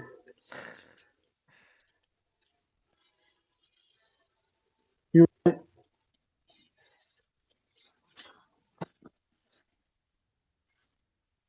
What kind of form was that? That is his chaos form. That is War's true form. When he fucking when they're fighting the battle, stop blowing up, you cowards!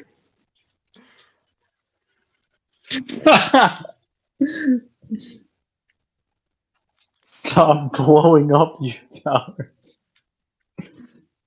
I actually found it funny when because I didn't remember how he became like a high tier like command, but Right?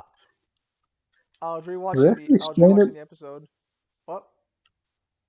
Do they actually explain how he becomes a commander? Yeah, so he saved the galaxy or universe or whatever from a legion of killbots that would have killed everything. But How? okay, so he discovered they had a weakness. They have a kill limit.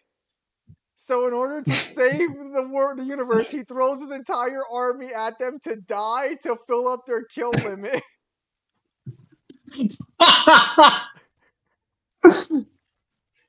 Oh, that's great. And it worked. I mean, Wait, it what was worked. the kill limit? Probably like Did fucking. he- It was probably like a million each robot or something. So they're like, does not compute? Yeah, he just kept throwing waves of troops until they reached their kill limit. Wait, then how the fuck were they going to threaten the galaxy or the universe anyway? I guess no one realized they had a kill limit. I guess he's the one who found that out. Jesus. The level of competence on these ones. I don't know. He's weird because I think he's not entirely like yes, he's silly, but I think there are times where Oh you no, do need he's to. not incompetent in the slightest. He's just fucking dorky. What? That's his problem. I mean, Mangler, if they're an unstoppable killing machine and the only way to stop them is to throw more bodies at them, I think that was the right strategy. I mean, I only remember a lot of the scenes where he's just giving his second in command shit, or he's trying to hit on Leela. Yeah, because the second in command is like usually giving the correct advice, but he's like, shut the fuck up.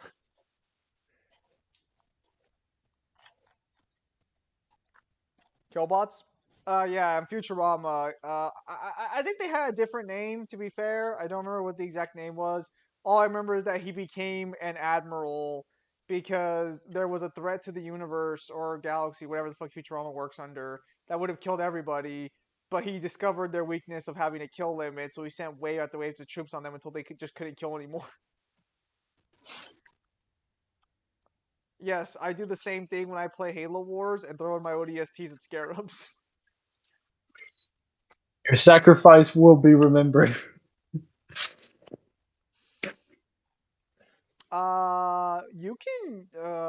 You can usually fucking just outlast most Scarab generation too, because even if they make another Scarab during your like raid siege, you just stack some elephants, make fucking troops just keep going until it's over.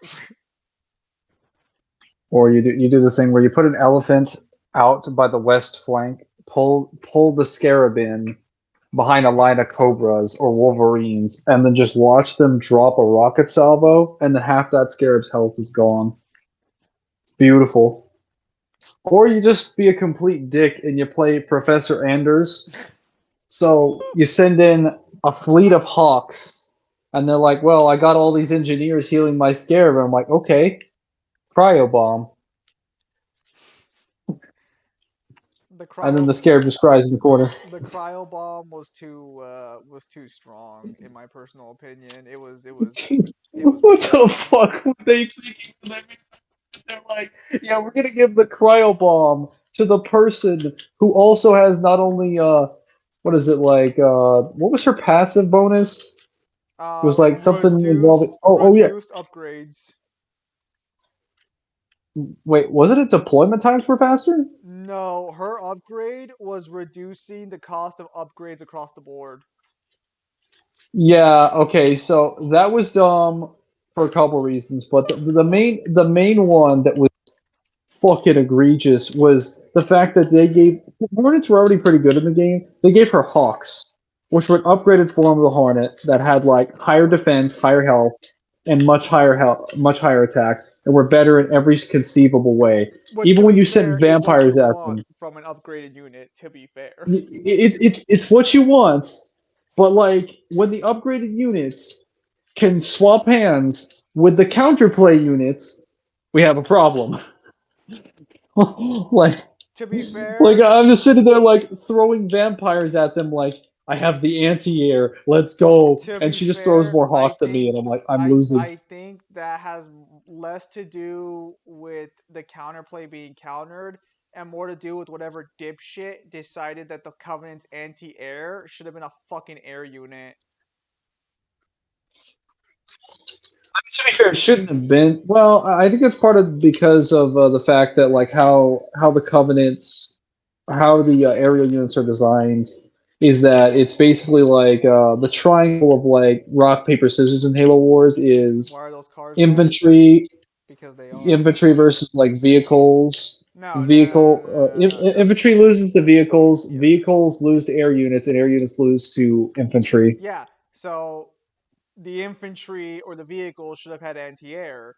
The problem for the fucking Covenant is they made the anti-air units air units. So if you really want to fuck over anti-air for Covenant with your entire Hornet squad, just build like 3 fucking Wolverines. And their fucking anti-air just fucking plummets. Like it got worse. So that was already enough to challenge everything, including like a fleet, including a scarab with a fleet of fucking what's it called? Engineers. Yeah, because what's her name? Anders doesn't lose access. You notice she doesn't lose access to the vulture units. She still gets the vulture unit, so she gets the Uber units. Yeah, but So she still honestly, has the strongest air units. Period. yeah. And this is where my complaint comes in about the vampires is that like there's no reason they should have been air because they can just be killed by UNSC ground forces and UNSC ground forces don't get penalized because the anti-vehicle unit on the fucking Covenant side is a fucking hunter who gets killed by fucking tanks Oh yes. and air unit because Well, hunters can't shoot up.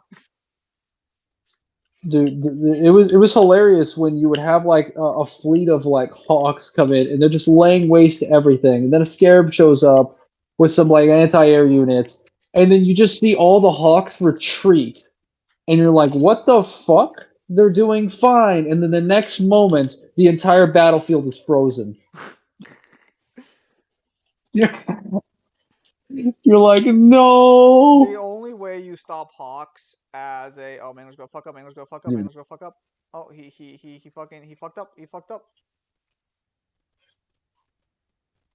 The only Just love cutting way off the watcher. the Covenant could actually fucking compete with Hawks is leader abilities.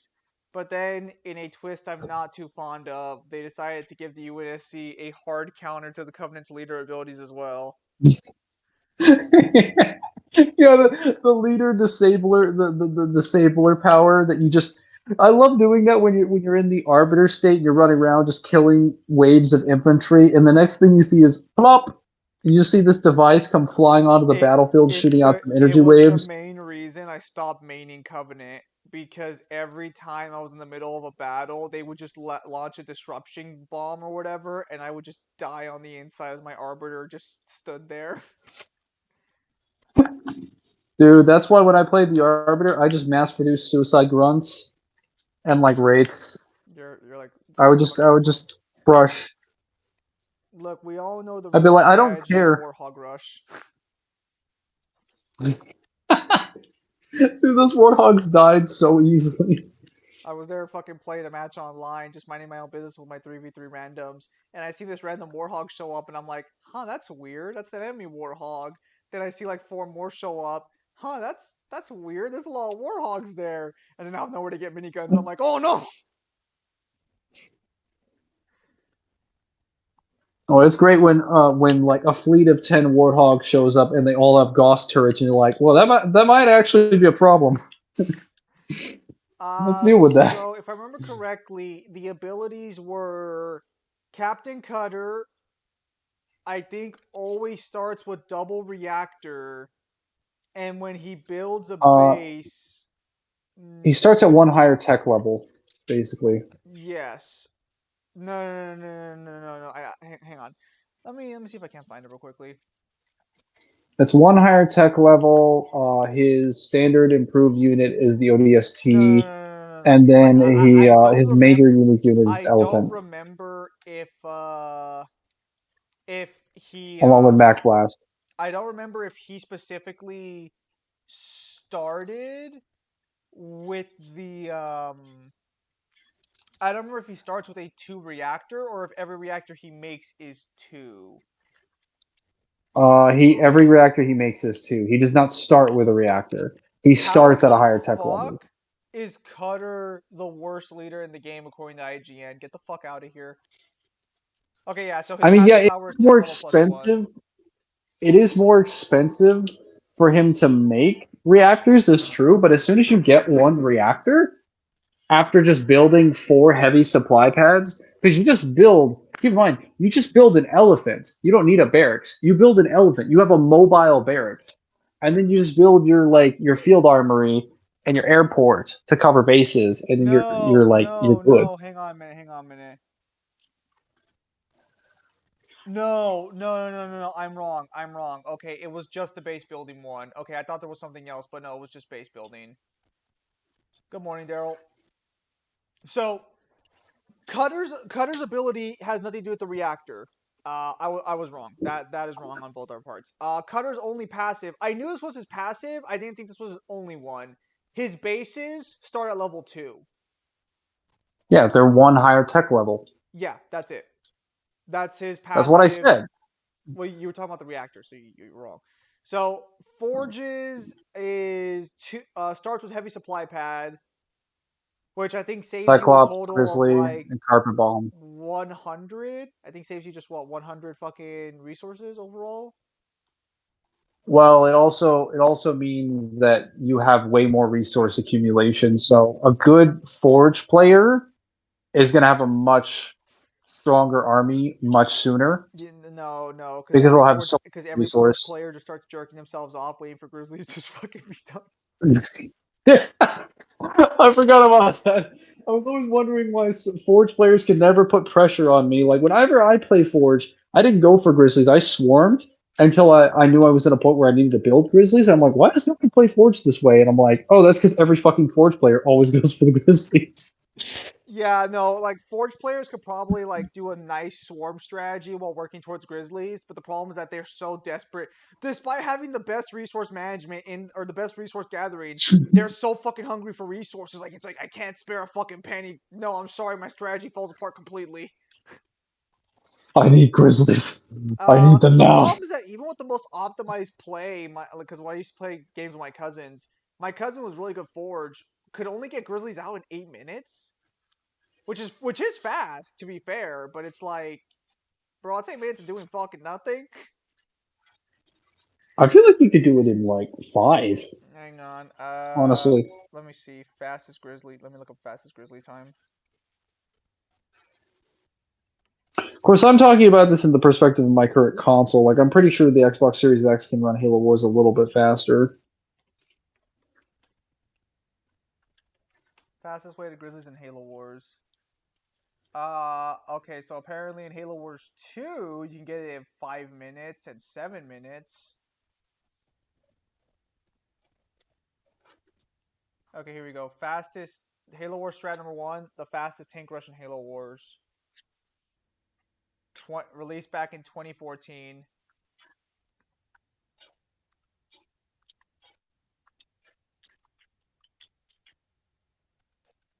Who's he playing as?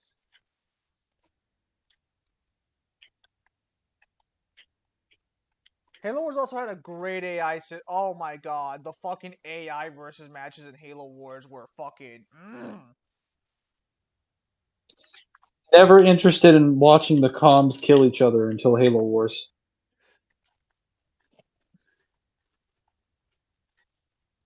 Dude, those computers were fucking aggressive, even on like heroic difficulty. Legendary, they were brutal.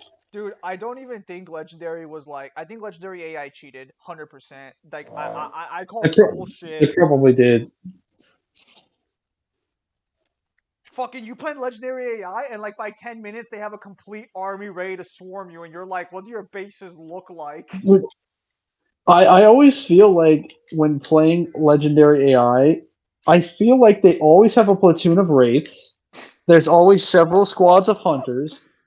And then if it is playing Tartarus, there's legions of brutes just on every part of the map, and I'm like, how is this possible? So what Or if I've learned about finding Legendary AI in Halo Wars 2 and Halo Wars 1 for my time playing is you don't have 10 minutes to set up your strategy. You have 10 minutes to set up a fucking survival fucking stand. And then after 15 minutes of battling it out, then you can start playing the game again.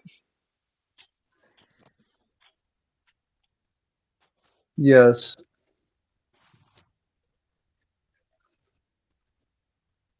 I agree. It's quite problematic.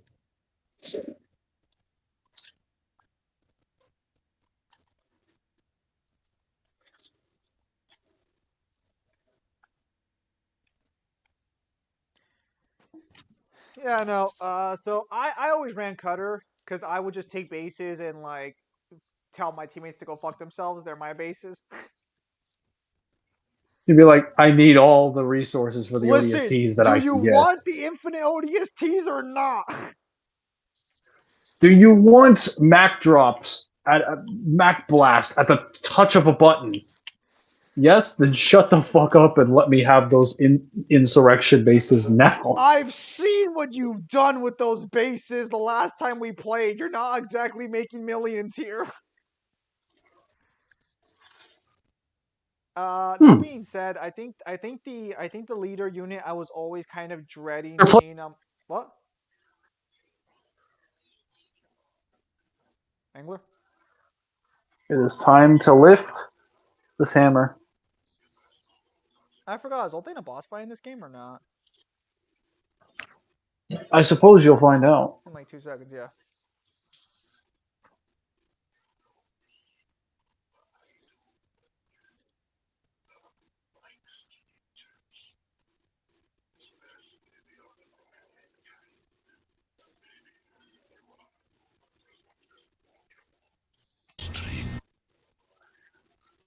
Got a lag. Hello, Nilo. Why is the volume so low? It's been lagging all stream, so I just took it off.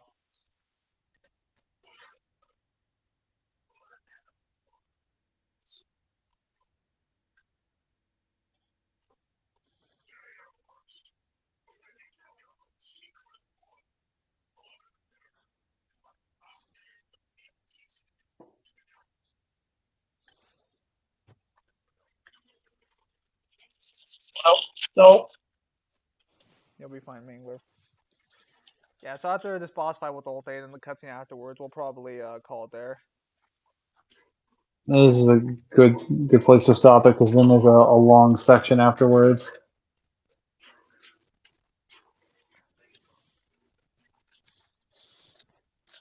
Sounds like a skill issue, more like a Mangler's connection issue. Yeah, no. Cutter's considered the worst leader because his leader power doesn't really offer any benefits to most people. It's a very mid to late game leader ability. Forge What? gives you a great early start.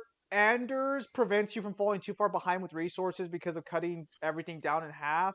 But Cutters is like a very late game strategy. It's a very swarm based, like, here it comes strategy.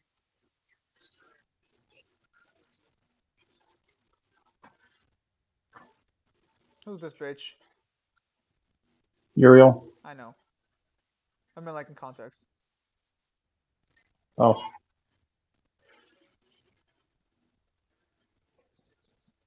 Why does she even consider fighting a horseman? Like, what is that going to do for her? Because she thinks he's responsible. Yeah, but she's weak as shit. They know he's. They also think he's weakened, so they think they can take him. To be fair, he technically is. Yeah, but they don't know by how much.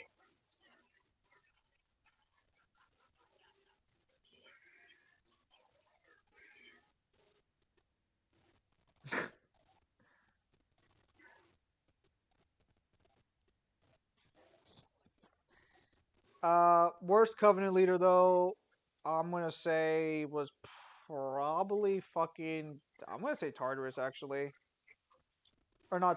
I don't think it was His Tartarus. brutes, his brutes were decent, but man, like he died to indirect units. Something fierce. The problem is that his leader power didn't feel as strong as the others did.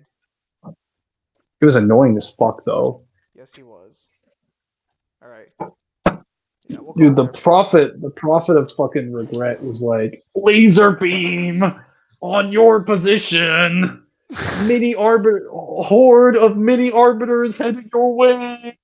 Dude, whenever the computer was like, "Uh-oh, it seems the enemy is building honor guards," and I'm like, "Fuck, where are my ODSTs?" Honor guards were silly as fuck. They had fucking shields. They had fucking all that.